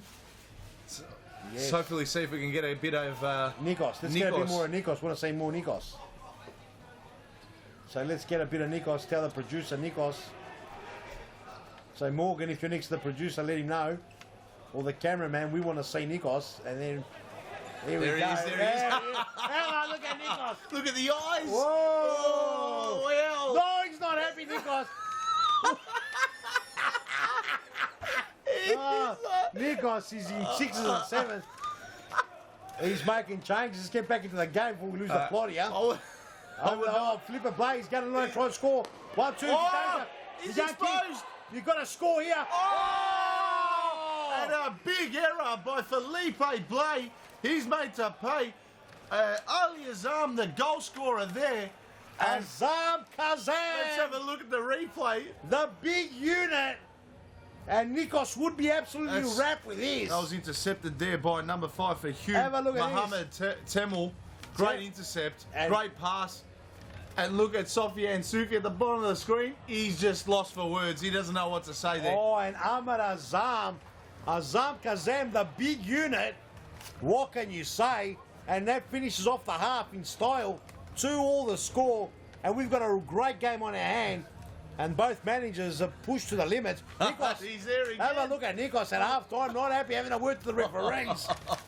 Well, hopefully it's all done in good spirit, because the referees are doing a very good job so far. They have. So, but yeah, a few moments ago we saw that stare, that death stare of Nikos, and let me tell you, if I was a Hume player, I wouldn't be wanting to look into those eyes when he's looking at me like that. I'd be quite embarrassed and quite scared to come off when he's looking at me like that. So, yeah, great first half though. On a more realistic side of things, Peter. Let's not get sidetracked a little bit. So, as you can see now on the split screen, Sofiane Soufi and Andre Caro giving instructions to the Pascoe Vale team. But 2-2, Pascoe Vale, a mistake there by Blay, awarded Hume the second goal, 2-2. And Hume are right in it. At one stage, Pascoe Vale were dominating for the majority of that half, but a 2-2 draw, a bit of luck on Hume's side, but you know that's what they need. And Fitzroy are in trouble. If Hume get a point or maybe even 3 points here today, that could be Foz Cup and FAFL wrapped up for Hume. Well, look, Pascoe Vale don't have anything to lose, as we know. There's only one record I'm sure they're going for, and Andre Caro has kicked, 32 goals now already? 33 on the live one. 33 if we look at it properly. Yep, 33. So 33 is 4 goals in front of Alia Radzevic. Still one more game to go, and anything can happen next week. Hume, they're playing well. It's scrappy. The game's not the prettiest game as well. They are pushing and pressing. Ahmed Azam, the big unit then, he was poised enough and scored. Great goal. 2 weeks ago we saw Philippe Blay come out and score a ripper goal. Past the keeper, and he tried to do it again, intercepted very well by Tamil, passed it to Azam, gets the equaliser, game on now. Yeah. Now this is where we're going to see Pascoe Vale dig deep, both managers, and we're going to keep a close eye on Tamil, look at the fancy footwork! He's impressed me, this young kid, Mohamed Tamil. Oh, he's one of the better players in the youth V League. Wow. Let's have a look at the replay. Let's have a look at the replay. And he replay. wasn't too far off. Blay was in a spot of bother there. Have a look at this. Passed out to Tamil. Look at the footwork. And he's gone around Andre Caro. Wow, that's fancy footwork. Oh, look how he's gotten around Andre Caro. Wouldn't expected that, Caro. Mohamed Tamil. And a shot, I'll tell you. That's hit the post. That's hit the post. That was That's great taken play. a slight deflection off the post. Well done, Mohamed Tamil. Unrewarded, not finishing off with the goal there, but great effort all round. The footwork, the shot, just a bit unlucky. Yep. Could have quite easily gone in though. Definitely one of the better players in the youth league, and this was the first season of the youth league. Very, very impressed with the talent coming through the youth league. Yeah, it is definitely. And, if there's players like him. Well, there are actually quite a lot of them playing in the actual men's, in the men's league as well, because the rule obviously is they can play in both, as Yes. long as they're under 18. It's fantastic to see. This is another one. Ristic here at number 7, Yep. very good player, playing in the Ristic. Pascoe Vale. Yep, in the Pascoe Vale outfit for the youth. And there's got to be a card here for this young man, Doran. He's yes, there it is. It was only a matter of time. And he has lost his temper. Yeah, he needs to remain calm. You should maybe have Nikos Ignatidis should maybe just bring him off for a minute or two, just get in his ear to say, you know, calm down, son. The last thing we want is a send off in a big game like this for us against league leaders Pascoe Vale. We can't afford anything like that. And he just needs to settle down. Palade! Great shots. And a good save. And he's a good keeper. In goal, Frano. Saric. Very, very good keeper. I'm surprised they didn't start with Frano Saric. Nevertheless, both Chappell and Frano, both good keepers. Hume doing the right thing and sharing the load in goals. Well into this game, I can honestly say that.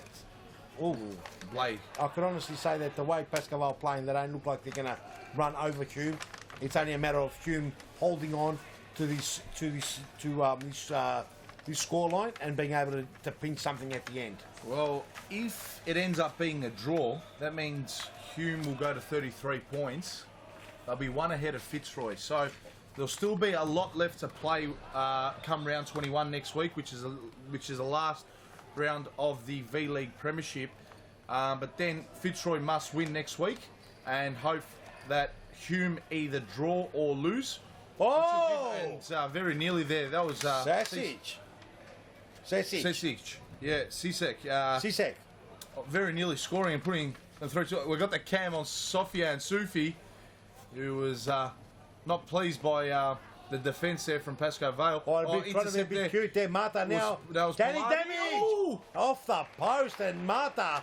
We said he's been quiet. He's sprung it up. Looks like he might be in a bit of spot to bother Marta too. I'm not sure he's not moving as freely as he was. Is that Blay in trouble? Blay looks like he might have pulled something. Might have pulled his thigh or his back. What's he done? It's not good to see that. Looks like it. But let's go to a couple of replays. While we They're wait. living dangerously right now, Pascoe Vale. Physio comes in. They're living very dangerously, Pascoe Vale. So this was the first goal of the night. It was a side ball, and look at Andre Caro. What a finish that was.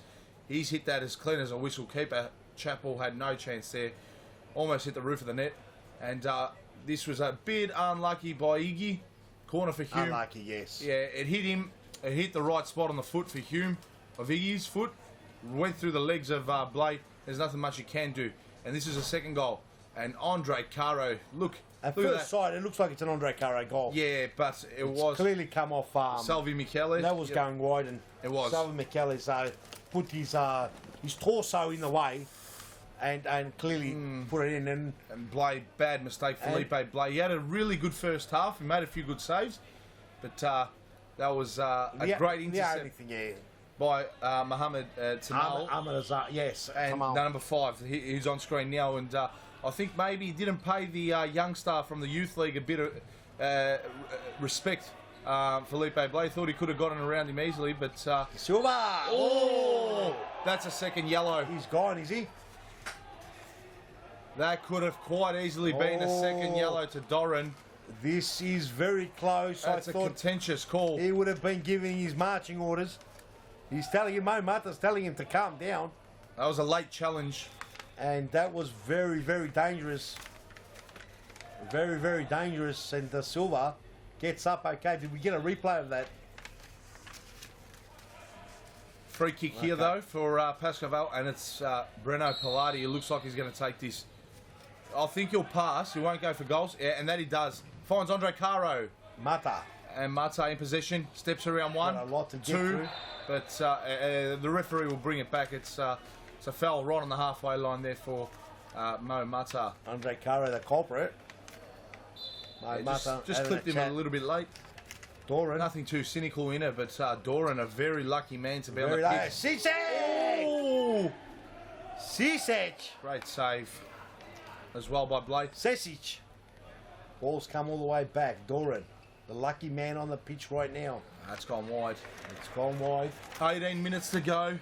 Scores are locked at 2-2. Sahin with a shot. And it's gone off. Last touch out. It's last touch by number 9, Sisek there. As we have a look. Or Salvi Michele. Looks like De Goes Silva's to De okay Silva. after that slight tackle, no problem at all. Yeah, and Blade looks like he's Over the alright top, as well. 1-2 play. Here he goes, Silva.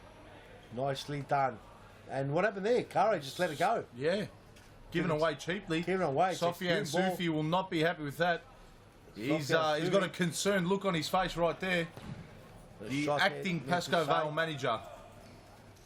De Silva. Breno Pilati.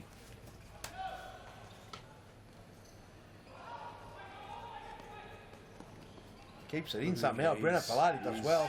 There's always one to watch. He's not on fire. Hasn't been on fire as he was last week. Can maybe excuse it though. I mean, he felt a bit sore. Championship winning player this year. Can surely give him a night's work and cut him a bit of slack. Well, they're all championship players out there wearing the black and white, the stripes. They've secured their 7th premiership. It's not an easy thing to do, especially in the V-League. It's a tough league to win. It is.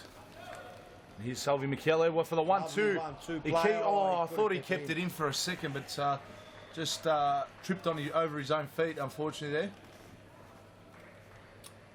And it'll be Hume Doran, the lucky man to be out there. He restarts pursuit. Oh, Mazurski, lovely turn. And a shot. Shot blocked. Guilherme da Silva It was on the ground already. There'll be a Hume corner, which is blocked out there by Pascoe Vale. But their ball again. Here's Doran. Just knocking the ball around now, Hume, and giving away. Yeah, Pascoe Vale. No, was it? Yeah, Pascoe Vale ball. Pilati. Great ball out wide there. Finds Salvi Michele. Michele back to Caro. Andre Caro switches play now to Breno Pilati. Breno Pilati can look to shoot. Passes off to Caro. Unselfish bit of play there by Breno Pilati. Frano Saric just stood tall. Would have stung his palms. Yeah, put over the top. He's a very strong keeper, no doubt about it. Played for Baldwin for many seasons. Breno Saric ball comes across. Caro, what will he do? Patient play here required. De Silva. No rush now. Salve. Caro, will he turn? Looks for a shot, and it was a good shot. And that was a good challenge. Good block there by Mazewski. Look at Nikos in the bottom of the screen there. Look at him. Look at him. Happy. Barking instructions. Looking concerned. Doesn't want to concede. A crack and a snap and That's a came shot. off Doran. It'll be a corner to Pascoe Vale. Tell you what, 15 minutes to go. It's almost 9 o'clock here in Melbourne. Beautiful night outside. People are wearing beanies inside, Bo. Can't work that out. As say, nice play. Oh, a cross wasn't enough to get the sausage. As Cara will slow play down and Breno Pilati. Beanies.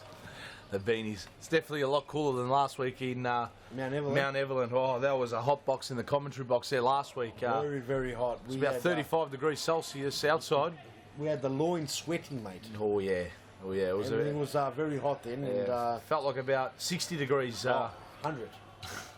Perino Pilati sidestep shot. Pilati! Shoot. Just, oh, it's taking a deflection.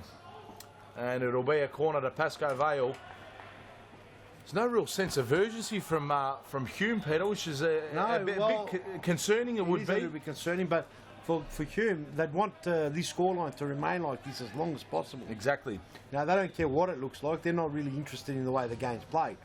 More they're concerned about getting a result. Yeah. Now, this time of the season, it's every point, sink or swim. So exactly, and every point's important to the back. Here's Doran. Doran shoots. It's in. Oh wow!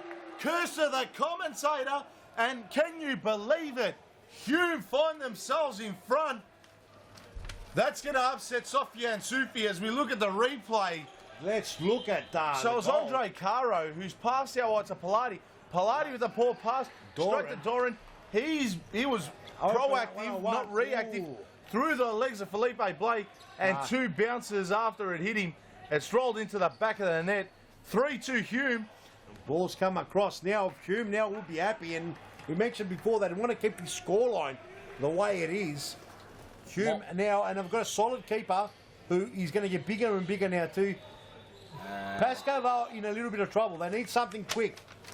They're not playing above. They've won the premiership. Yeah, I was going to say, Peter. Andre Caro pretty much has wrapped up the top goal scorer. Although having said that, there's still one more game, and in futsal I've seen 5 to 6 goals go in the game. So there's no wrap up yet. But I'm sure he's not playing for that anyway. Yeah. As it's Doran again. Doran gets it out. You got Doran a yellow card, and in many opinions, very lucky. And if you can replay what he said then, fantastic stuff. And we need to get a camera on Nikos as well. Let's see if we can Let's get Nikos, the manager of Hume. I think he'd be extremely nervous right now. Let's have a look at the replay. Have a look at that. That's beautiful play here. Production team working overtime. Let's have Nikos. Yeah. Have a look at the managers. I think he's coming up the sweat from the armpits. And we're not joking. We haven't put this bloke in. As you can see. We're not joking. We haven't ripped this bloke out of a Hollywood film. This bloke is for real. Nikos Ignatiadis, a machine. Oh, very nearly there. A goal to Hume. You can tell he wears his heart on his sleeve. Very passionate about the sport. He's very passionate about Hume. He wants every bit of success for Hume. So you can understand Look, we're Shot almost nearly. Fantastic effort. And I can tell you now, it's all happening here. And we're laughing only at him because we're laughing. No, we're not laughing with, at him. We're with laughing him, with him. not at him. It is It's a all in good spirit. stressful job being It a is. manager. It is. So to our viewers at home, we're not taking the mickey out of either coaches, but we both know that they are both passionate about the sport. They both wear their heart on their sleeve. Obviously, Sofiane Soufi, he's a player for Pascoe Valley. He's injured right now, but some of the facial expressions they make and comments and whatnot Nice is play. priceless. Goal to Pascoe Valley. What a goal. Andre Caro again for the 34th time this season. We've mentioned that, Peter. Take it away. Let's have a look at the replay. Let's look at Andre Caro getting his 34th goal of the season. And normally, he's the provider and Joel's the top scorer. They reversed roles in the 2015-16 season. And Andre Caro bangs his 34th goal. And here you go, ladies and gentlemen. We've got a ball game. 3-all the score. Amazing scenes here at Futsal Oz. Just over 10. Oh, he's let that run. It wouldn't have counted, obviously. There was no touch on that. But, yeah, play a little bit risky. As we go back live here. Love that little live sign in the top right-hand corner of screen. Play. And Ahmed Azam comes and squashes any opportunity that Joel Guilherme da Silva had. As we have a look here down the line. You can see Nikos Ignatidis. He's barking out instructions. Good to see. He's on the edge of his seat. He's on his toes. He's always active, One thing's Nikos. for sure, he's not in the technical area. No, he's getting away with it. Have a look at Nikos. A big shot there by Iggy, but goes to no one at the moment because Neji Sain's the only bloke that received it. Doran scored an important goal to make it 3-all. Or, sorry, 3-2. Now it's 3-all. Oh! And that would have been classic. Sahin, the captain of Hume, almost scored a captain's goal. That would have been something out of the He's out of the ordinary. Him and Resko Kulagu is what you call Hume. They are what Hume is all about. They've kept Hume together, and Nikos now on board as well as the manager. Look at the replay. Have a look at his snapshot. An extraordinary goal. That's almost FIFA-like. What is it called? The FIFA game. Yeah, EA Sports FIFA. EA Sports type. On PS4. As a sub gets made wrong, then referees didn't pick it up. What's going on out there? There's Ristic trying to muscle it out with Big Azam. Both young lads, and they give away a free kick. The Hulk, Ahmed Azam, gets the free kick. He had 2 toothpicks next to him. And 8.5 minutes to go. This is a crucial 8.5 minutes for Hume. I've mentioned it. They've got a lot more riding on this game. Can they conjure up something off the post? And he's Mo hit it a second Mata. time. How unlucky is he? That's the second time he's hit the post this evening. And he's just got to keep going. Can he turn? No, it's intercepted. De Silva. He flicks it out wide, but he's run out of space. Andre Caro's overhit the pass. Did we get that replay? Did we get it? Let's have a look. Let's have He's a just look got to at keep replay. going, Mo Mata. Put the replay sign. Here it is. Oh, and That's shot. a great shot. He had a split just second to right. think about it, and it's just you Just feel centimetres. you'd almost feel Centimetres wide. you feel sorry for Hume. They've had a few posts here tonight, and you can only imagine the action and the movements that would have been made by Nikos Ignatidis when the post cannoned into the post there. Fortunately, we couldn't get a coach cam. Couldn't get a coach cam. We'll get But it would have been something for the viewers at home. We might have to just put cameras just on the coaches. I think we might have just get GoPros or something like that. This system can hold it, can't it, Mr. Producer, Mr. Basso? Sure. Yes. Beautiful. And so we've not only got beanies, we've got jackets on now as well. Next thing you know, we're going to have scarves. There's a scarf at the back there if you want there, young man. You want a scarf as well? Oh my goodness, that cold. It's beautiful. It's gotten a little bit cooler in the commentary box the last half an hour, but it's not. Turn the air conditioning off or something. We've lost the control, haven't we? I'm content with it, but I'm happy with it. Doran, and look at that. The goal scorer. He wants another one. He wants another one. Great save there. And Great have a save look at by that desperate save there. Was that Doran coming back? Saric. And No, Hume. I think it was a block. It was a block. We'll have a look at the replay. Have a look at this. Doran loses it here. That's a great challenge here Have by a look at Andre this. I think Caro. Doran gets all the way back and then blocks it again. Look at Doran. And So the shoots. bloke, was it? Oh, I'm not sure who saved that. What happened here? We missed the goal. Let's have a look. Oh, and Hume have scored. Mata gets on the score sheet. Mo Mata. 4-3 now. Let's have a look at the replay. There's got to be. Have a look at that. 1-2, Ahmed Azam. And Mata, he steps on to the left. Oh, he's fooled everyone there. Oh, he's got it up. Oh! And he's flicked it in underneath the bar. It's hit the roof of the net. What an important goal that is for Hume FC. Breno Pilati, though, is away with it. He's been fouled. 4-3, 5 minutes 40 left on the clock. That is an important and crucial goal for Hume FC.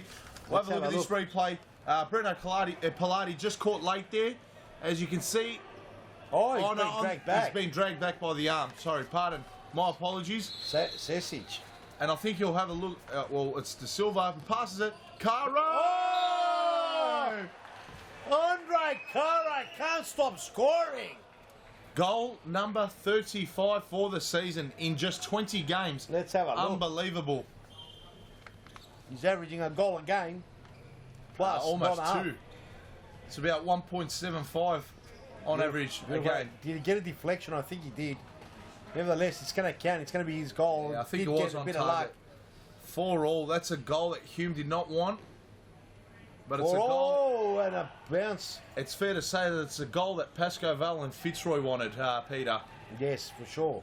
I guarantee. I'm sure a few of the Fitzroy boys De Silva hasn't been on the score sheet for a while. are hoping that Pascoe Vale can get the points here tonight, and I'm sure if they're still here in the stadium, they'd be looking on by the sidelines, and if they're not, it's a goal! Breno, is that Breno Pilati? It is. Great goal, Breno Pilati. He was off balance, and the trademark love heart celebration towards the cameras. And we'll have a look at the replay here. Breno Pilati. Look at him where he starts. Sidesteps. Wrong foot's Mo Mata. He was slightly off balance. Oh, it gets it underneath. And he just gets it enough on it. And it slid past goalkeeper Saric there for Hume. And it was a good check there to get into good position. And just like that, whoa, it's 5-4 Pascoe Vale. His game's gotten more interesting as it's gone on. As Doran does he lose out? Does. And Pascoe Vale are on here. Sasic tries to pass it on. Loses feet. The young lad still got to get his cut his teeth out here in the Veliga. Sasic! Oh, off the crossbar. It's taken a deflection. Sahin could have let that go out. It would have been Hume's ball. Don't know what he was thinking there. Not sure what's going on there. It's all in the heat of the moment, though. Let's have a look at some of the scenes out there. It's easy for us to commentate, Peter, but it's Sofia. look at Sofia. He's a bit more relaxed now that they're ahead, and he is aware that we're in our last 3 minutes here in the second half. Oh, and Tamel almost. Let's get a picture on Nikos. It's Nikos out there. Let's get the Mr. Producer. Get on Nikos. Fantastic stuff. Get out of the way. Corner here to Hume. The producer's actually in the way. There he is. Oh, there's Nikos. Have a look. The eyes. It's all about the eyes. Let's get a focus on him. There he is. He's nervous. He's got 4-5. What could he be thinking? This is not a comfortable position for him. He's breathing heavily. And I can assure you that being a manager is not an easy job in the Premiership. It's not. It's and definitely Nikos, and I can't even say he's lost all his hair because it's gone. Nikos is a wonderful bloke. Does a magnificent job. Almost and in a way. He's playing one of the best teams as Sasic. I do feel sorry for him in a way with what's running on the game for him right now, and the passion, the energy, the everything he shows towards the V League and Hume FC. I take a little bit of pity towards Nikos. He's a character. He's a great guy, and wish him all the very best of success. But sometimes in sport in general, Peter, there can only be one winner. No doubt. And with 2 minutes left, it looks like Pascoe Vale will come away with the 3 points. But never know. There is plenty of time. Plenty of time. Exactly right. The shot there, Curro in the way. Curro want to keep on to this win. And it's not the be all or end all for Pascoe Vale. Not at all. Sorry, Hume rather. No, not even Pascoe. Pascoe Vale have won the league. As we get a timeout, is a timeout? No. Play on. Mo Mata links up with Sesic. And Sesic, was he fouled? Yes, he has been fouled by De Silva.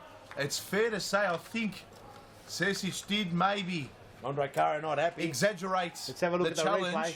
We'll have a look at the replay. Oh, he gets touched with the leg. Yeah, The just back of the enough leg, in the it back to of be the a leg. foul. Good call by the referee. Look, yeah, That's some why I'm a referees say, "Yo, commentator. what the fifth foul?" That's why I'm a commentator, not a V-League referee. Well, it's not an easy job, it's Harry. not, it's not. Tries Mata to put it away. Oh, great great save save by play. Blake's happy. Have a look at that. Gives us the haka when he finishes. Corner. Corner kick, and I'll That'll tell be you another- one thing now. We've got, what, 1 minute 30 odd remaining. I think there might be a few more seconds. There might be. And the Silver want to take it easy. Caro want to Andre get Caro his could 36. finish it off here. Want to get his 36. Oh, he has! Goal number 36. He can't stop scoring. And Frano Saric, I talked him up. He's copped a couple of cakes now. But Andre Caro, let's have a look at the replay. He can't stop scoring. When you want to score, when you put that belief in your mind, you just go out a prize and you win it. And have a look at that. It's Frano. He have a look at that and you know what he done wrong. The ball did dip and put him off. He'd saved that 20 out of 20 other times, and on that occasion, he missed. And what happened here? Let's have a look at the replay. Might Let's have a look at the replay. So it's Doran in possession. We're playing catch-up replay here. Every time we go to replay, we've got to look That's at what how happened. quick it is. It's end-to-end stuff. It just never ends here, Peter.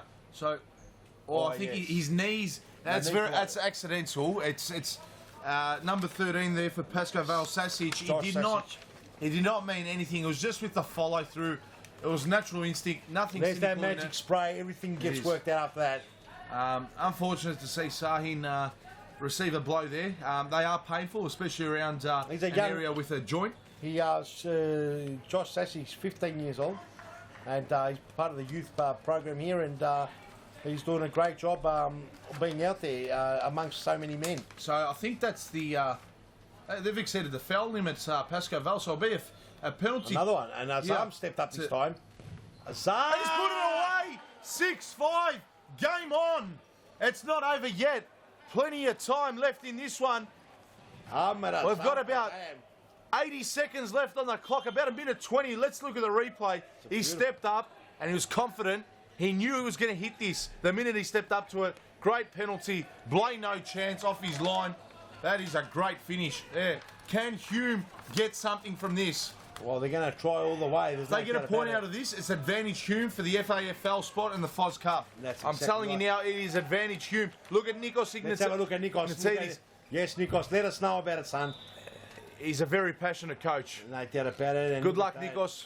Let's ride this last minute and a bit with you. Best of luck to you. Oh, great save. Great save there. He's Nice redeemed save. himself there, Saric, to make that save, and he mops up. He just boots the ball out, looking to get the ball into touch. He has. Pascal Val in a dangerous area, and I'm sure the Hume players are on their toes. Mata, can he get it? No, he can't. Andre Caro mops up, passes it to De Silva, and Caro just wide. It was the right idea. He went for the chip over the top. He just didn't get the accuracy. Spalati and Azam tangle up. Andre Caro Goes too wide. again. He goes a bit too wide. Blocked by Temel. Almost ended up Keep in it close. the Hume bench. Keep a close eye on Temel. You just never know. He can be the one, the youngster, the one that can just create something, create the opportunity for Hume to get that all-important equaliser late on in the piece here. As we have a look. This time. We've seen goals come in. That's not a foul. Well, you've got to be careful because they can't give away fouls. They Zambia can't. looking for the foul. Experienced campaigner Temel. What does he do? He just kicks it out over the top and Salvi Michele. Michele tries to get through. Great use of the body there. Frano over the top. Big danger. Oh, he's Big in. danger. No, he's not in trouble. Caro on that occasion. Not everything goes in that he touches. And there's 25 seconds left. 25 seconds, I repeat, for Hume to get that all-important, crucial point. And Caro hits the bangs roof. it out of the way. So Ball stuck in the roof. I'm we've not got sure what these happened players filled with adrenaline in this last bit of play. But we've also got the Fitzroy players on the edge of their seats at home watching this on the live stream or here on the sidelines at Futsal Brunswick, hoping that the score. Oh, the goals are open. Oh! And that was an opportunity then for Brenner Plata to finish it. The goals are wide open as Frano's now playing on the pitch as the fifth keeper. And I think Pascal Val have done enough. They have. That's a full-time whistle. Well done, Pascoe again. A 6-5 finish. They're victorious. Sophia and Sufi with a big smile there, bottom of the screen. 100% coaching record. 1 from 1 though, let's not forget. So good start to his coaching career as he's filled in for Paul Vidic. Unfortunately, only 1 goal separated Pascoe and Nikos Ignatidis' Hume FC. He'd be a shattered man right about now. They had play, they had chances, they had posts, they had crossbars, they had it all.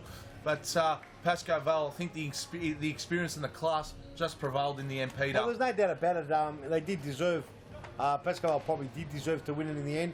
But Hume, mate, they huffed in the puff. They just couldn't blow that little house down. Nikos, he was a little bit stressed out. As we can see on the screen now, we've got Morgan there, and she's just talking to us. Go for her, Morgan. We can hear you loud and clear. She's with Andre Caro. 5 goals tonight. You must be pretty happy with your performance. Very happy. It was good to give the boys a run.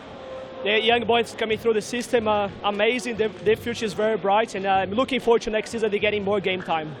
So just introduce us to those couple of new boys that came from the youth team. Well, I coached them all for about 4 or 5 years. Josh, Stefan and Iggy, great future, and they work really hard. They come train with us every time. They don't miss one training, and they deserve everything that they get. And for yourself, next week, are we going to see the 40th goal? You're on 35 at the moment. Can we expect 5 more against Brimbank? 5 is a big call. I'll try my best to get the win. Thanks for your time. All the best. Thank you. Thanks. That wraps it up from me tonight, guys. Big last round next week, round 21. All the action live here from Brunswick. Back to you. Well done, Morgan. Thank you very much. Excellent there, and a great job there by Morgan, who's our boundary rider there. Harry, well done, mate. Great job. It was an excellent round. Round 20, we saw a lot of different styles today. We saw the very freestyle play of Metropolitan and Brimbank. We saw Carlton and Baldwin going goal for goal, neck for neck, playing a very similar style. We saw Fitzroy playing very tactical, pressing high up, and really getting rid of all the oxygen out of the game. And then here we saw Carlton and Pascoe a little bit more carefree. Hume. Sorry. Hume versus Pascoe. Hume versus Pascoe. What did I actually say? You said Carlton. They played game 2. That's all right. All That's good. Right. Okay, it's been a long day. It has been. No, it's been fantastic. And look, you can see Hume had great opportunities to even win the game. Pascoe brought in a couple of youth players and gave them a bit of a run. Hume have been great. I think they've got to start finding that form again. They were really good earlier on and in the middle of the season. Coming towards the end, Harry, they sort of slowed down and sort of lost their way. Nevertheless, they did a great job to keep up with Pascoe, and I think that going into their last game and into the FIS Cup and the FAFL, which I believe they will be there, they have to go draw back in and get that belief system back up, back to their first early games, and the way they played in the middle of the season, where they almost beat everyone they played. Yeah, absolutely. So just wanted to have a quick brief overview on the live ladder now, and we'll have a recap on the scores from today. So to our viewers from home, round 20, first game was at 5 p.m. Metropolitan 7 defeated Brimbank 3. Then the next game was Carlton FC, who beat Baldwin. I do believe it was 6 goals to 3. Yep. Third game, a very, very defensive structured game. Fitzroy 0, defeated by the Vic Vipers 2. And the last game, which we just saw, was at 8 p.m. Hume 5, Gallant in defeat. They lost to Pascoe Vale 6. So congratulations to all teams here today. And we're just going to have a look at an advertisement here. So next Saturday, Peter, speak about it. What's going to happen here? Schwarzenegger is coming to Futsal Oz, Brunswick, the very famous Futsal Oz Stadium. He's going to bring in the big Hollywood star of the highest caliber, Arnold Schwarzenegger. You can come and see him, $25. They also gives you a 3-day pass at the Arnold Expo, the Arnold Classic Expo at the exhibition buildings in the city across the road from the casino. We'll also have a booth there. Come down and see us. Futsal Oz will be kicking goals there as well. Arnold Schwarzenegger will be here for maybe half an hour. He'll kick the ball, tell us what he did back in Austria when he was a young kid and he played soccer or football. And it's going to be a fantastic effort. And it's a big saving, $25 a ticket here, and you'd have to pay $75 if you went to the exhibition centre.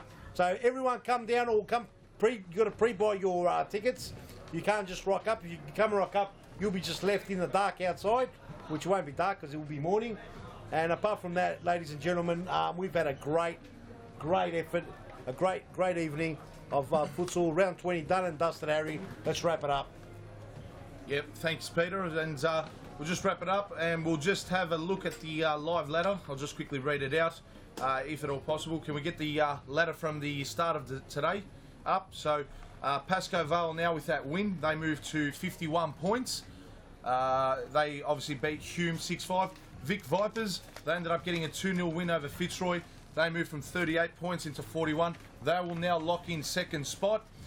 Hume, gallant in defeat, not enough to get a single point, a crucial point, or even the 3 points today. They'll stay third with 32 points. So too will Fitzroy. They won't move up or down. They'll stay in fourth spot, and they'll stay with 32 points. And although they're not playing one another next week, for all our fans at home, Hume versus Fitzroy, they're both huge fixtures, and that'll pretty much confirm whoever takes third spot.